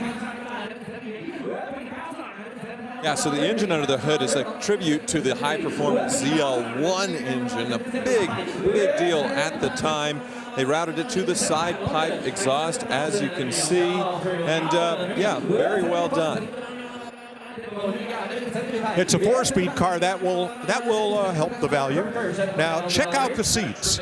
Headrests were not standard in 1967, but they were an available option. They would be made mandatory by the U.S. government soon afterwards, but they were extra cost if you wanted one in the 67 Corvette. 71, 72, 71, 72.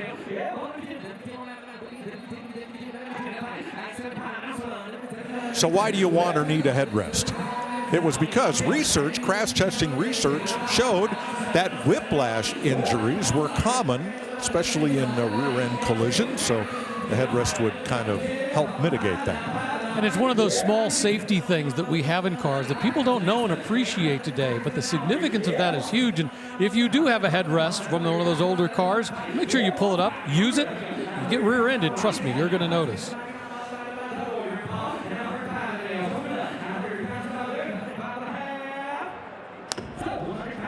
Way it goes. 1967 Corvette Custom. Just hammered, sold at $100,000. Right behind it, a car we previewed just a little while ago, a 1969 Mustang. This one's a Mach 1 428 Super Cobra Jet. So yes, a lot going on here. The Mach 1 was the performance version of the Mustang. The Cobra Jet engine was the most powerful that was available in 69, not counting the Boss 302 and 427. Now this has the drag pack added. See this oil cooler that sits here in front of the radiator? That was part of the drag pack option, and this also has the shaker hood. So we're at $100,000, and I think we're going to keep going for a while. Absolutely, the Super Cobra Jet engine, 335 horsepower. This one also well optioned with the 4-speed manual, and that color, yeah, you're right, Wimbledon white, blackout hood treatment, and the sports roof, everything you'd want. So that Wimbledon white with red stripes is repeated in the just released 60th anniversary Mustang, available in coupe and convertible. And kind of as a safety measure, these Mach 1 stripes are reflective.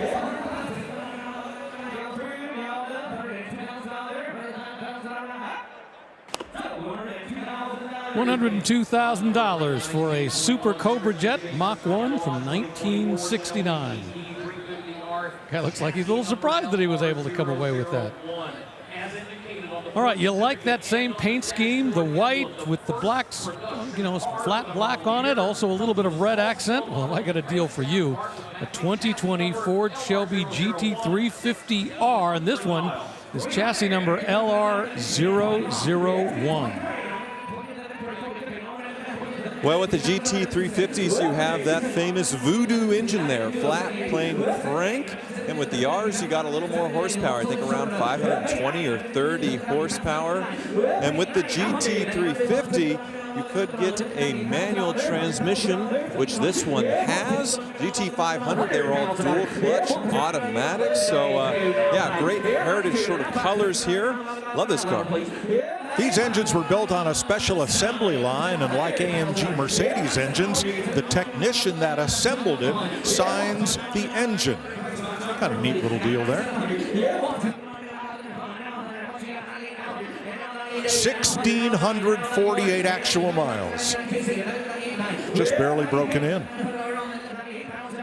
It's got the Voodoo engine, which is such a high revving engine with that flat plane crank. 527 horsepower with that 6-speed transmission. But really, that Voodoo engine, one of the most spectacular motors ever to come out of Detroit.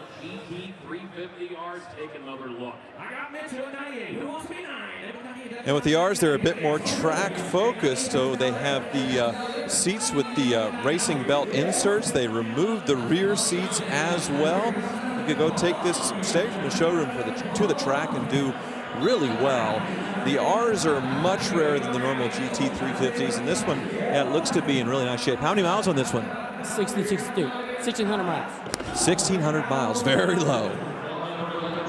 Just sold here at Barrett-Jackson for $100,000. A practically brand new 2020 Ford Shelby GT350R. We'll take a break, come right back.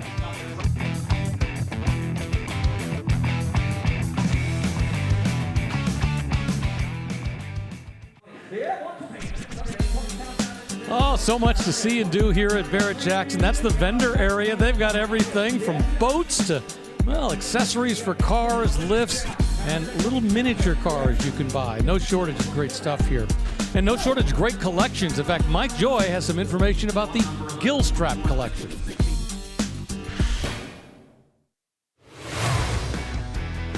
In 20 plus years in Scottsdale, I've never seen anything like this. All of these beautiful exotic cars from here forward are being sold from one collection. Jim Gilstrap, the professional musician and polo player, started collecting late model cars and worked his way up the food chain all the way to the top. Porsches, Bentleys, McLarens, Ferraris of every type, all virtually brand new. But the star of the collection is going to be this violet pearl Lamborghini Aventador LP780-4 Ultimate, the last of the line. If these had been my cars, I would have wasted so much time just trying to figure out which one to drive next. But what a great problem to have. And all of the cars in the Gilstrap collection, all you see right there, will be crossing the block tomorrow. It's important to point out they're all crossing the block at no reserve. They will all get new owners. And I think folks are lining up, whether it's the Lamborghini, the Ferrari, the McLaren. No shortage of amazing machinery up there. Right now we got a 1969 Corvette Custom up on the block. Yeah, this one has an LS, a very customized LS under the hood, manual transmission. You can see the wild custom paint job, but what's fun, you can see it on the dashboard. This one is a cover girl for Vet Magazine. Here you go, right on the cover, just as she is crossing the auction block. So a pretty incredible build on a third generation Corvette, modern LS, and yeah, very patriotic-esque paint treatment here. Well, Cover Girl just sold for $60,000, that 1969 Corvette Custom. And personally, I actually like that paint. It's a little surprising that I do, but I actually like it. 1969 Camaro Z28. This one, Jerry McNish certified. Very original. I'm amazed at how many Z28s come across the block with their born with engine and running gear. Yes, these were very high revving and very durable 302 cubic inch engines, but you know, if you raced them, especially on the street, somebody would miss a shift. There would be tears, and then there would be the expense of taking that engine out and replacing it. But here we have another one with its born with drivetrain. I have definitely done a money shift or two in my day. How about you, Mike? Oh, sadly, yes. But not with one of these. That's the same engine we run in the historic Trans Am cars. And when Tony Otto TOE Performance builds them, they come out about 475 horsepower, which is quite an increase on the claimed 295 horsepower stock, and actually more like 350 when they left the assembly line. Well, the numbers matching drivetrain is probably what saved this for someone to do a beautiful restoration rather than a customization. If it didn't have its born with engine, it was used and abused as intended when bought new, well, it can get a new life as a custom with different suspension, LS engines as we're seeing. But yeah, great to see them when they're beautifully restored like this. We're seeing aftermarket wheels on this one. That's a day 2 modification, we called that. No harm, no foul. If you had one of these and wanted to make it yours, that's one of the things you would have done back in '69. $90,000 the sales price for that '69 Camaro Z28. And we're saying the Chevrolet world move forward a few decades to 2024 for a Corvette Z06 C8 car. Yeah, the mid-engine Corvette got a major upgrade in 2023 with the Z06. This one being a 24, only 120 miles with that flat plane crank V8 in the back, 670 horsepower, very high revving as well. They redlined to, I think, almost 9,000 RPM. This one not a 70th anniversary or a Z07 package, I believe, but yeah, great spec, wild colors on the inside. Boy, you just heard that beautiful engine.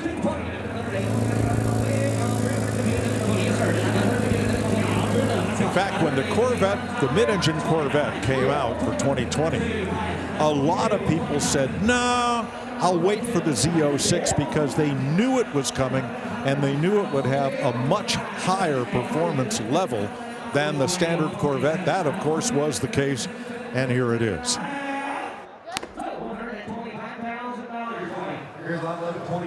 Up in the skybox, $125,000 for a C8 Corvette 2024 with that 5.5 liter V8, 670 horsepower. You want modern marvels like that Corvette, or you want classic muscle? Whatever you like, it's here at Barrett-Jackson.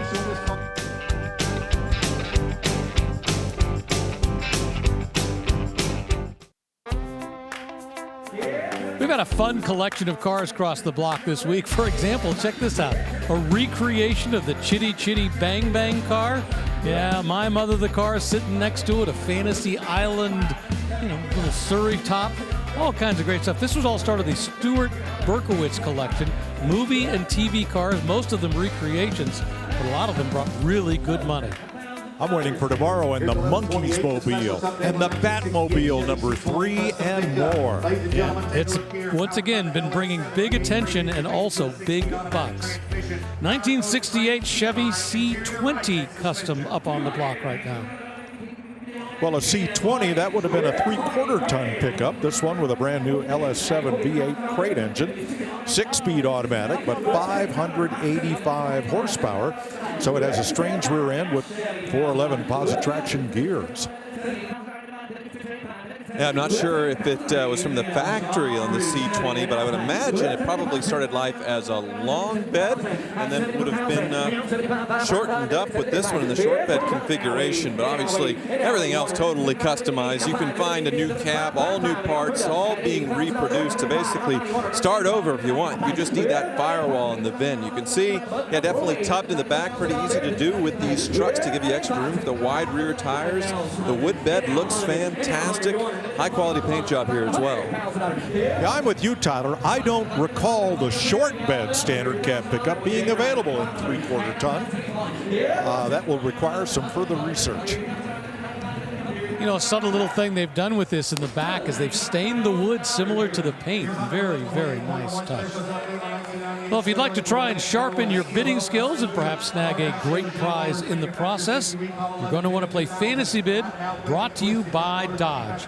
Right now, April Rose is going to preview one of the cars that your job is to predict the price on. This is unbelievable. 1972 K5 Blazer. Let me tell you about the paint. Texas Randy Candy. I wish you could see it in person. I hope it looks as good at home, but it is gorgeous. I could just fall in it for days. Beautiful custom 2-piece 17-inch wheels down here. This paint color, creme brulee. And of course, they kept true to the original with the faux wood look right in here. Inside, we've got more great color names. That is peanut butter leather wrapped wheel, gorgeous body color dash right in there. The gauges look original. They've all been upgraded. Now check out her heart. because she's got a supercharged LS3 getting you 700 horsepower. Oh yeah, baby, with an automatic transmission. Now, here's the best part. I want you to look underneath because there's some mirrors lined up so you can see that beautiful billet transfer case, upgraded suspension, burnt bronze exhaust, and coil over shocks. Man, talking about all these different desserts is making me hungry, and that is so clean underneath you could eat off of it, Rick. Well, thank you, April. And that truck is going to cross the block tomorrow, January 25th.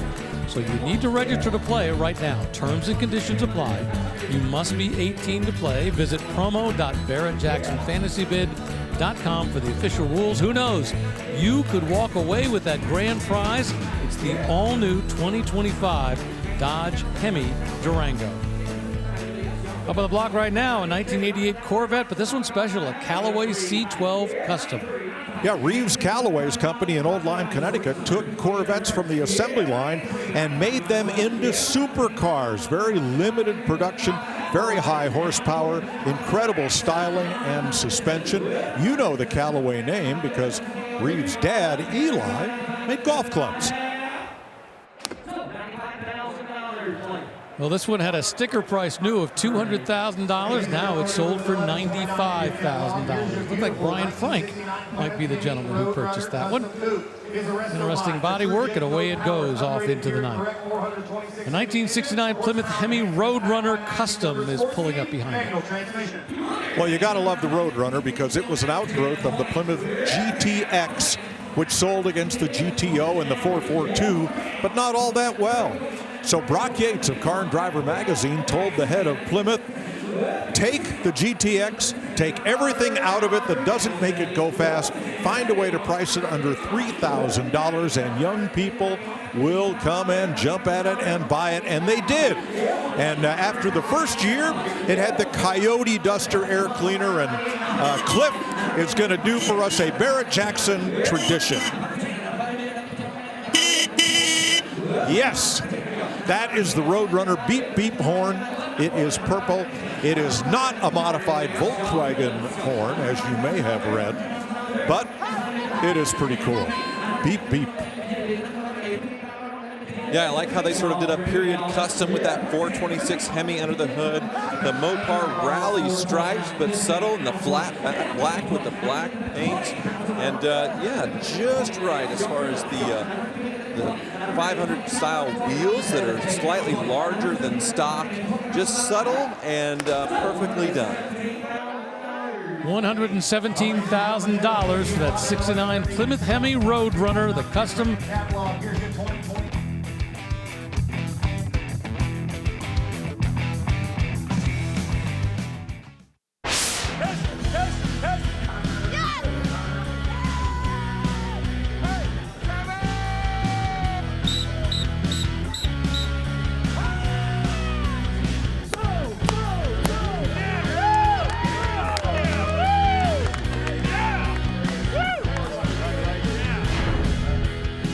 You know, call me crazy, but I think the bidder's assistant with the whistle is going to have a little more voice at the end of Barrett-Jackson. He may be out of breath, but he'll have a voice.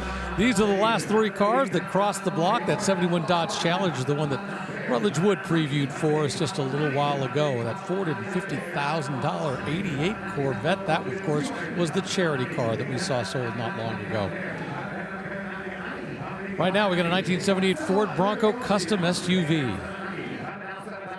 Well, on the surface, it looks like something period correct as far as the graphics on it, the paint job, the lift, the all-terrains, but majorly updated under the hood. A Godzilla crate Ford V8 under the hood with, yeah, big horsepower.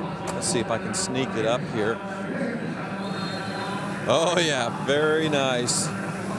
Actually, I'm not seeing the supercharger on this one unless it's tucked in somewhere. But yeah, everything else looking very period correct, including the interior where they sort of did the poncho style as far as the seat inserts, as I would say. The reindeer package as well with the wood trim. And yeah, all looking very tidy in there. And Tyler, this thing's really made to move. You know, they paired a 6-speed transmission up to that 7.3-liter Godzilla V8. But really, when you take a look at the whole thing, the lift that's on there, Dana 44 front axle, it's got the Ford 9-inch rear, 350 gears. I mean, this sucker, it's stout. I think this was really made to go have some fun in the dunes, in the mud. Anywhere you can go, you're going to look like you're having vintage-style fun, but with modern updates. I love the vintage graphics on the side, and it just sold here at Barrett-Jackson for $107,000. Let's listen to Steve Davis. We've seen it sell once, seen it sell twice, and lo and behold, we're shocked and actually surprised when the folks that bought the car the second time approached us and told us, guess what? We want to donate it again. It's going to Palm Beach. Please give First Street Plumbing and Heating out of the great state of Idaho a big round of applause, and we'll see them in Palm Beach. God bless them. So the point they were making, the car that sold for a great cause earlier tonight for the Driven Hearts Initiative for the American Heart Association, which was donated back to sell a second time, has now been donated again and is going to sell at Palm Beach. Let's hear it. Fantastic Friday. We couldn't be fantastic with all of you, and we're going to sell this next The opportunity to raise more money for the American Heart Association. Up on the block now, we got a 2022 Chevrolet Camaro, but this one has a very magic name attached to it, Yenko. Yeah, Don Yenko, a legendary Chevrolet dealer and tuner, was backdooring in big block Camaros back in the 60s and 70s and modifying them to go racing. So this is a tribute to it in the modern era, 2022. And yeah, supercharged V8 for 1,100 horsepower. Absolutely incredible power out of this thing. You know, that Yenko stripe outside in the staging lanes, Tyler, it's like a bug light. It attracts everybody. People see that name Yenko. They know the legendary name behind it. And this thing is a really well-built, stout car. 1,100 horsepower, unbelievable, but still 6-speed manual transmission, so you're rowing your own gears. That's just going to be a crazy experience. And yeah, the current bid's still under $100,000 as far as dollar per horsepower. That's pretty low. Yeah, only 530 miles. And think about this. They only made 50 of them. This is number 50. It's got that Yenko name, factory performance. Boy, it's pretty special on just about every level. I think this is absolutely a future collectible. You can see that Yenko badge on the back right here. This will be the stage 2 with 1,100 horsepower and just sold.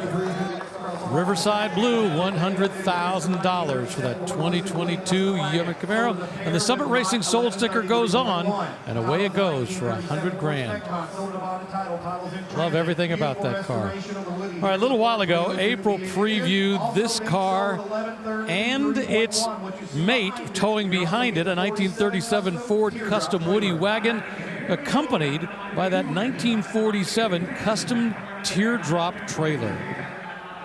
Well, they said that the liquor cabinet was already raided by someone else, at least according to April, but I think our producers probably got in there, stuck a few drinks. What do you think, Brett? Yeah, don't smell my breath, Tyler. That's a great point. A beautiful teardrop trailer here. April did such a great job previewing this. You know, the Woodies just have so much style, so much flair. This one had been converted to left-hand drive. A lot of love when it was built to Pete and Jake's, but that teardrop really puts it to a whole new level. And we've seen sometimes these can really, the pairs can really do some great numbers when you can kind of imagine, oh, it sleeps too, there's a barbecue grill, there's a wet bar, what couldn't I do with this? Absolutely, the wood beautifully redone, but sort of given a patina finish in this, and suicide doors as well. Going, you have 3 full rows of seating, so you can haul a bunch of people and then camp in the back. I guess the camper would be a little snug for 2, but yeah, fun bit of whimsy here. And also, I think that the Tacoma cream that they painted the outside with was a really nice touch. But you can see, Tyler, especially when you look inside, you know, they really put a lot of thought into how do we make this thing look good everywhere. The kind of butternut squash color on the wheels against the white walls, This thing is really well put together. Does not look like Rudd in there. No, I'm sorry, April. You're wrong on that one. Rudd's a much more beautiful man. $99,000. That's the price for the 37 Custom Woody, together with the teardrop trailer that's being towed behind. Boy, what a beautiful piece of woodwork on the back. Right behind it, a 1964 International Scout Custom, and this is the one that Rutledge previewed for us earlier, and just one of many great-looking Scout Customs that we've seen this week here at Barrett-Jackson. You know it's a big deal when Courtney Hansen hops out of the inside of it, but one of the things that I really like that Fuller Customs did, you can see this is a 3D printed front grille here, and a ton of different parts on this vehicle, Tyler, were 3D printed and then turned into metal, and you can really see the way that it all came together. But you've got a Fox long travel suspension on here that really gives it like a Baja truck-esque feel, but it's not jacked way up in the air, so it still really sits like a Pro 2 truck. It's got the NP205 transfer case in there. It's got an LS that's powering it. And you can see, too, they really were trying to do sort of a Range Rover meets Bronco sort of a vibe, but all modern LEDs on here, Tyler. I think this thing came together really nicely for a Scout. Absolutely, and here's one thing you can't do out in the staging lanes. Let's look together at the chassis cam. And yeah, that Baja style is what you're talking about. Wow, it's all dressed up, too, in bright orange. What are you seeing, right? I mean, it's beautiful. They really put a lot of effort. Fox actually tuned these shocks for this vehicle, which is a huge thing to do. So you can actually, not only can you use this. Whoa, look up now, $260,000. I think we're about to set a world record on an International Scout. We saw some across the block earlier this week. We're at $300,000. We thought 120 was great. This, a beautifully done International Scout from 1964. You know how to pick them, right? Wow. Guys, I mean, when you see it, you look inside the interior on this thing, you really see that sort of Rover-inspired look, and it obviously paid off for them. $300,000 for a 1964 International Scout, that LS V8 engine inside, Holley intake manifold, all kinds of great work, possibly the nicest International Scout ever. And boy, it brought big money right here on the auction block at Barrett-Jackson. The 1957 Oldsmobile 98 Starfire convertible will be up on the block very soon. One of just 750 convertibles that were built with that Tri-Power 371 cubic inch engine. The all-new line of Barrett-Jackson merchandise and apparel is now available. From road rallies to the office, there are many stylish options for the car lover. Available year-round or online at shopbarrettjackson.com.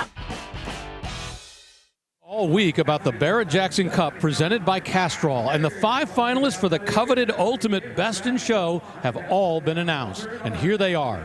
A beautiful 1966 Chevrolet Corvette. This impressive 1968 Dodge Charger. Next up, this very sleek 1959 Chevrolet Impala, and this cool 1932 Ford Roadster. And last but not least is this excellent 1969 Ford F-100 Custom. Now, the Ultimate Best in Show winner will be announced during our live Super Saturday coverage tomorrow right here on the History Channel, so you do not want to miss it. We've been talking all week about the Barrett-Jackson Cup presented by Castrol, and the 5 finalists for the coveted Ultimate Best in Show have all been announced. And here they are. A beautiful 1966 Chevrolet Corvette. This impressive 1968 Dodge Charger. Next up, this very sleek 1959 Chevrolet Impala, and this cool 1932 Ford Roadster. And last but not least is this excellent 1969 Ford F-100 Custom. Now, the Ultimate Best in Show winner will be announced during our live Super Saturday coverage tomorrow right here on the History Channel, so you do not want to miss it.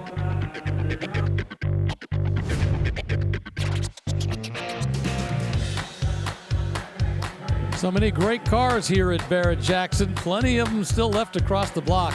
Oh, what an amazing week it's been. More than 2,000 cars, every single one of them selling at no reserve. 1966 Ford Fairlane 500 Custom Coupe up there right now. Well, this, the upgraded GT model, but powered by a 427 cubic inch side Oiler V8, dual 4-barrel intake, 2 4-barrel Hollies, everything very high output. We got a 4-speed manual transmission and Hurst shifter. So this one built to go fast in a straight line, a quarter mile at a time. Yeah, kind of a tribute to a period dragster. You saw the 4 pins in the hood for quick removal of the entire hood to tinker around in there in between passes. And yeah, I don't think it's been tubbed in the rear, but much wider than stock and upgraded quite a bit in the back as far as the leaf springs and the shocks to where it doesn't wheel hop, to where you can launch this thing. Weld wheels, Mickey Thompson tires, and the color is factory. It's called Ember Glow. You can see the Hurst shifter inside, and also the column-mounted tachometer, but bucket, center console, very clean in there.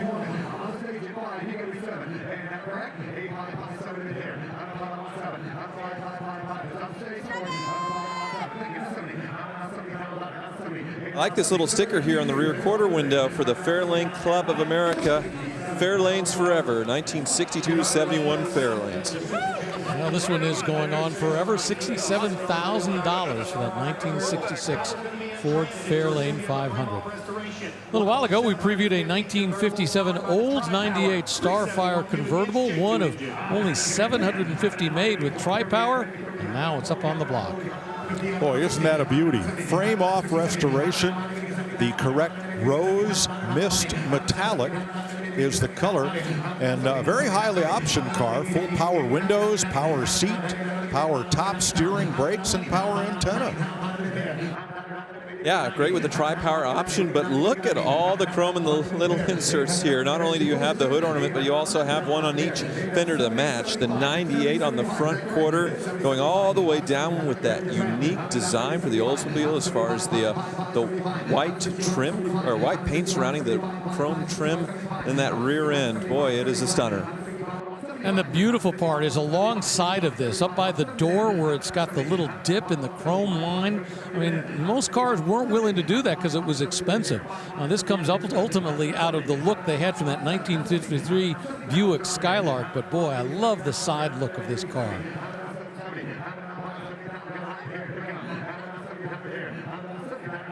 They're saying there's only 750 of these made with that J2 engine with the upgraded power, so pretty rare to boot.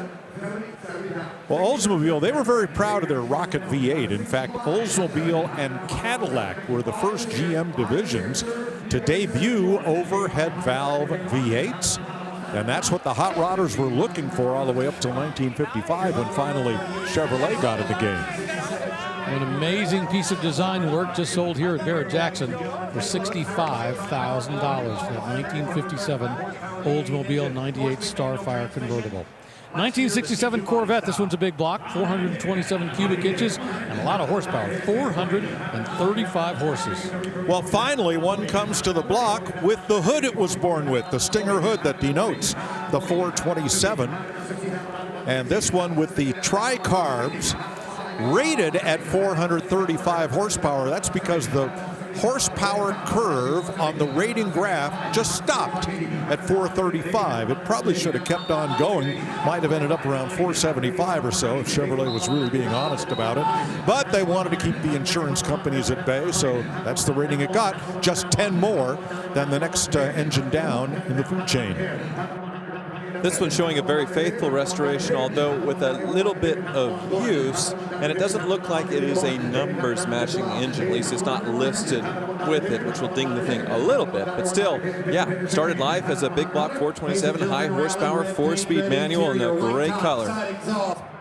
Looks like the center block wheels and side pipes may have been added. Now about those side pipes. I grew up in Connecticut where the Department of Motor Vehicles was very parochial. They had a rule that all exhaust systems had to exit behind the rear wheel. So you could not order these factory side pipes from a Chevrolet dealer and get it delivered within the Nutmeg State. They were the no fun police, weren't they?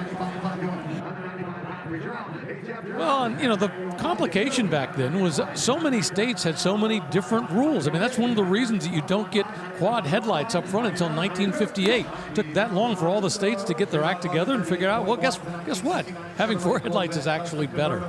$90,000 for this 1967 Corvette with the big block. Another Corvette rolling up behind it. This one's a 1969 custom known as the Redefiner. So having a special hood for the big block engine was such a great idea in 1967, it carried over for 1968, 9, and 70, and there it is. Wow, and it's not a big block under the hood anymore, but bigger power plant with power. The LS Supercharged there from a modern Corvette, so way more power. And I like what they've done here with the pearl white paint. They chose to paint the front bumper in silver metallic rather than chrome. And yeah, definitely the right stance with the upgraded suspension, headrest, modern bucket seats, and yeah, everything very well done on this Corvette. That LS9 is said to have 638 horsepower, and this has been upgraded with a complete C7, say 2019 or so Corvette front suspension. And a totally different dashboard from stock, like dramatically simplified as far as the gauges and the clock, and all leather wrapped in there. If you take a look, I mean, it looks like a small TV for all of your gauges there. Very small setup, and then a speedometer in the middle with a clock, push button start, and push button shifter as well. Welcome to the 2020s.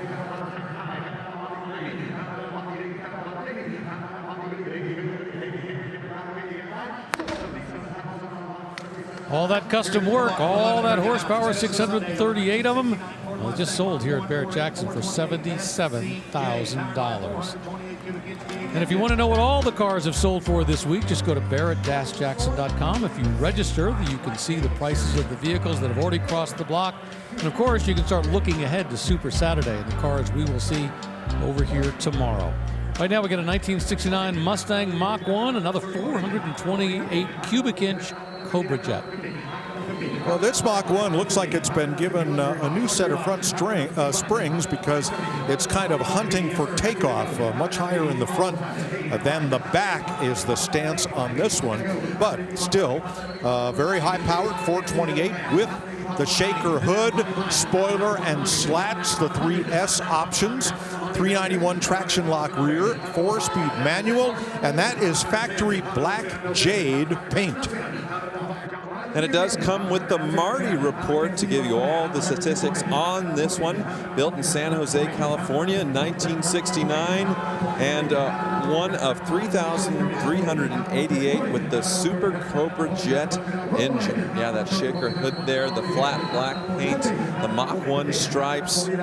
Great spec when ordered new.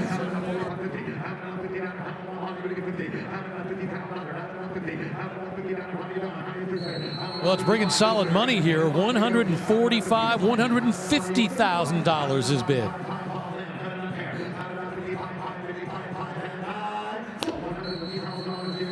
And you can see the bidder assistant up in the skybox going, come on, bring that hammer down. And that gentleman is stoked. You got to remember, it really takes some nerves to get up here and bid against other people and try to come away with the car of your dreams. But the great thing is, if you don't get that one, there might be another one coming along in an hour or two that you might like just as much.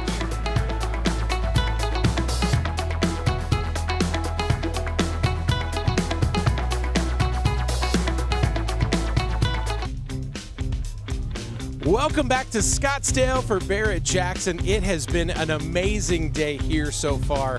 We have seen so many cool cars go for lots and lots of money. And I have found a really special one outside. This is a 1957 Ford. Let me show you why they call it the Moonshine Runner. This is a 300 model, right?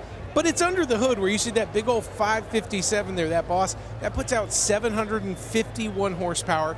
It's made it to a 6-speed. This car was a rear seat delete originally, which is why it makes so much sense that this thing is low It's real smooth, right? It's got black steel wheels on it, but it's really, when you come back to the back of the trunk, you can see why they call it the Moonshine Runner. Because back in the day, we know, of course, Mike, the roots in NASCAR were running moonshine, and they've got their own little mini still back here. I will say, just to make sure all our things are authentic, I did sample. This tasted like Flint, Michigan water, so I'm pretty sure it is not moonshine, Rick. But this is a real cool one for sure. Well, Flint, Michigan water, I think, will leave you with a little bit of a dizziness, so it's possible. Well, a lot of those moonshiners ran 40 Fords, but I could see Robert Mitchum driving something like that right there in Thunder Road. For the block right now, 1971 Chevy C10 custom pickup truck. 1,800 man-hours invested in this build. Big block V8, turbo 400 automatic, fully boxed and detailed frame, airbag suspension with a C-notch in the rear, air conditioning, 14-inch Corvette Z06 brakes. Look at that tailgate. Everything done just beautifully. A lot of work. I can see where it came up with 1,800 man-hours. Boy, that is just spectacular. Look at the truck bed. Wow, a lot of work went into that one. Away it goes. Congratulations to the new owners. I think you're going to enjoy every moment with that. 1941 Willis Americar Custom Coupe. Well, you can see this one dramatically customized here. Under the hood, it looks like a 555 cubic inch performance engine with 688 horsepower. They have little inlets here as far as for the intake, just on the back, but lowered and stanced and everything shaved in all the right places. Maybe a metal body, but a lot of these were fiberglass as far as continuations of the Willis. House of Color Cinnamon Pearl is the exterior. Let's have a look underneath with our chassis cam as it rolls across the block to put a little more pressure on the bidders. Rack and pinion steering up front.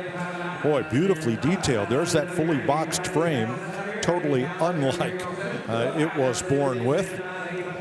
Color match drive shaft. I like the drive shaft hoop. You would need that to go drag racing. Coilover shocks in the back. Wow, just as nice underneath as it is on top, and away it goes for $85,000. A 1941 Willis Americar.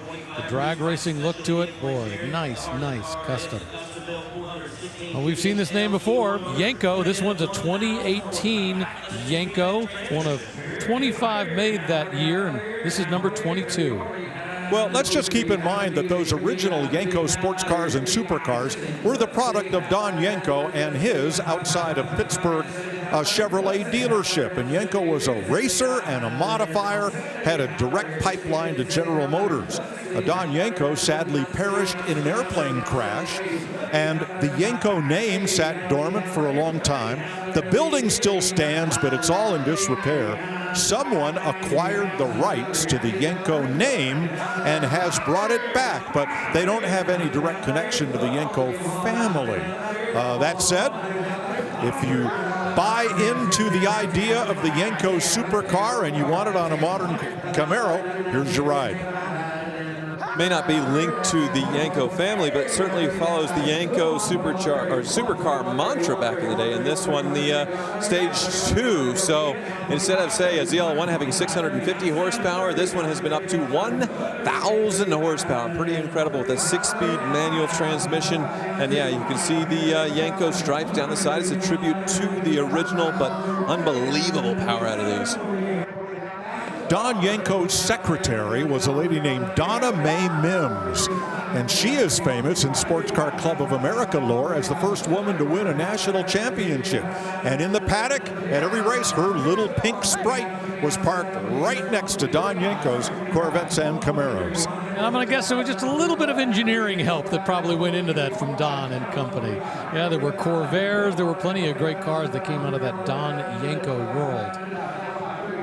He was the master of figuring out, though, how to get stuff out the back door of Chevrolet. And it was a wink and a nod. Chevrolet knew what they were doing, giving him all that stuff. And this one just sold for $143,000 here at Barrett-Jackson on Fantastic Friday.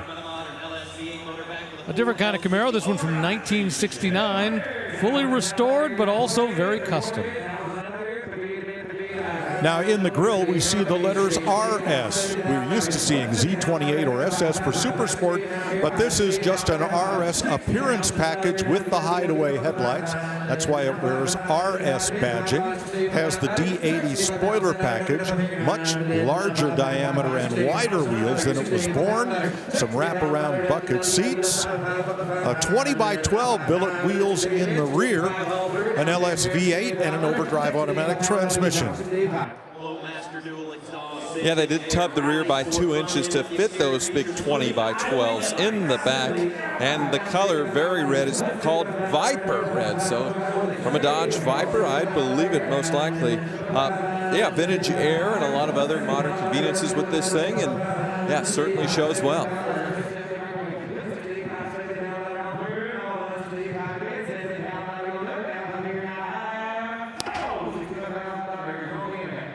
$65,000 for that Camaro Custom right here on the auction block at Barrett-Jackson. Let's check in with April Rose. Hey, Rick, these are so cool. 1956 Thunderbird in torch red, and I always love the look of the headlights. They almost look Frenched in, those eyebrows sticking out front. Beautiful wire wheels. Man, I'd hate to get stuck cleaning that. That would take a really long time. And I love on 56 they added these vents here that pop out and air can come through right into the cabin. Beautiful interior, that two-tone machine turn dash. And check out that speedometer. There's sort of a green plexiglass dome up in the back. The sun hits that and lights up that speedometer. Very cool idea. Coming along the side, we've got class with some fender skirts and these beautiful baby fins that in 57, they turn out at a 45-degree angle, but 56, they're staying true to the body right down the line. Turbine style looking taillights, Continental kit in 56 as well. Now take a look up front at her heart. She's got a fully dressed 312, 225 horsepower, 4-barrel V8, Ford-O-Matic, 3-speed automatic transmission. Just a beautiful car. Now, Rick, do you like convertibles or are you worried about messing up your hair? Absolutely not. I love convertibles. I own one, and I always say I live here in Phoenix. There's some part of every day when I can put the top down, and I do on a regular basis. We're going to take a quick break here from our fantastic Friday coverage of the Barrett-Jackson collector car auction. Plenty of great stuff has already crossed the block. And guess what? We still have almost 2.5 hours of more action.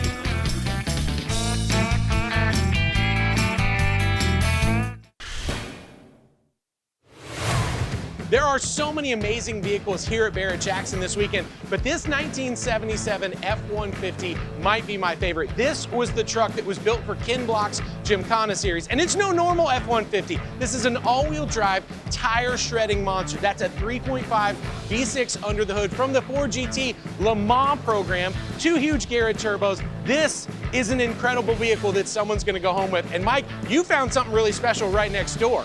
Arguably the biggest moment in Barrett-Jackson's televised history was when the original Batmobile sold here for more than $4 million with George Barris, its builder, riding shotgun. Well, Barris took that original steel-bodied car, made molds, and built 2 more like this with fiberglass bodies. Later, there were a lot of copies made, but this car is certified by Barris to have been one of the 3 actually used in the production of the TV show. What's going to happen when it rocks the block? April? That is so cool, Mike. But check this out. The Pagani Huayra, one of 100 made. Gorgeous active aero up front, beautiful carbon fiber touches. I love all of these lines. You can take a peek at that AMG twin turbo V12 in the back, active aero in the back as well, and that exposed titanium exhaust and that burnt blue look. Whew, this is the star of the show in my opinion. Rick, what do you have? April, I'm in love, and who wouldn't be? I mean, this is a 1956 Mercedes 300 SL Gullwing. When this was built back in 1956, this was a supercar. It was capable of 160 miles an hour, and it's still a supercar today. Tyler, what have you got? Well, Rick, I have fancy doors too, and this one's a whole lot faster. Say hello to the 2023 Hennessy Venom F5 Roadster. Over 1,800 horsepower in the back and the top speed over 265 miles an hour. So this might be the fastest car crossing the block at Super Saturday, but it's certainly one of the most amazing. Whoa.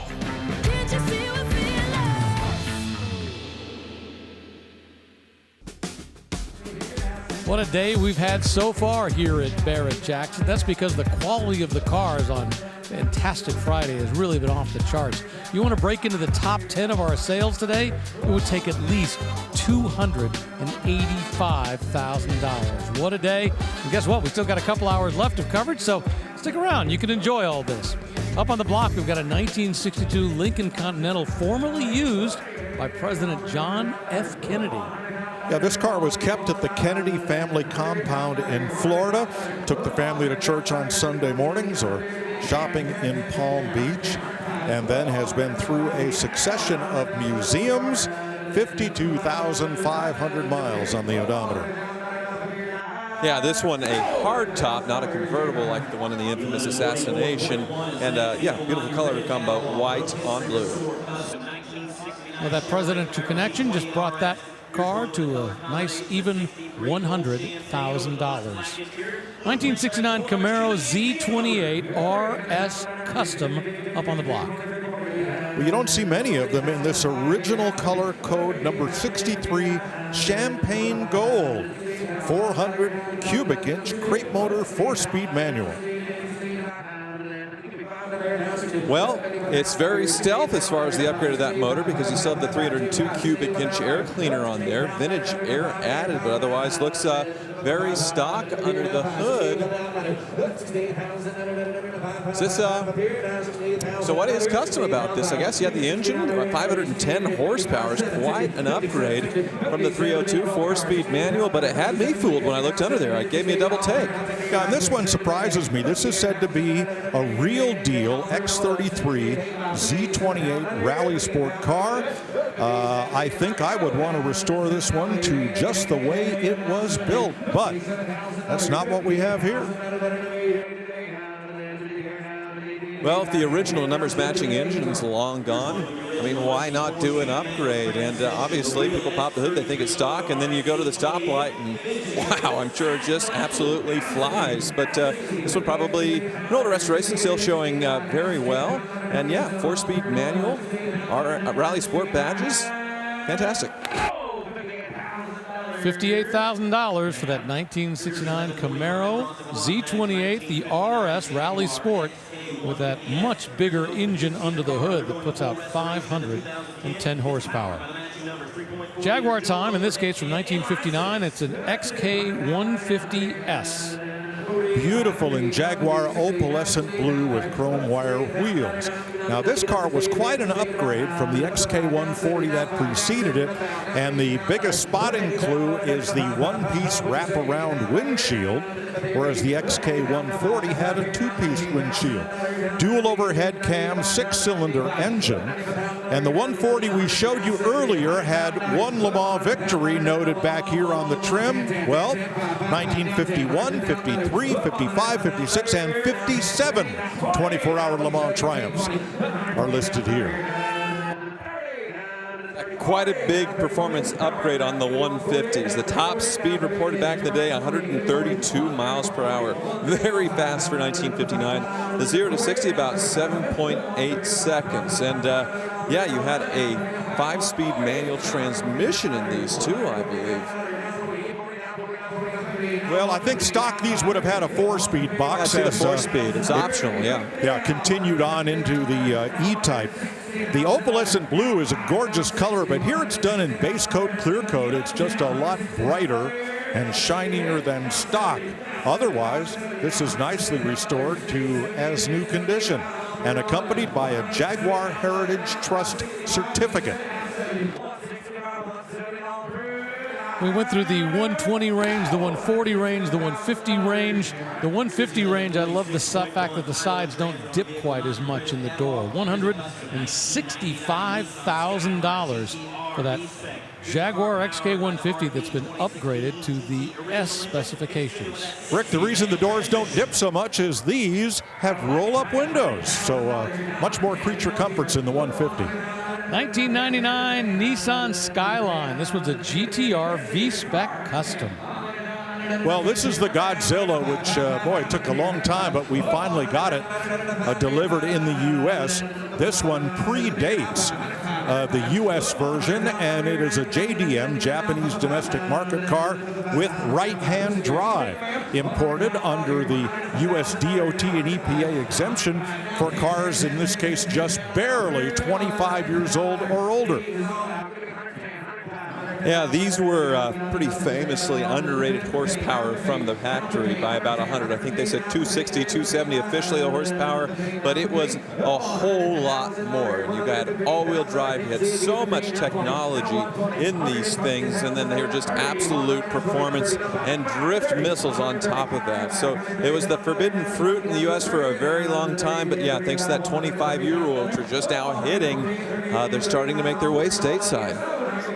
Really like those BBS aftermarket wheels. The V-Spec, the wing. Wow.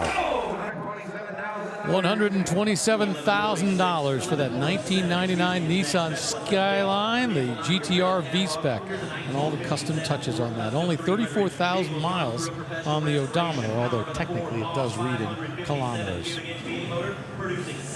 Well, Rutledge Wood was out in the staging lane talking about the Moonshine Runner. It showed up on the block, this 1957 Ford Custom 300.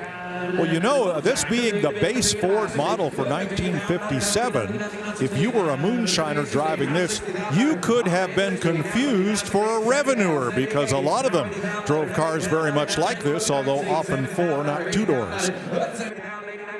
Well, they sure wish they probably had this power plant back in the day, massively upgraded from the period, but still vintage with the stacks. I imagine it's still throttle body fuel injection individually, made it look like, you know, the individual throttle bodies back in the day. This one, manual transmission. You can see the rear seat delete, and they put a bunch of moonshine in the back, as Rut pointed out, in the back and in the trunk.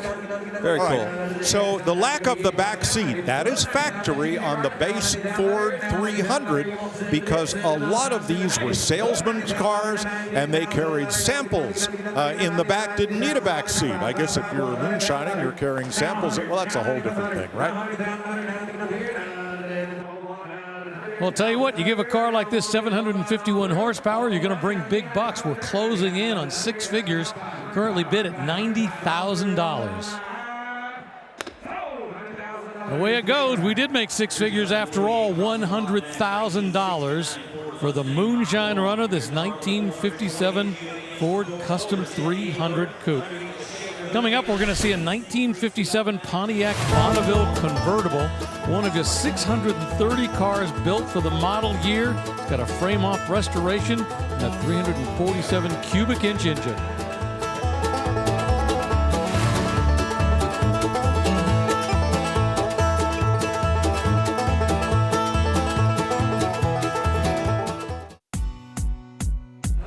One of America's greatest assemblages of automobilia is here at Barrett-Jackson, and these items are all auctioned off every morning before they start selling cars here in Scottsdale. So fill your garage, including to the ceiling and the walls, right here at Barrett-Jackson. Here's lot 1150, a 1987 Chevrolet K5 Blazer Custom. Whoa, this thing is massive, and this thing is wide. Take a look at the fender work that they've done. Well, I guess you got to start underneath, right? You've got all the skid plates, we've got the four-wheel drive work, massive shocks. Now, they haven't gone overboard in the shock department, but look at this body kit that goes down the side. These are the clamps that keep it down, so if you want to get to the engine. But wait, it doesn't stop there. Wait a minute, first off, I think we've got the exhaust right here coming out, and then as we trail back, it's got these big fenders over the back. This almost looks like it's military for use. Yeah, this is totally nuts. 6-liter twin turbo V8, so massive power as well.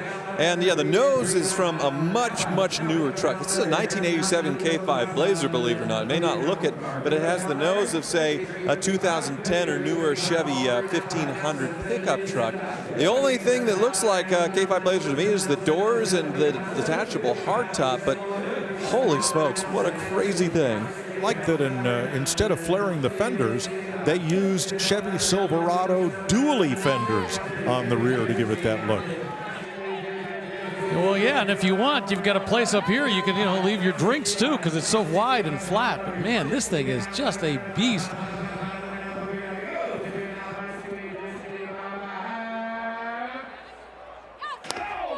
$62,000. The hammer price for that wild K5 Blazer. Well, we previewed this car a bit ago. It's a 57 Pontiac Bonneville convertible, one of only 630 Bonnies built for that model year. All right, so you didn't want to be as flashy as the guy with the Cadillac or the guy with the Buick. So you wanted the Pontiac, and this was the one you wanted. They basically took their Pontiac, this convertible, and put every single bit of luxury they could into it. Now, the problem is they also drove up the price, but it had massive amounts of chrome, and then inside it had every luxury option you could think of. This was truly a challenger to any luxury car on the street back in 1957. I was wondering where you were going with the flashy part, because this is very flashy. I just suppose it's a more humble badge with the Pontiac versus, say, a Cadillac or so. But that front grille, it looks like an old jukebox going down the road in the front as far as the speaker style for the grille. Fuel injected on this one, at least the Fender badge says so. And yeah, that big Continental kit on the rear. Wow. So this car does have a carbureted V8, but it said that the original fuel injection unit is included with the car. Well, not surprisingly, this turned out to be a pretty expensive car in its day, like $5,600 or so. So this was an expensive car if you were going to buy it. But boy, check out these, I won't even call it, they're not obviously hood ornaments, they're fender ornaments with the glowing plastic section in there. And of course, it was the space age, the jet age. Look at this big chrome section going all the way to the back. And of course, the Continental kit flying out the back. I'll tell you what, this is all the luxury you could get from Pontiac in 1957. $75,000 will send that Bonneville to its new home. Rutledge, what have you found? Mike, we're going from crazy customs and cool convertibles to how about a 1932 Ford Street Rod. This thing is beautiful. This is a metal Brookville body, but check it out under the hood. Did a really nice job of hiding that crate motor LS3. But I love about this so much, that beautiful saddle interior. And one thing that I saw that really hops out is normally we see these are automatics, but look in there. There's a third pedal. That's right. There's a 6-speed manual in this car. It rounds out that beautiful blue paint, and you come down here and you can see those beautiful Bonneville style salt flat wheels. I mean, this is a true street rod right here, well built. Someone's going to be super happy to have this, Mike. Rut, to most of today's kids, I think that clutch pedal would be seen as an anti-theft device. That's pretty cool. Let's save the manuals, hey? Oh, something in apple green, a 76 Chevrolet C10 custom pickup. Well, major power upgrade with this one, the LS7, so the C6 Z06, good for over 500 horsepower when the Corvette. Not sure if this one's been breathed on even more, but you can see the bed has been raised in this to hide, well, probably an air ride system, and to be able to lower it on the ground. This one rhino lined as well with that green to match. This two-tone green's pretty wild. Yeah, big, huge engine underneath the hood, capable of 600 horsepower, which I'm sure is capable of running everything else in this thing because they're going to need it. But it's nicely done in terms of its paint, and the leather inside is fancy. I mean, it's got Italian leather, distressed look. $85,000, including a duffel bag matching the interior upholstery. Back to 1958 for this Chevy Corvette convertible, restored with many new old stock parts. Well, as I mentioned, these days getting the new old stock parts is really hard because, slowly but surely all those old shelves, all the garages have been picked apart, and as a result, finding parts that are new old that are still in their box is a very difficult thing to do. Of course, this has a 283 cubic inch engine. 1958, a really significant year for Corvette. And so for some people, well, it's polarizing. They don't like the bling as much. Of course, this big long chrome strip going back here, the chrome going down the side and the back. But I tell you what, they raised the price this year from $3,100 to $3,600, and the buyers responded. They sold nearly 50% more in 1957 than they sold, in 1958 than they sold in 1957. It was a profitable car, and that really mattered for Corvette. Well, interesting that they worked with what they had as far as the 283 cubic inch V8, giving some performance upgrades to it. Not listed what it is, but I imagine there's some you can do. Not numbers matching, but it's a date code correct, dated at the tail end of 1957, so probably came out of a Corvette from a similar time, but yeah, this one not numbers matching. 4-speed manual transmission, and yeah, very high quality restoration on this one. Aftermarket wheels. If I were buying it, I'd probably want to switch it to something that looks a little more stock, just to complete that package of stock with some subtle upgrades. $103,000 for that Corvette. You can find the details on all the cars offered for sale this entire week at Scottsdale, and the hammer prices at Barrett-Jackson.com. Well, something bright and unmistakable is this 1972 Chevrolet K5 Blazer Spirit of America Feathers Edition. Well, and when we talk about the feathers, we're talking about the side graphics. When you look at it right here, go down the side, this has kind of a feathered look to it, and these were the original graphics that they put on this back in 1972. Now, I think they're actually reproductions. I don't believe these are the original pieces of decal, but they've gone with the same style. And by the way, there's companies out there that will sell you these kits right now. Well, and Ford was doing their own graphics with the Broncos, and I guess Chevrolet wanted to say, well, we can do it better and crazier with this Feathers edition. It does look very cool. Upgraded under the hood slightly on this one. 383 stroker, but otherwise looking very stock on the inside. You can see it does have the custom inlay interior in the seats. That would be very factory as well. There's the four-wheel drive transfer case. $87,000 for that beautiful Blazer. Well, let's go to something a little more sedate looking, but higher powered. A 1970 Pontiac GTO Ram Air 3. Well, this is interesting because it's a Ram Air 3, but it's one of only 114 that were produced that year as a convertible with an automatic transmission. According to the consignor, this does have a matching numbers engine in there, that 400 cubic inch, 366 YZ code V8, made it to a turbo 400 automatic transmission. Well, I'm looking at this Ram Air hood, and I find it kind of interesting because it does look like it has a vacuum pod to open up as needed, and then it looked like it had a little bit of ducting coming out to the exhaust, like to dissipate heat. Haven't seen that before. Haven't really looked closely before, but yeah, this one looks like a very faithful restoration, so I imagine that's how it came. I'm just not familiar with it personally. Matching numbers drivetrain, Y96 handling package, power steering, power disc brakes, and Pontiac Historical Services paperwork certifying that those were the options on the car when it was built. Well, I think what somebody did was they simply wanted a cruiser. They wanted performance up front. They wanted the big engine, but they wanted the automatic transmission. They wanted the handling package. They wanted something that, frankly, was just, a little easier to drive. This was not about racing. This was about getting out and enjoying the performance and putting the top down and having a nice day. By the way, this top looks brand new. I'm not sure when it was replaced, but it looks absolutely fresh and looks really nice up here.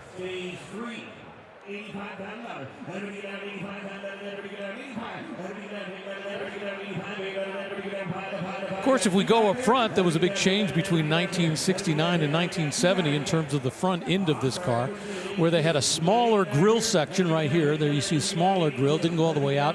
And the headlights were now outboard of the grill, exposed right there. So different view from 1968 and 69 that then converted to these in 1970. Yeah, very similar look to the 1970 second generation Firebird, which of course had 2, not 4 headlights. $81,000, and that GTO Ram Air 3 convertible has a new owner. The all-new line of Barrett-Jackson merchandise and apparel is now available. From road rallies to the office, there are many stylish options for the car lover. Available year-round or online at shopbarrettjackson.com.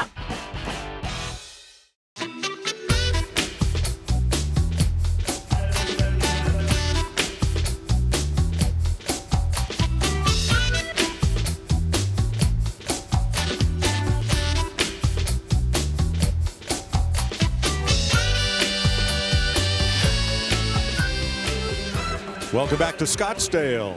April previewed this 1956 Amos Minter restored Ford Thunderbird for us earlier. Yeah, we've talked about Amos Minter and his son Justin, who do an incredible job of restoring these baby birds, 55 through the 57s. This one was restored by the Minter family back in 2004. It is the 312 cubic inch, 225 horsepower edition, 3-speed automatic transmission. And of course, the second year of the baby birds, when they were getting just a little bit better than they were in 1955. And of course, that Continental kit hanging out the back, the idea was to give a little more room in the trunk. Unfortunately, it also made the tail a little, whippy. As you'd go around, you had a little too much weight hanging out the back end, so they brought it in for the 1957 year. Well, April, your T-Bird did $67,000. What do you have for us now?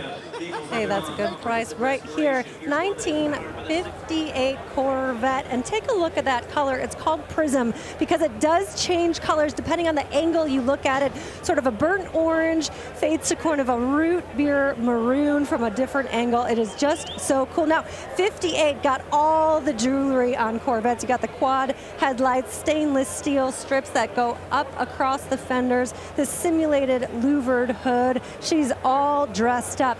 Very neat 20-inch Riddler wheels with those faux knockoffs right there. Of course, you love the iconic two-tone color with the coves cut out and the suspender strips in the back. This stainless strip on 58 goes all the way down. It is just such a cool look. Now, inside, in the front, the power 350 Ramjet V8 5-speed manual. She's sitting on an Art Morrison chassis, all the modern power and the old school looks. This is yummy, Mike.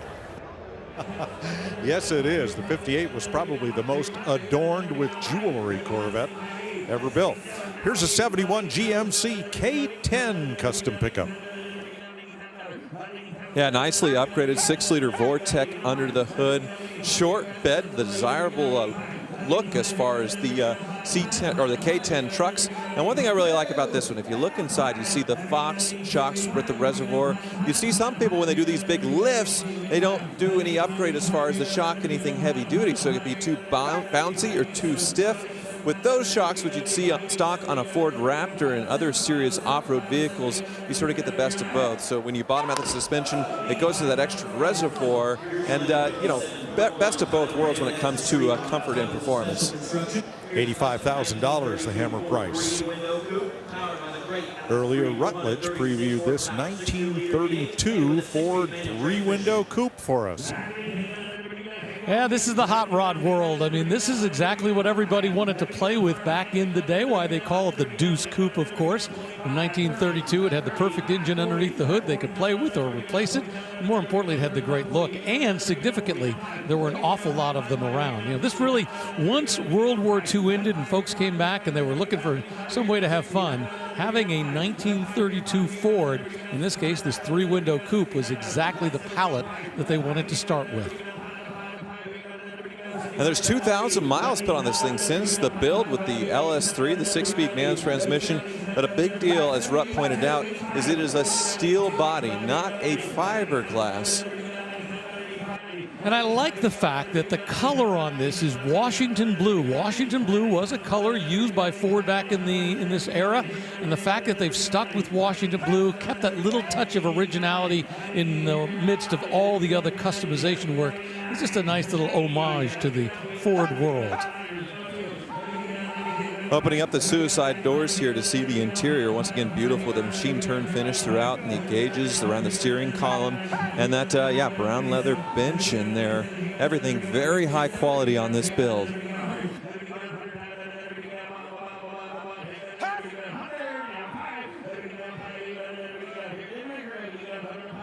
Looks like some hand-drawn pinstriping as well. You can see it on the grille, the headlights, and down the sides.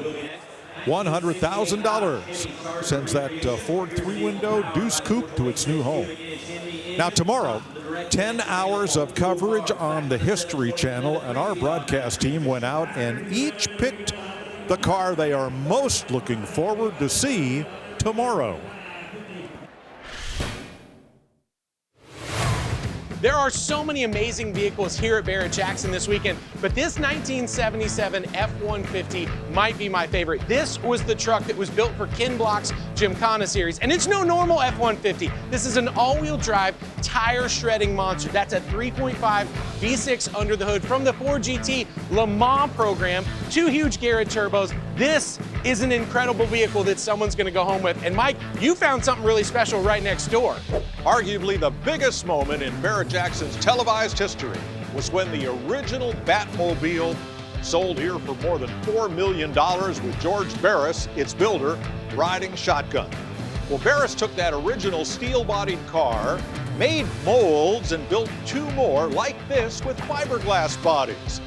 Later, there were a lot of copies made, but this car is certified by Barris to have been one of the 3 actually used in the production of the TV show. What's going to happen when it rocks the block? April? That is so cool, Mike. But check this out. The Pagani Huayra, 1 of 100 made. Gorgeous active aero up front, beautiful carbon fiber touches. I love all of these lines. You can take a peek at that AMG twin turbo V12 in the back, active aero in the back as well, and that exposed titanium exhaust and that burnt blue look. Whew, this is the star of the show in my opinion. Rick, what do you have? April, I'm in love, and who wouldn't be? I mean, this is a 1956 Mercedes 300 SL Gullwing. When this was built back in 1956, this was a supercar. It was capable of 160 miles an hour, and it's still a supercar today. Tyler, what have you got? Well, Rick, I have fancy doors too, and this one's a whole lot faster. Say hello to the 2023 Hennessy Venom F5 Roadster. Over 1,800 horsepower in the back and the top speed over 265 miles an hour. So this might be the fastest car crossing the block at Super Saturday, but it's certainly one of the most amazing. Whoa.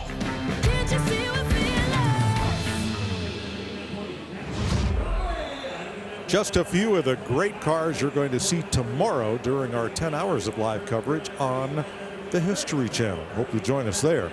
Still about 45 minutes to go here in Scottsdale on FYI as this 69 Ford Mustang Mach 1 428 Cobra Jet gets pushed away from center stage.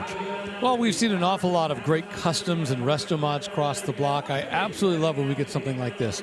A 69 Mustang Mach 1 428 Cobra Jet, like you said, but this has been done to a concours level restoration. Everything about this is original the way it's supposed to be. All right, $150,000 is the hammer price. Let me readjust my watch. It's an hour and 45 minutes of coverage left tonight. Well, let's go to something very modern. A one-owner special order 2018 Bentley Bentayga in burnt orange metallic.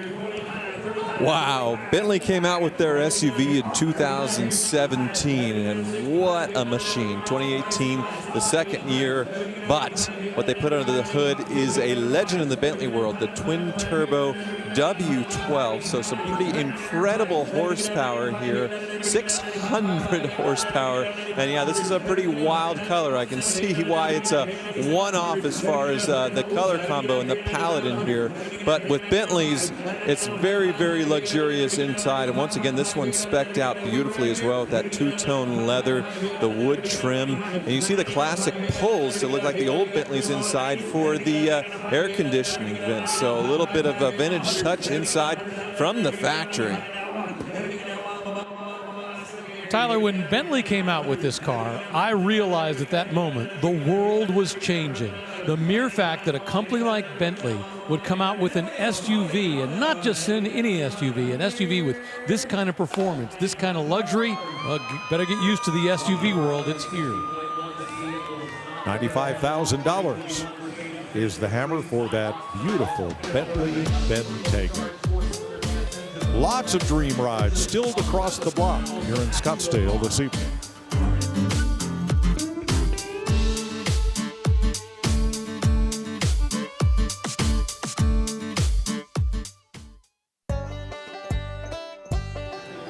Welcome back to Scottsdale, where cars continue to roll to the auction block and everyone finds a new owner here at Barrett-Jackson.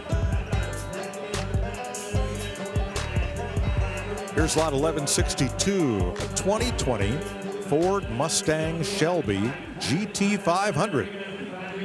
Well, this is one of the few cars that I ever bought new, and I seriously regret selling it. I traded it in for a Z06 Corvette that I didn't keep for very long, just because of the performance of this thing. 760 horsepower out of the 5.2-liter V8 up front and a dual-clutch transmission in the rear. But I had full 4 seats. So I could haul the kids in the back, did road trips in it, and still had pretty incredible horsepower. So this one, it doesn't have the carbon fiber track pack or anything too wild as far as the options, but just stock, the GT500 was pretty incredible.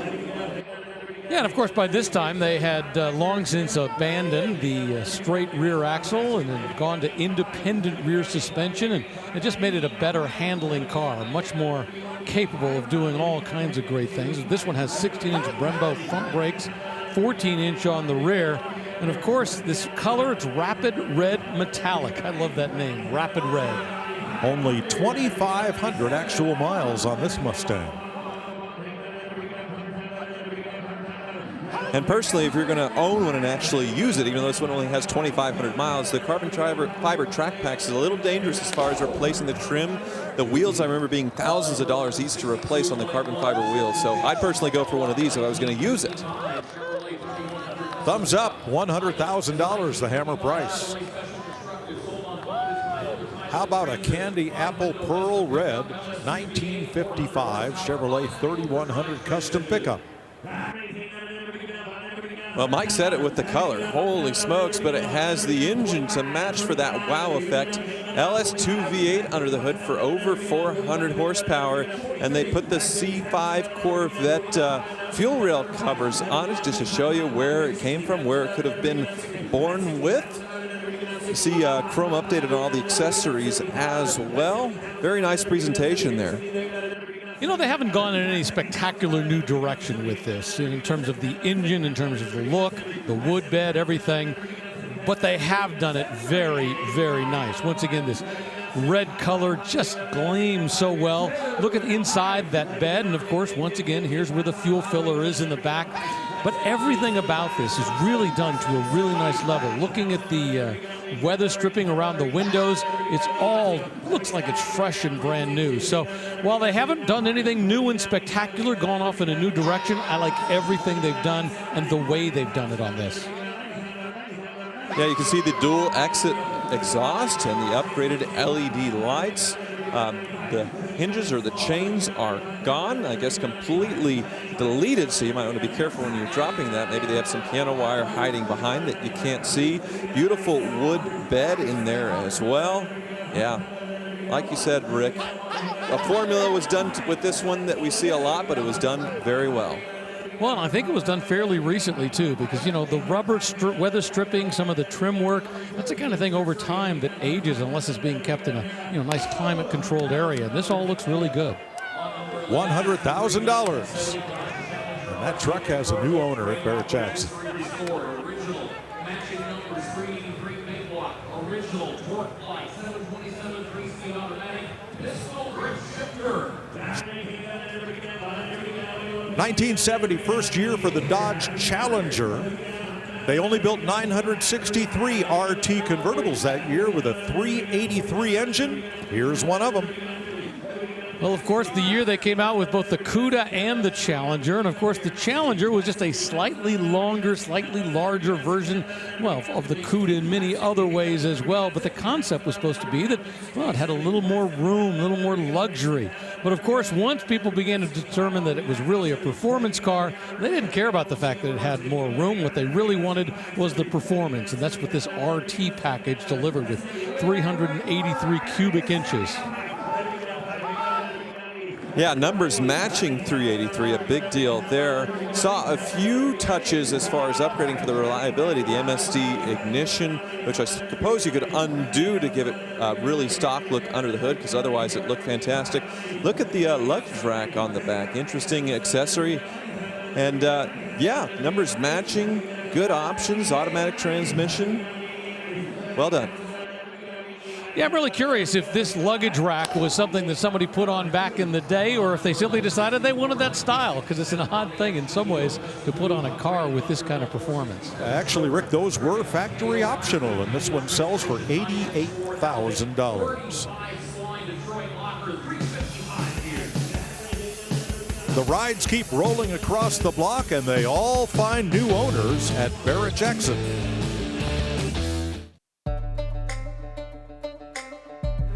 Welcome back to Barrett-Jackson Scottsdale, Friday evening.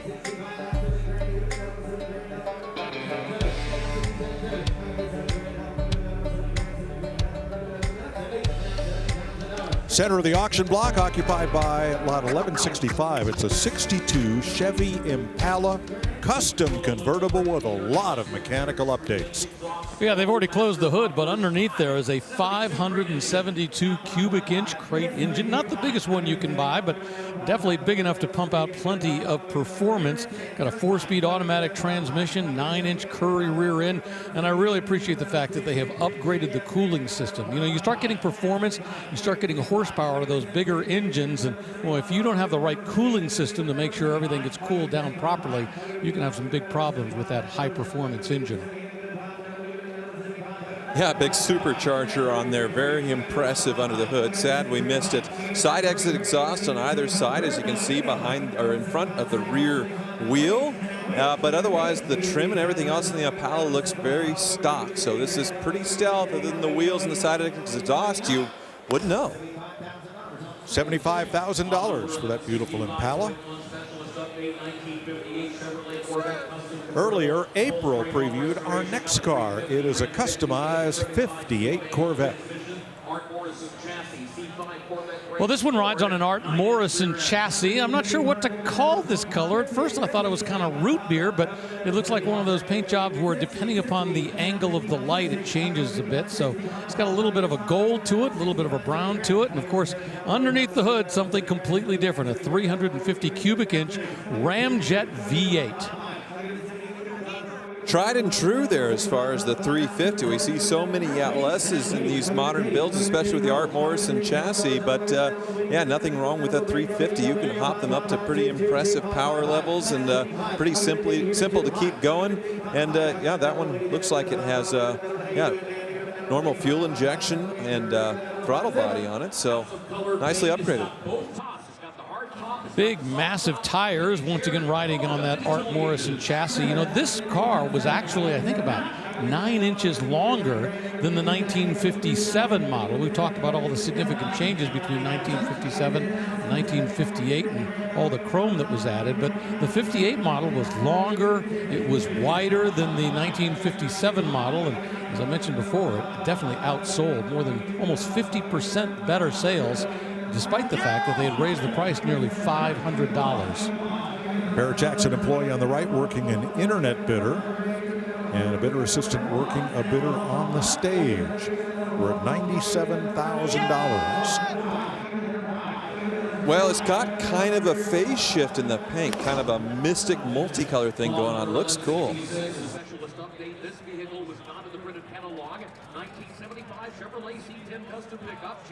$100,000 for that beautiful Corvette. Rutledge, thrill me, son. What do you got? Mike, I found something that's not only a dream come true for Toyota lovers like me, but also a celebrity build. This is a 1997 FJ75 Land Cruiser that was built for Joseph Martinez, Major League Soccer player, formerly of the Atlanta United. This thing is incredible. When you take a look at it, it's got the inline six, 4.5 liter, but it's also a troopy. So you've got the front seats there, then you've got a bench seat in the back, but in the way back, you've got the classic troop carrier bench seats that fold down from either side. And I got to tell you, as an FJ60 Land Cruiser owner, I wish I had a setup like this. This thing is beautiful, so well done. I can't wait to see it roll across the block, guys. Rut, what is it you love about these trucks? You know, to me, it's not only the styling, but the fact that they are so rugged. This really is a go-anywhere, do-anything vehicle, and that's stock. But when you have one that's been worked over like this, bigger tires, better suspension, it's so cool to know you could take your family anywhere you want to go. Very cool. Very cool indeed. Here's a 1975 Chevrolet C10 custom pickup. Another one without a modern power plant as far as an LS, just a really good old school crate motor, 502 cubic inch, and a square body short bed, which is desirable. But yeah, take a look inside. That's where their customization gets pretty wild with sort of the natural hide leather in the dash and the seats, roller windows, and yeah, stands just perfectly. Well, and the consignor says that is baseball glove leather inside. Beautiful interior. They're going to take it home for $42,000. Mopar or no car, our buddy Steve Bignati would say, and he's going to be back with us in Palm Beach when we go there in April, we all hope. So here's a 69 Plymouth GTX convertible, one of 701 produced that year. Yeah, GTX, the concept was really simple. Take a GT, throw X, call it an experimental, and just make everybody love the thing. And this was a great performance car for its day. This one's got a 440 cubic inch engine underneath the hood with 4-barrel carburation, but this one has made it up to a 3-speed transmission. So once again, it's just, you know, 3-speed automatic transmission. The fact that it's got that nice engine under the hood, this beautiful white interior, to me, this is more of a cruiser performance car. Yeah, but what does make it special, it is the numbers matching 440 under the hood. So, yeah, it's what it was born with engine and restored to a very high quality. So, yeah, not a super performance as far as the options, but, yeah, good engine under there with the pedigree of numbers matching, and then very well done on the restoration.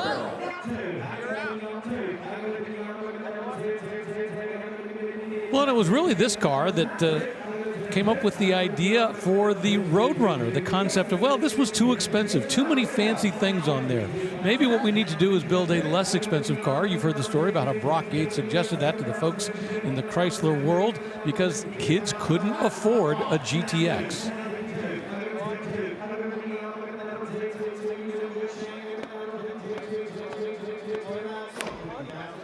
$50,000 for that Plymouth GTX convertible. Ford GTs are always special when they come to the Barrett-Jackson auction block. Here's Craig Jackson about lot 1356 that we'll see tomorrow.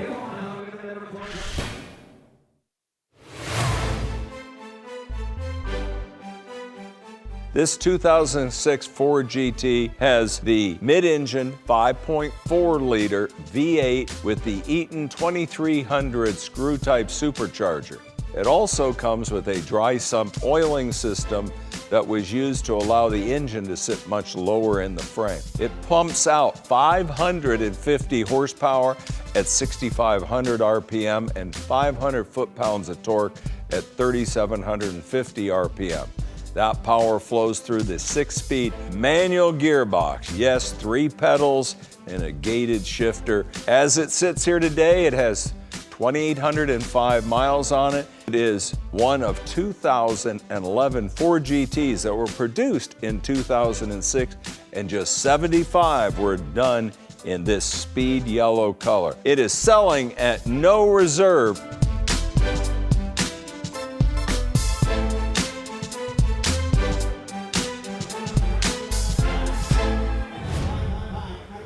Boy, beautiful, great driving car. Here's a 70 Plymouth Cuda Custom. Yeah, right now currently bid at $90,000. Plenty of little custom work on this. They've lowered it. They put on disc brakes all the way around. Kind of a resto mod look to it. First year for this generation of the Cuda. Don't call it a Barracuda. At this point in time, it wasn't just a nickname. It's actually the model that they were referring to as a Cuda. Nice upgrade under the hood, the 446 pack, a legend in its day that this probably wasn't born with or even probably able to come with, I think, on the 440s, six-pack with the Cuda. And you can see, yeah, the matte black hood all the way across. You have the stripes down the side. Great build. And the floor bidder got it for $107,000. Beat the bidder participating on the internet. Coming up, a 1950 Jaguar XK120 Roadster, similar to the cars that won Le Mans and the cars servicemen were wanting right after World War II. Sharp.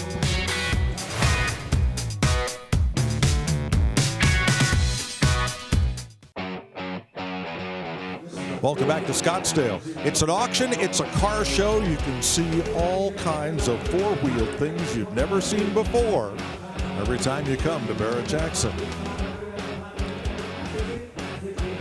Jerry McNish, Barrett-Jackson's Camaro expert, just told the crowd all about the '69 Camaro Z28 that's been restored with so many new old stock parts and its original engine and manual transmission. Yeah, it's the originality that Jerry McNish, who is the Camaro, the Chevrolet expert here at Barrett-Jackson, was talking to about the crowd. And it's important to point out that Barrett-Jackson has these experts on site. And what they do is they'll walk around and look at the cars and make sure that the car card that is describing the vehicle is true, that it's actually the way it's supposed to be. So that if there's something that doesn't look right, they will tell the consignor that they have to change the car card if they have a doubt about originality or something else. And the great thing about that, and whether it's the Mopars, the Camaros, the Corvettes, the fact that they've got these experts here who, put a little stamp of approval and say, we believe this is exactly what it's supposed to be, gives you, the buyer, the feeling that, okay, I'm not just on my own out here. I've had an expert take a look at it, and that's what's happened with this one. Jerry McNish certified, includes in a certificate of authenticity, that 302 cubic inch engine, exactly what it was supposed to be with in this car when it was born. And because of that, it'll take $100,000 to bring that one home. That is the hammer price. Here's April. Hey, Mike, check this out. 1972 Chevy C10. Beautiful custom airbrushing on the side. Almost looks like that 57 Bel Air tail fin on the back, and a beautiful Chevrolet script. This one's been slammed and bagged. You see the air tank right here. Got some nitrous. I love the wood bed stained really dark. I'd hate to scratch that up by putting something back there, but it is rhino lined throughout. Beautiful new updated interior. But let's take a look under the hood with our engine cam, brought to you by Blueprint Engines. Now this one has a Blueprint 383 430 horsepower stroker engine, all dressed up and looks great. Now all Blueprint engines come dynoed from the factory and have a 50,000 mile guarantee. Mike? Very sharp. Well, my first car was a '60 Impala convertible in Horizon Blue. It wasn't quite nice and certainly was not as powerful as this one.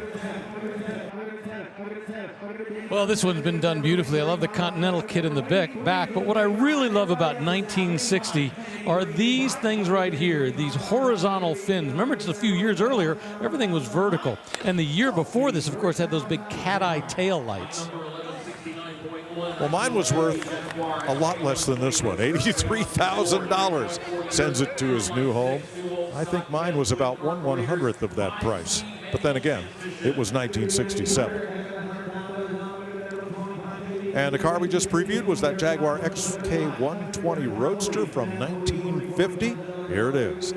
Well, we talk a lot about the American cars and the post-war styling, and this was post-war styling for Jaguar. This was really their new car that they brought out and debuted in 1948. They built these, I think, from 1948 all the way up through 1954. Underneath the hood, that 3.4-liter engine. And according to the consignor, when they rebuilt this, they were able to find a new old stock head to put on this. A little bit earlier, we had that Jaguar XK150 cross the block, and we mentioned the fact that the side on that is, well, it's flatter. That's because in the 150 they had roll-up windows. Right here they just have side curtains, so they've got this big sweep down here because, once again, there's no window that they have to roll up.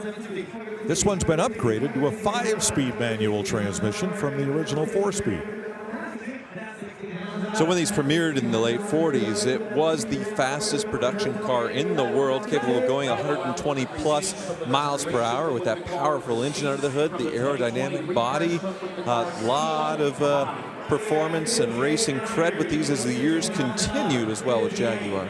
Yeah, people being Norman Dewis, Jaguar's test driver, who lived for many, many decades thereafter and got to tell the story of taking these from the factory and pretty much racing them all the way to be able to compete in the 24 Hours of Le Mans.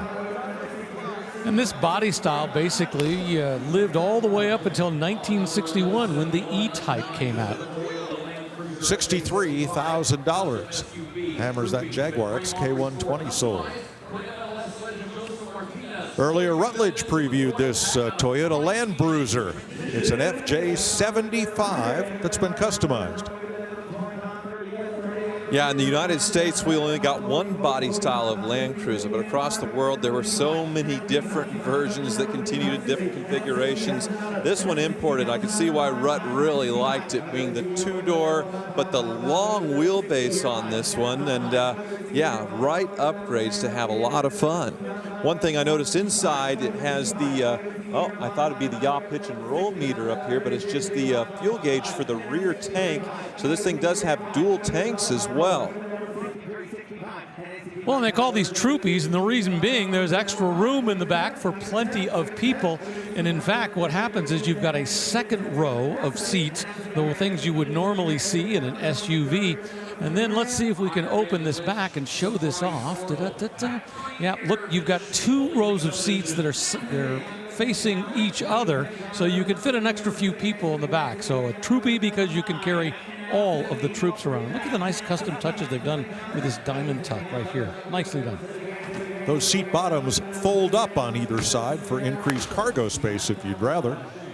And $69,000 will send that to its new home.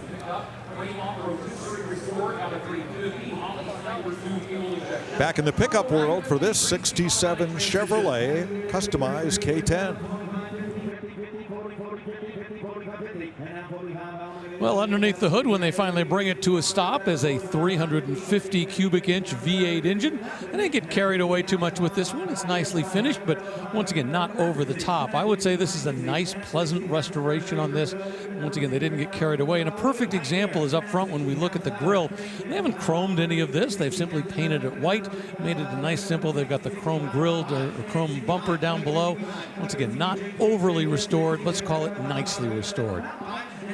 Yeah, but the Holley fuel injection makes the reliability and the starting a lot easier. Air conditioning added, so everything you would want. And then the step side bed, that's something that makes this one a little different as far as still being a short bed, but that step side, and yeah, looks great with the green cab. And one thing you should notice on this, it has the small rear window, which was eliminated later. So just the relatively small rear window before they got to the big, larger window, which gave much better view out the back. Yeah, very, very clean underneath. Looks like it was, you know, a frame-off resto with this as far as the green underneath and the freshly painted frame and the wood bed we saw at the bottom of. Well done. $60,000 for that 67 Chevrolet K10. Here is a Cobra-looking 2023 Backdraft RT4 Black Edition.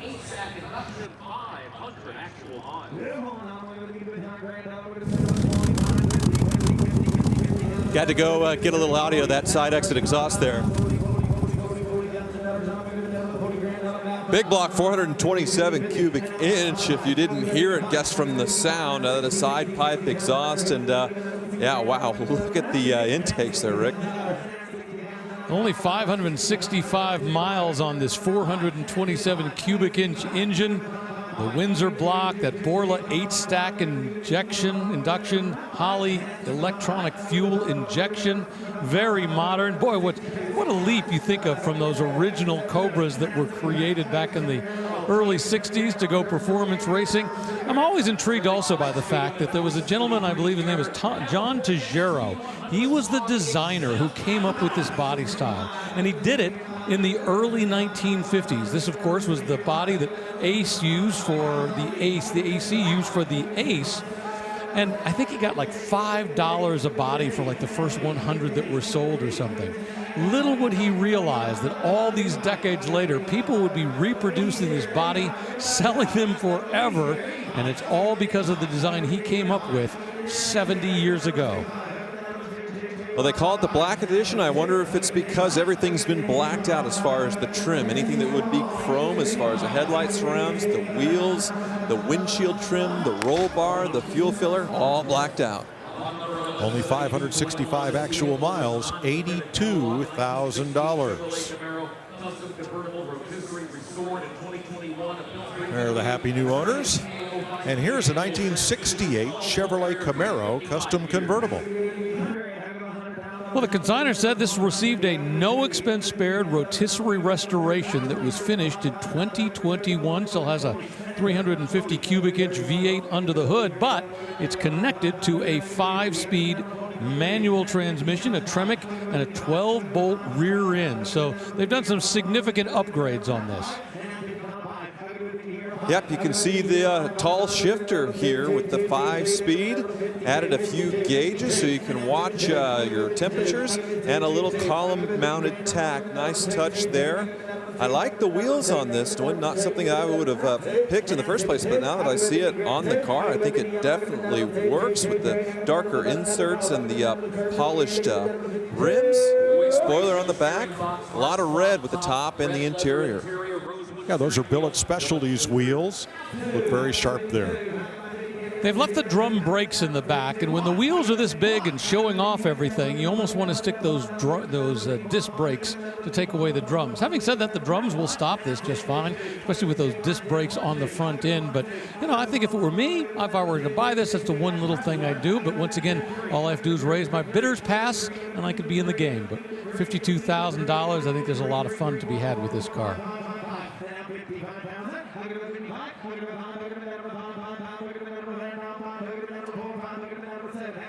Plenty of performance upgrades on the suspension as well. It's got Viking adjustable coilovers. I mentioned those power disc brakes, power steering, quick ratio box. $55,000 is the hammer price for that custom Camaro convertible.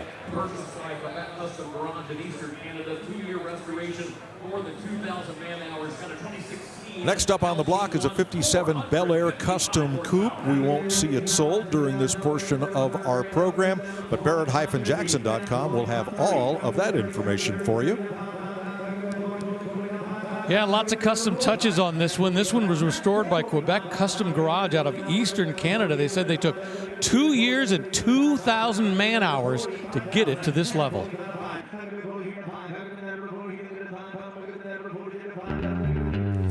Wow, what a Friday here at Barrett-Jackson, and we're not done. Plenty more electrifying vehicles are still headed your way on FYI.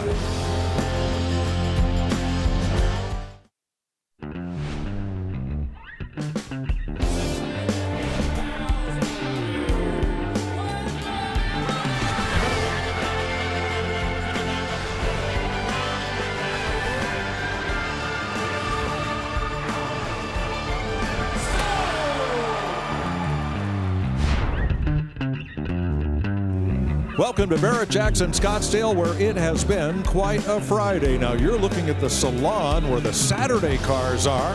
Will it be the Batmobile, the Hoonigan truck, or one of those great exotics that is the star car of Saturday?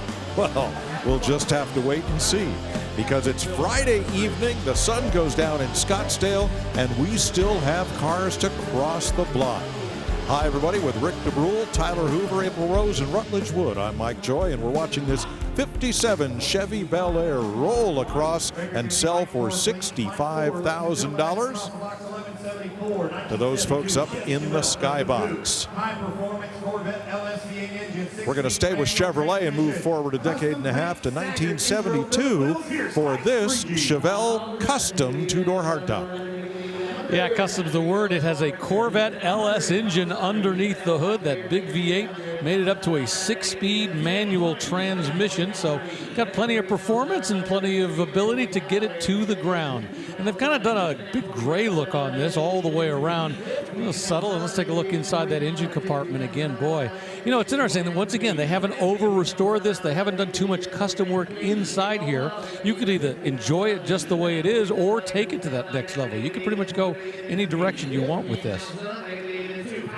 Yeah, a lot of the customizers will cover up all the wiring, get something to tuck it into, say an extra set of wheel wells or behind the firewall, a fancy cover for all that with the intake and the fuel injectors. That one's left bare, but on the outside, everything pretty well done here. Blacked out on the bumpers, some matte black finish, and yeah, the paint job certainly very nice on this one. Riding on 19-inch intro wheels in front and 20s out back. And they haven't gotten rid of all the chrome. Once again, they did black out the bumpers, as you can see here. But if you look at the surrounds for the windows, those are still in chrome. They've got bright work on the door handles and up front. So they haven't gotten carried away. And like I say, you can either buy this, drive it, and enjoy it because it's got a great look from the outside and kind of has that pepper gray, you know, metal flake look to it. Or you could simply say, well, I want to take this up to the next level. And you can make it, you know, shave off everything, clean it up. I would go either way. I think this is a great car to buy and just drive exactly the way it is.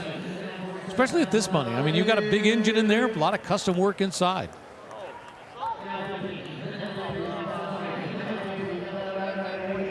Room's certainly starting to appreciate or see a deal here. And yeah, I would say, you know, a little dress up with that LS. There's plenty of options to do that, and that would definitely take it to the next level. Not all that hard to do as far as basic kits, but we see some crazy customization under there, many of them earlier today. $48,000 to the bidder on the floor. He will sign Bart Haythorne's receipt, and the Summit Racing Sold sticker goes on the windshield. So as you walk around Barrett-Jackson, you can see which cars have sold and for how much. Here's a 1976 Ford Effie, an F100 custom pickup. Yeah, I love the color, this candy apple red. Beautifully done. I like the fact that it's been, you know, just slightly raised. Looking inside, oh, we got a nice modern power plant, a 5-liter V8 made it to a 6-speed automatic transmission. In the back, it's made it up to a 9-inch rear end, so they pretty much have everything you're looking for in this generation of truck. Yeah, there's the you know, factory Ford fuel rail covers and valve covers painted to match the truck. It says F100 Ranger on the cowl here. I wonder if it has the Ranger interior. We can open up the door and take a look. Appears that it does, because it is pretty fun. There we go. Yeah, look at the seat inserts, sort of orange to match. Bill, I'm getting pulled away in this thing. Oh, that was a long walk backwards. But yeah, now that we're here, take a look inside. Very fun. That Ranger period cloth in there, inserts on the bench, and red to match. Looks like upgraded air conditioning as well. So well done. Hey, if you think that interior material looked great on a pickup, you should have seen it on a Pinto. They used it pretty much all the way across the Ford line, and for $77,000, those folks have bought themselves a new pickup truck. Barrett-Jackson.com has all the information on the cars that have crossed the block all week long and the ones you'll see tomorrow. So check it out and read all of the sale prices there. Also, information on upcoming auctions can be found at the company's website. This 1971 Chevrolet Suburban Custom SUV has been upgraded to a 6-liter V8 engine.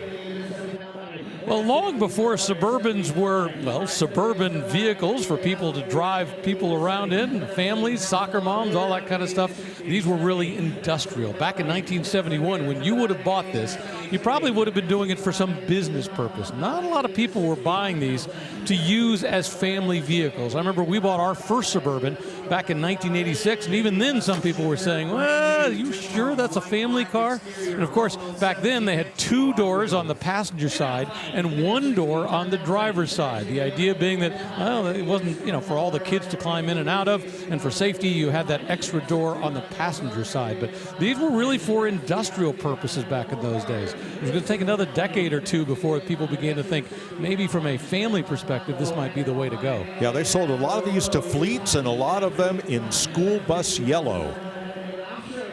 Well, this one's lifted about a foot higher than what we normally see on a K5 Blazer, this 3-door Suburban. Massive, massive off-road tires. And as you saw in there, a full roll cage, 4 sort of racing seats to strap in and have fun. This thing's built to do some serious wheeling here. I see the upgraded shocks as well. So, yeah, pretty serious build here. Way more than the average custom off-roader that we see as far as the lift and as far as the ruggedness. So that Barrett-Jackson employee says, come on, one more bid, let's go. He is working with someone over the internet.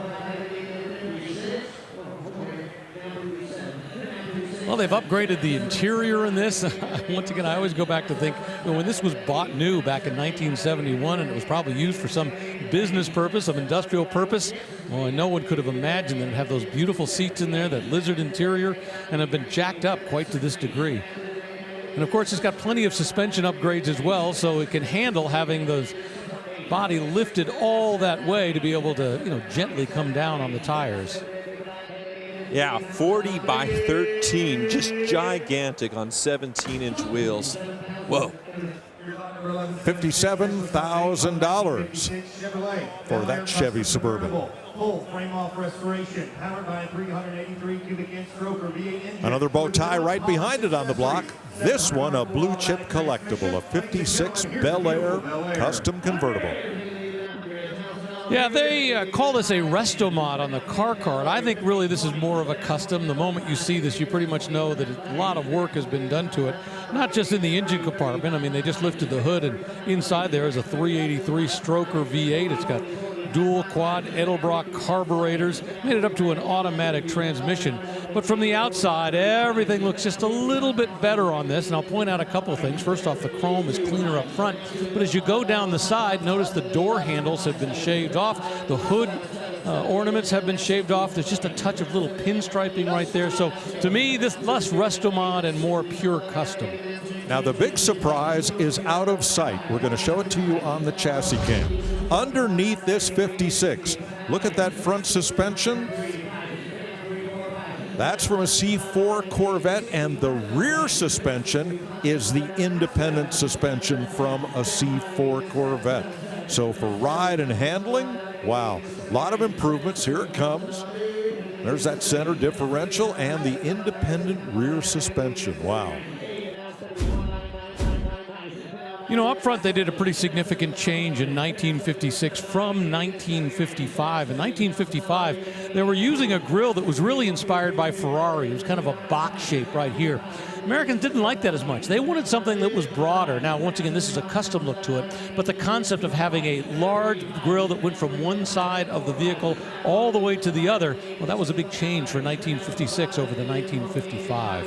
Yeah, made the car look lower and wider for 1956. Full custom interior in this one. We're at $75,000. Yeah, you see the pinstriping continue on the inside. Custom gauges. Well done. And Rogers Bidder gets it for $75 grand. Well done. Boy, we got a lot of beautiful cars here at Barrett-Jackson, and they're all going home with new owners. Over 2,000 cars this week in Scottsdale.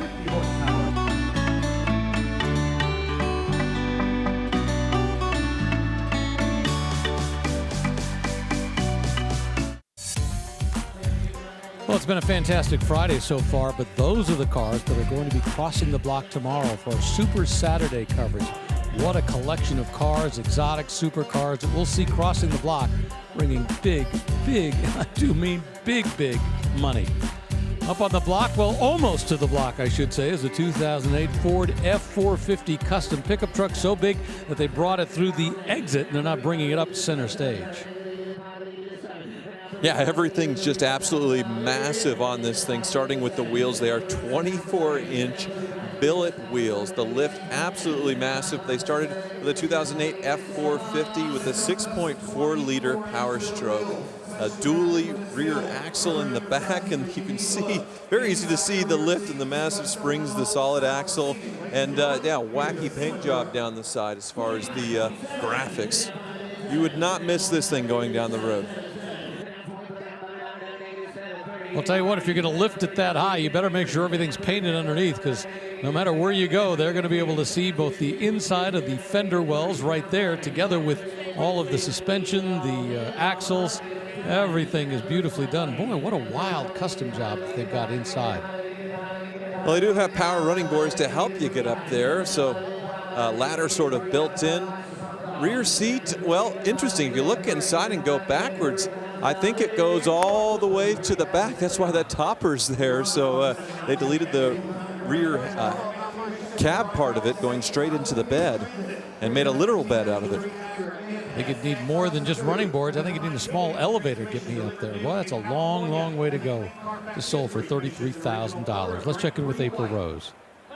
Hey, Rick, I'm in the salon area right now with all of these beautiful cars that are selling tomorrow, a Super Saturday, like this 2020 Ford GT. Now, this is one of 30 with liquid carbon fiber. That's what it's called. I've never seen one in person. It is gorgeous with the full exposed carbon fiber body. Now, this is all about aerodynamics, air whipping around this fuselage through the flying buttress, active aero wing in the back, and you also have cooling air shooting out from the radiator right through this tail light. It is just such a neat, innovative car. Tons of racing pedigree, 20-inch carbon fiber wheels with those huge Brembo brake calipers in blue peeking through. Now, it's owned by DJ Marshmallow. What is that going to do to the price of the car? Well, we will find out tomorrow. Check out the power. That's that 3.5 twin-turbo V6 EcoBoost, 660 horsepower. Just a stunning ride. Rick? Well, maybe owned by DJ Marshmallow, but there's nothing soft or fluffy about that Ford GT, and that will be crossing the block tomorrow here at Barrett-Jackson. Right now, we got a 1993 Acura NSX, but this one is a custom. Yeah, a mild custom, stock power plant, 5-speed manual. This is Honda's supercar right here, and a fantastic machine. Mid-engine V6 in the back, 5-speed manual, and a beautiful design here. Grand Prix white's pretty rare. Yeah, the great thing about that NSX, it was a supercar that actually worked every day. It wasn't expensive to maintain. You could get it and start it. You could count on it. So that was the beauty when the NSX came out. I think it changed the game in the supercar world. Everybody realized they had to make their cars a little more consumer friendly. 1980 Toyota Land Cruiser. This is an FJ45 pickup truck. Well, not all of these were SUVs. This is the pickup body. Has the inline 6-cylinder engine, the 2F engine, rebuilt using genuine Toyota parts, rebuilt 4-speed manual, transfer case, and axles. The body was sandblasted to bare metal and then repainted. So just a full-on restoration of this one. The interior is white bone Brazilian leather. Wow, that's gorgeous. Yeah, nicely upgraded in there. You can see air conditioning added, and that little glove box also gives you the instructions for the transmission and the transfer case. Very stock looking inside there as far as the dashboard. And you can see, yeah, functional truck on this one, the spare mounted in the bed. And yeah, this is the legendary FJ, the original body style that solidified Toyota's reputation for invincibility.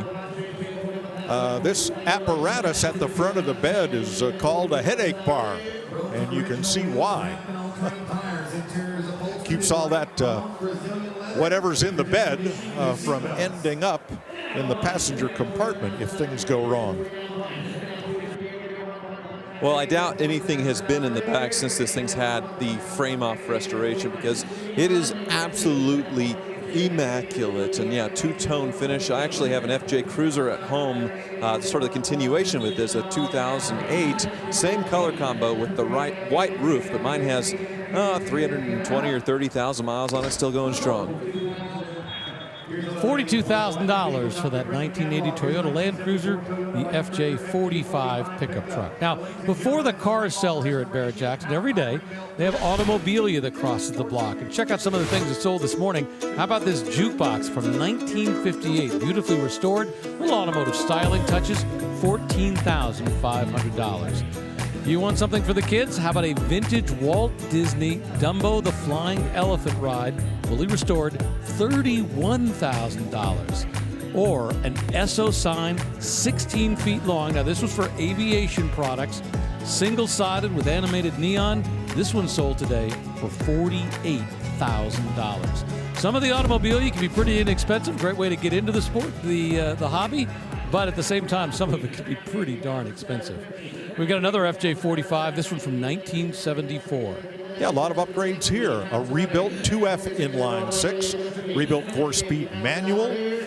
This one has had air conditioning added under the dash. Again, Brazilian leather-covered seats. Mickey Thompson Baja Legend tires.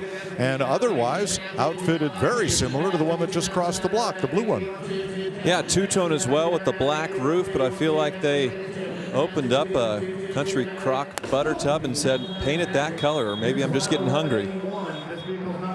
Well, the way it goes to a new owner who apparently likes all the butter he can get, $50,000 for a 1974 Toyota Land Cruiser FJ45, nicely restored with that 6-cylinder engine. We're going to take a break here at Barrett-Jackson on our Friday coverage. Just about 40 minutes left before we're off the air.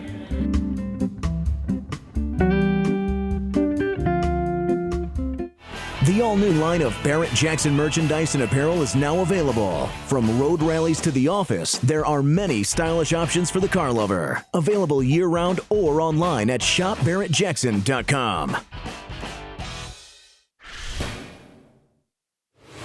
Right next to the staging lanes here at Barrett-Jackson is the Blueprint engine display. Plenty of great engines that you can look at and potentially buy. And I'm here with Kel Bridges from Blueprint Engines. And you guys have a long history of building these things. Absolutely. We've been building engines for over 43 years. Currently, we're averaging about 80 engines a day coming out of manufacturing.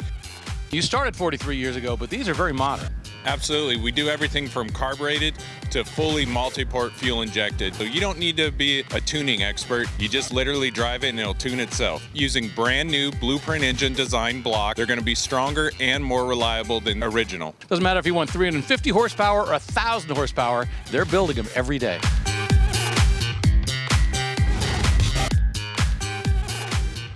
Back to the auction block, occupied by a 79 Chevrolet Camaro Z28.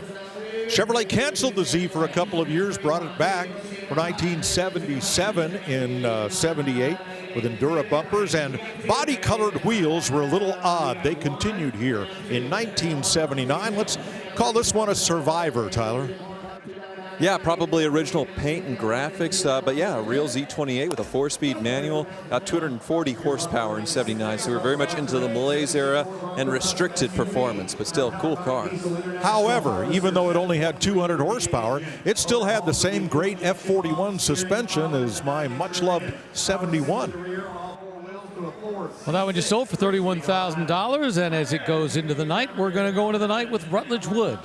Rick, there are some amazing cars that are coming up tomorrow, and this right here is one of my favorites. This is a 1989 Porsche 911 reimagined by Singer. The things that really jump out when you look at a car like this, obviously the back date, you start it from there, and as you follow down the car, this was really made to look like that kind of classic 73 RSR style. But what makes Singer's reimagination of this classic automobile is that they take something that some people already feel like was a perfect silhouette, and they find a way to improve it. It's all the little touches, from that buttery velvet sort of feeling of the nickel plating everywhere. It's all bespoke. It's one of one. So a person sits down with Singer and they say, this is what I want for the paint, the trim, the interior. This is what I want for the back seat. This car originally would have had a sunroof. It's been deleted. It's carbon fiber roof underneath there. It's got a big old 4-liter flat 6 in the back built by Ed Pink. This car is truly just incredible. How do you take a perfect car and make it better? You reimagine it with Singer. I cannot wait to see this car cross the block tomorrow. I only wish it could end up in my garage. Rick, we're just not there. We're just not there yet. Eventually, someday. Yeah. By the way, really, if you want a new one, there is a 4-year wait for a Porsche reimagined by Singer. Or you could just get a bidder's pass here at Barrett-Jackson. Come along on Super Saturday. $68,000, the current bid on this 1976 Ford Bronco that has a diesel International Harvester 7.3-liter V8 engine under the hood. And it just sold for $70,000 here at Barrett-Jackson. Coming up behind it, a 1969 Mercury Cyclone. This is a Spoiler 2 Cale Yarborough Special. Yeah, this is something very special. Where Dodge produced the Daytona Wing car to race in NASCAR, Ford built the Torino Talladega, and this, with the extra length to the nose and the grille nearly flush with the front bumper so they could race in NASCAR. So one of the top Ford teams was the Wood Brothers. Their cars were white with red roof. Their driver was Cale Yarborough. You could get this Cale Yarborough Special, but only from Ford dealers on the East Coast.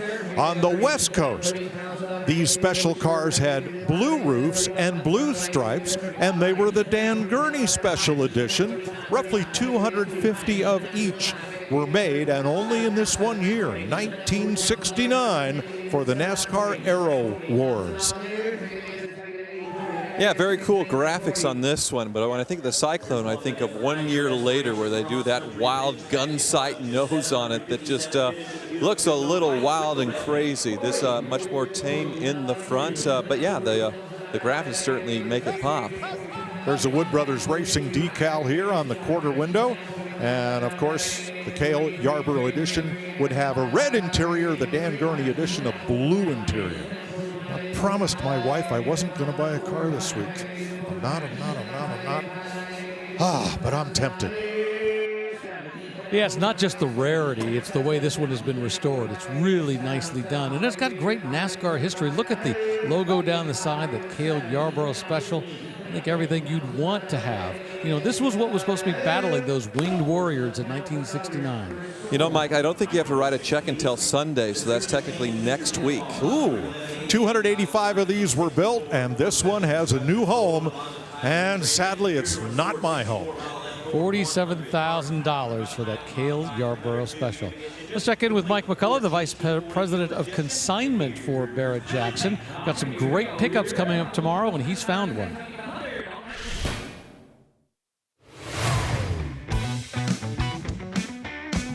This custom K10 Cheyenne Super Pickup is the product of a professional 2,000-hour restoration by Vocal.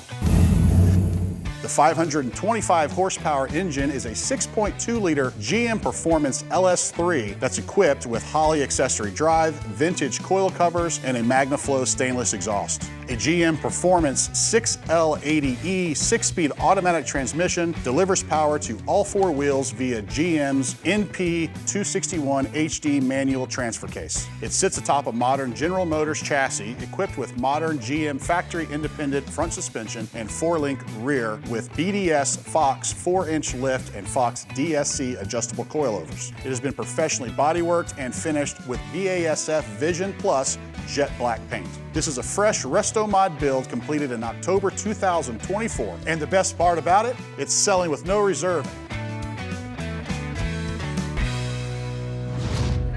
And we will see that truck during our Super Saturday coverage, and over-the-top custom. I mean, everything we've seen here has been spectacular, but the stuff tomorrow is truly going to be amazing. Currently bid on the block is $70,000 for a 64 Ford F100. Yeah, beautiful satin finish on this one. Quite unusual, sort of a Fox body 5.0 era V8 under the hood, and just sold. Yeah, just sold for $70,000. Thumbs up from that gentleman right there. Time for a couple of fist bumps And away they go. They get to take that beautiful pickup truck home to a brand new owner, and hopefully they'll get to enjoy it out in the streets as well. 1967 Corvette. This is a 327 cubic inch, 350 convertible. Now, even from the skybox 200 feet away, you can tell this is a 1967 because of the gills here in the front fender. One of many styling touches that General Motors, let's say, cribbed from Ferrari back in the 50s and early 60s. This is a sharp one, but it's a 67, last year of the mid-year Stingrays. Yeah, not a big block, as you can see, with that lack of the Stinger hood, but a side exit exhaust and a great color combo here. Red with the black interior. Yeah, 4-speed manual as well. I love the vertical mounted radio in these, a unique touch with the second generation Corvette. Yeah, it was. They had to mount it vertically because that's the only way the radio would fit. Otherwise, they would have had to redo the whole dash. And according to the consigners, this does have a matching numbers engine, that 327 cubic engine with 350 horsepower. That's the one it was born with. And that was the upgraded engine, the one with the aluminum valve covers and the heads with the bigger valves, big 4-barrel carburetor. Wood wheel is optional on this one, wood steering wheel, that is.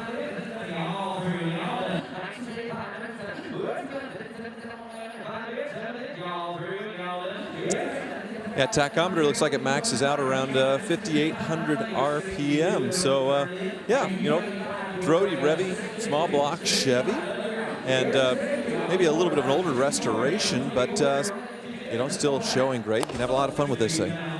Rally wheels, Redline tires, and a little bit of a bargain, Rick. Yeah, $62,000. I mean, think about that with a matching numbers engine. Oh, only 6,375 of those built that year to this specification. Love the Rally Red as well. Check that out. That is Batmobile number 3, a real deal Batmobile built by George Barris for the TV show and the movie from 1966.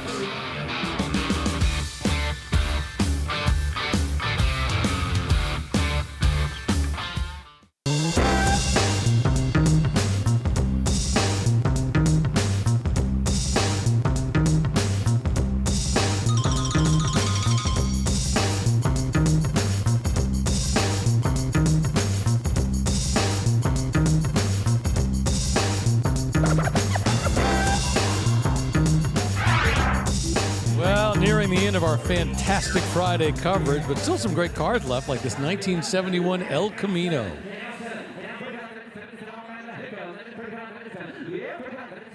It's an SS 454, and the interesting story in this one, I don't know that it's lived its entire life here in Arizona, but it was actually sold new in Bisbee, Arizona, down in southeast Arizona. Oh, this is beautiful. Gleaming black with silver. And big 454, big block under hood. And the hammer comes down before I can get the hood up. Yeah, some subtle modifications, and I think it's a good buy here at the end of the evening. And it's 1971 El Camino SS 454. Pickup behind it, a 1972 C10. Yeah, you can hear that Stroker V8 as it comes up to the block, that Lopi exhaust. But something really interesting with this one, a lot of times they try and hide away the air ride system, the compressors, the tanks, and all that. Well, no, it's just showing proud here in the bed, in the back. All right, bolted right to the wood, along with a little sneaky nitrous tank. Come on back and take a look. Yeah, 2 compressors for the air ride and nitrous. And what is that nitrous powering, Mike? Well, up here under hood, very industrial looking, and I like this fabricated air cleaner. Gives us a very purposeful look, along with all of the extra work that's been done in the engine bay. Yeah, this thing is really sharp. I see a side exit exhaust as well. A little bit of custom graphics there on the bed. And the interior is very dressed up. If you take a look, some nice inserts in the seats and the bench. And kind of the 57 Chevy, I suppose, a little bit of the flair with the graphics there down the side on the bed.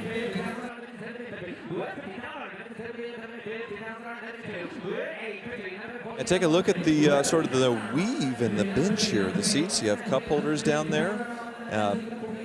Looks like vintage air as well. Has the Cheyenne badge for the Cheyenne package, but nothing in here that looks like anything stock factory as far as the interior. I tell you what, I like this truck a lot. I love everything they've done under the hood. I don't know if it's aviation inspired or steampunk. I like the graphics down the side with that subtle 57 homage. $49,000, the hammer price on this 1972 Chevy C10 custom pickup truck. Adam McGuire, staging lanes, getting near the end of the docket for this Friday. Just a few cars left across the block. But some great looking stuff. Love that little Ford off to the left. And of course, we've got a couple Mercedes in the back, so those still are yet to cross the block. We'll see if we can get them all on our air coverage here on FYI before we're done. Right now, we got a 1957 Chevy Bel Air. We have seen so many customs today, it's a bit of a surprise to see one that is as original, 283 V8 with a 3-speed manual transmission. One thing you may not know about the 57 Chevy, you see these kind of hooded over headlights? Well, right up here, underneath this, above the headlight bulb, that's the air intake for the heater system. Yeah, very stock looking inside and out. That manual is a 3 on the tree. 1957, yeah, the fins got wild, and of course the fuel filler, but I showed it once today or yesterday, but hidden in the fins right here opens up. This one, they got a locking fuel cap on it. As if people would know that already. They wanted the double security there, I suppose, with the locking cap. Mike, to your point, the reason they did that is they wanted a lower cowl. So instead of having the air induction up on the cowl, they put it into the surrounds for the headlights. That way they were able to give this a lower look. That, together with going to 14-inch wheels as opposed to the 15-inch wheels, made this car just seem lower and faster. Away it goes, $40,000 for a 1957 Bel Air, nicely restored with that 283 cubic inch V8 under the hood. We are going to take a break. We're going to come back to Barrett-Jackson and Fantastic Friday as we come near the end of our coverage here on FYI. What a great day it has been so far. We're not going to let you go. We've got a little bit of fun left across the block. Well, let's take a look at the top sellers on this Fantastic Friday. We'll start with this 1968 Corvette, a custom all-new GM Performance crate engine, 650 horsepower, sold for $380,000. Oh, something completely different in number 2. And this really surprised everybody. 1981 Land Rover Series 3 with the Jurassic Park look on it. Yeah, it was done up to look like it was in the movie, but this hammered sold at $400,000. But the number 1 sale of the day, well, it turned out to be a car selling for a great cause for the American Heart Association. This 1988 Corvette that was sold not once, but twice, and hammered sold for $450,000 total. And guess what? The last buyer donated it back, and we're going to sell that again in Palm Beach.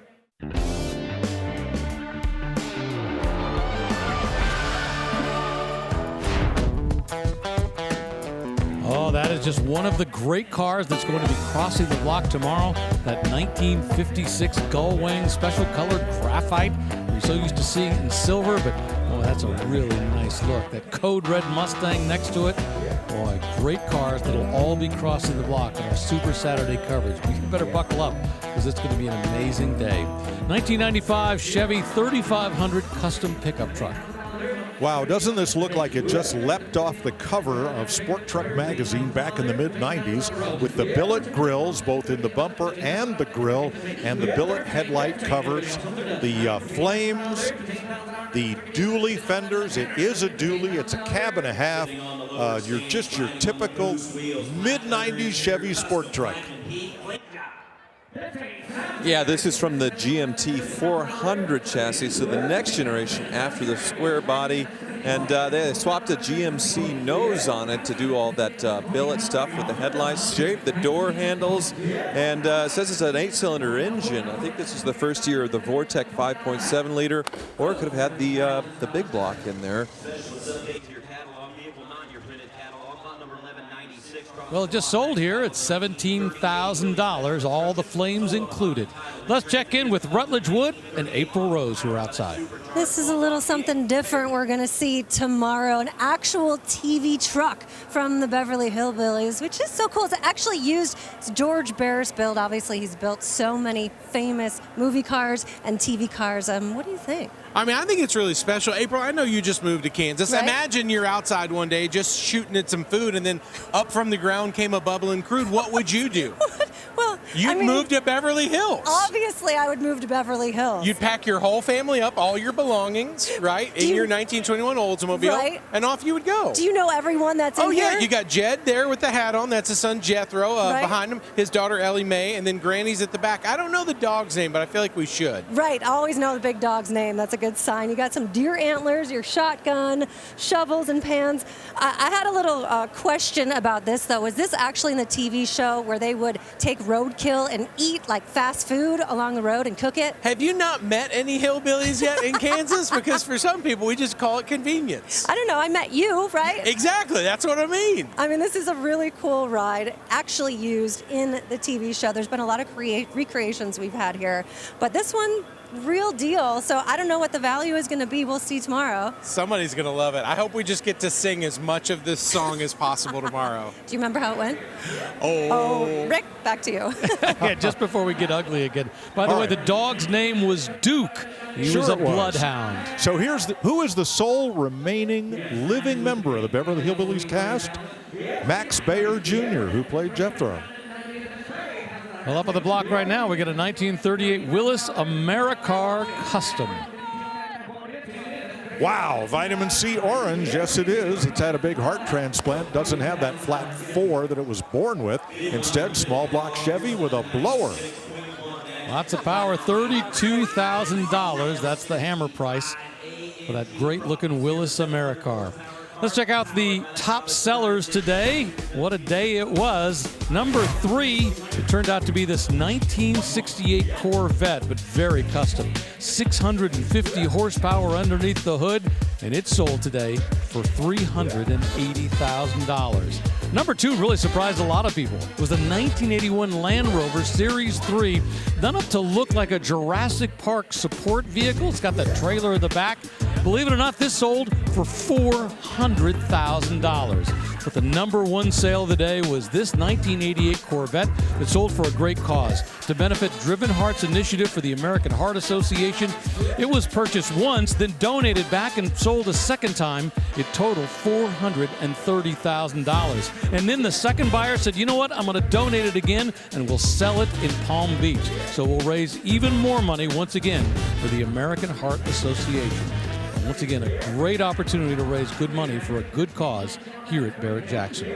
Up on the block now, a 2008 Mercedes-Benz CL65 AMG Brabus. Yeah, Brabus edition, very rare car here. Let's say you have your CL65 and every other Hollywood mogul has one too. You could get a Lorenzer or a Brabus styling kit with front and rear bumper covers, rocker panel extensions, and bespoke wheels, tires, and grille emblems for your V12. Brabus would also do the tune, so as if 600 horsepower wasn't enough, they upped it about 100 horsepower to 700, the torque about the same up to about 800, because that twin-turbo AMG V12 is just massively powerful. And only 52,000 miles on this 2008 version. On that one, just sold for $34,000. A rare car with plenty of performance and plenty of style, with that big B on the front of the vehicle, so everybody knows that you're driving something special. Right behind that, a 1997 Toyota Supra. So the iconic 4th gen Toyota Supra. This one, though, is not a turbo, but it is a 5-speed manual. Also, it is a right-hand drive, so it didn't start live in the United States at some point. It was imported, and this one, yeah, it does look to be in very nice shape and pretty unmodified, which is rare. Usually somebody would buy this, uses a blank canvas to do some crazy 1,000 horsepower build, so it's almost rare to see one stock. Yeah, it's kind of odd to see this JDM version here because these cars were available from your local Toyota dealer here in the United States. Most of them got modified, a lot of them super or turbocharged.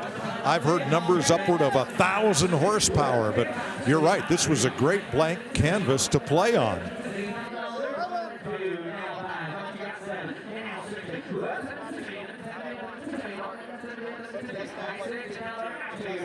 Yeah, showing 157,000 kilometers on it, so approaching 100,000 miles. And, you know, I think I might want to take a little peekaboo just to make sure there's not a turbo hiding in here. Actually, yeah, there it is. So it is a super turbo, I believe. $60,000. That's the hammer price on that 1997. Just the twin cam. Sorry about that. No turbo. We got it sorted out for that 1997 Toyota Supra.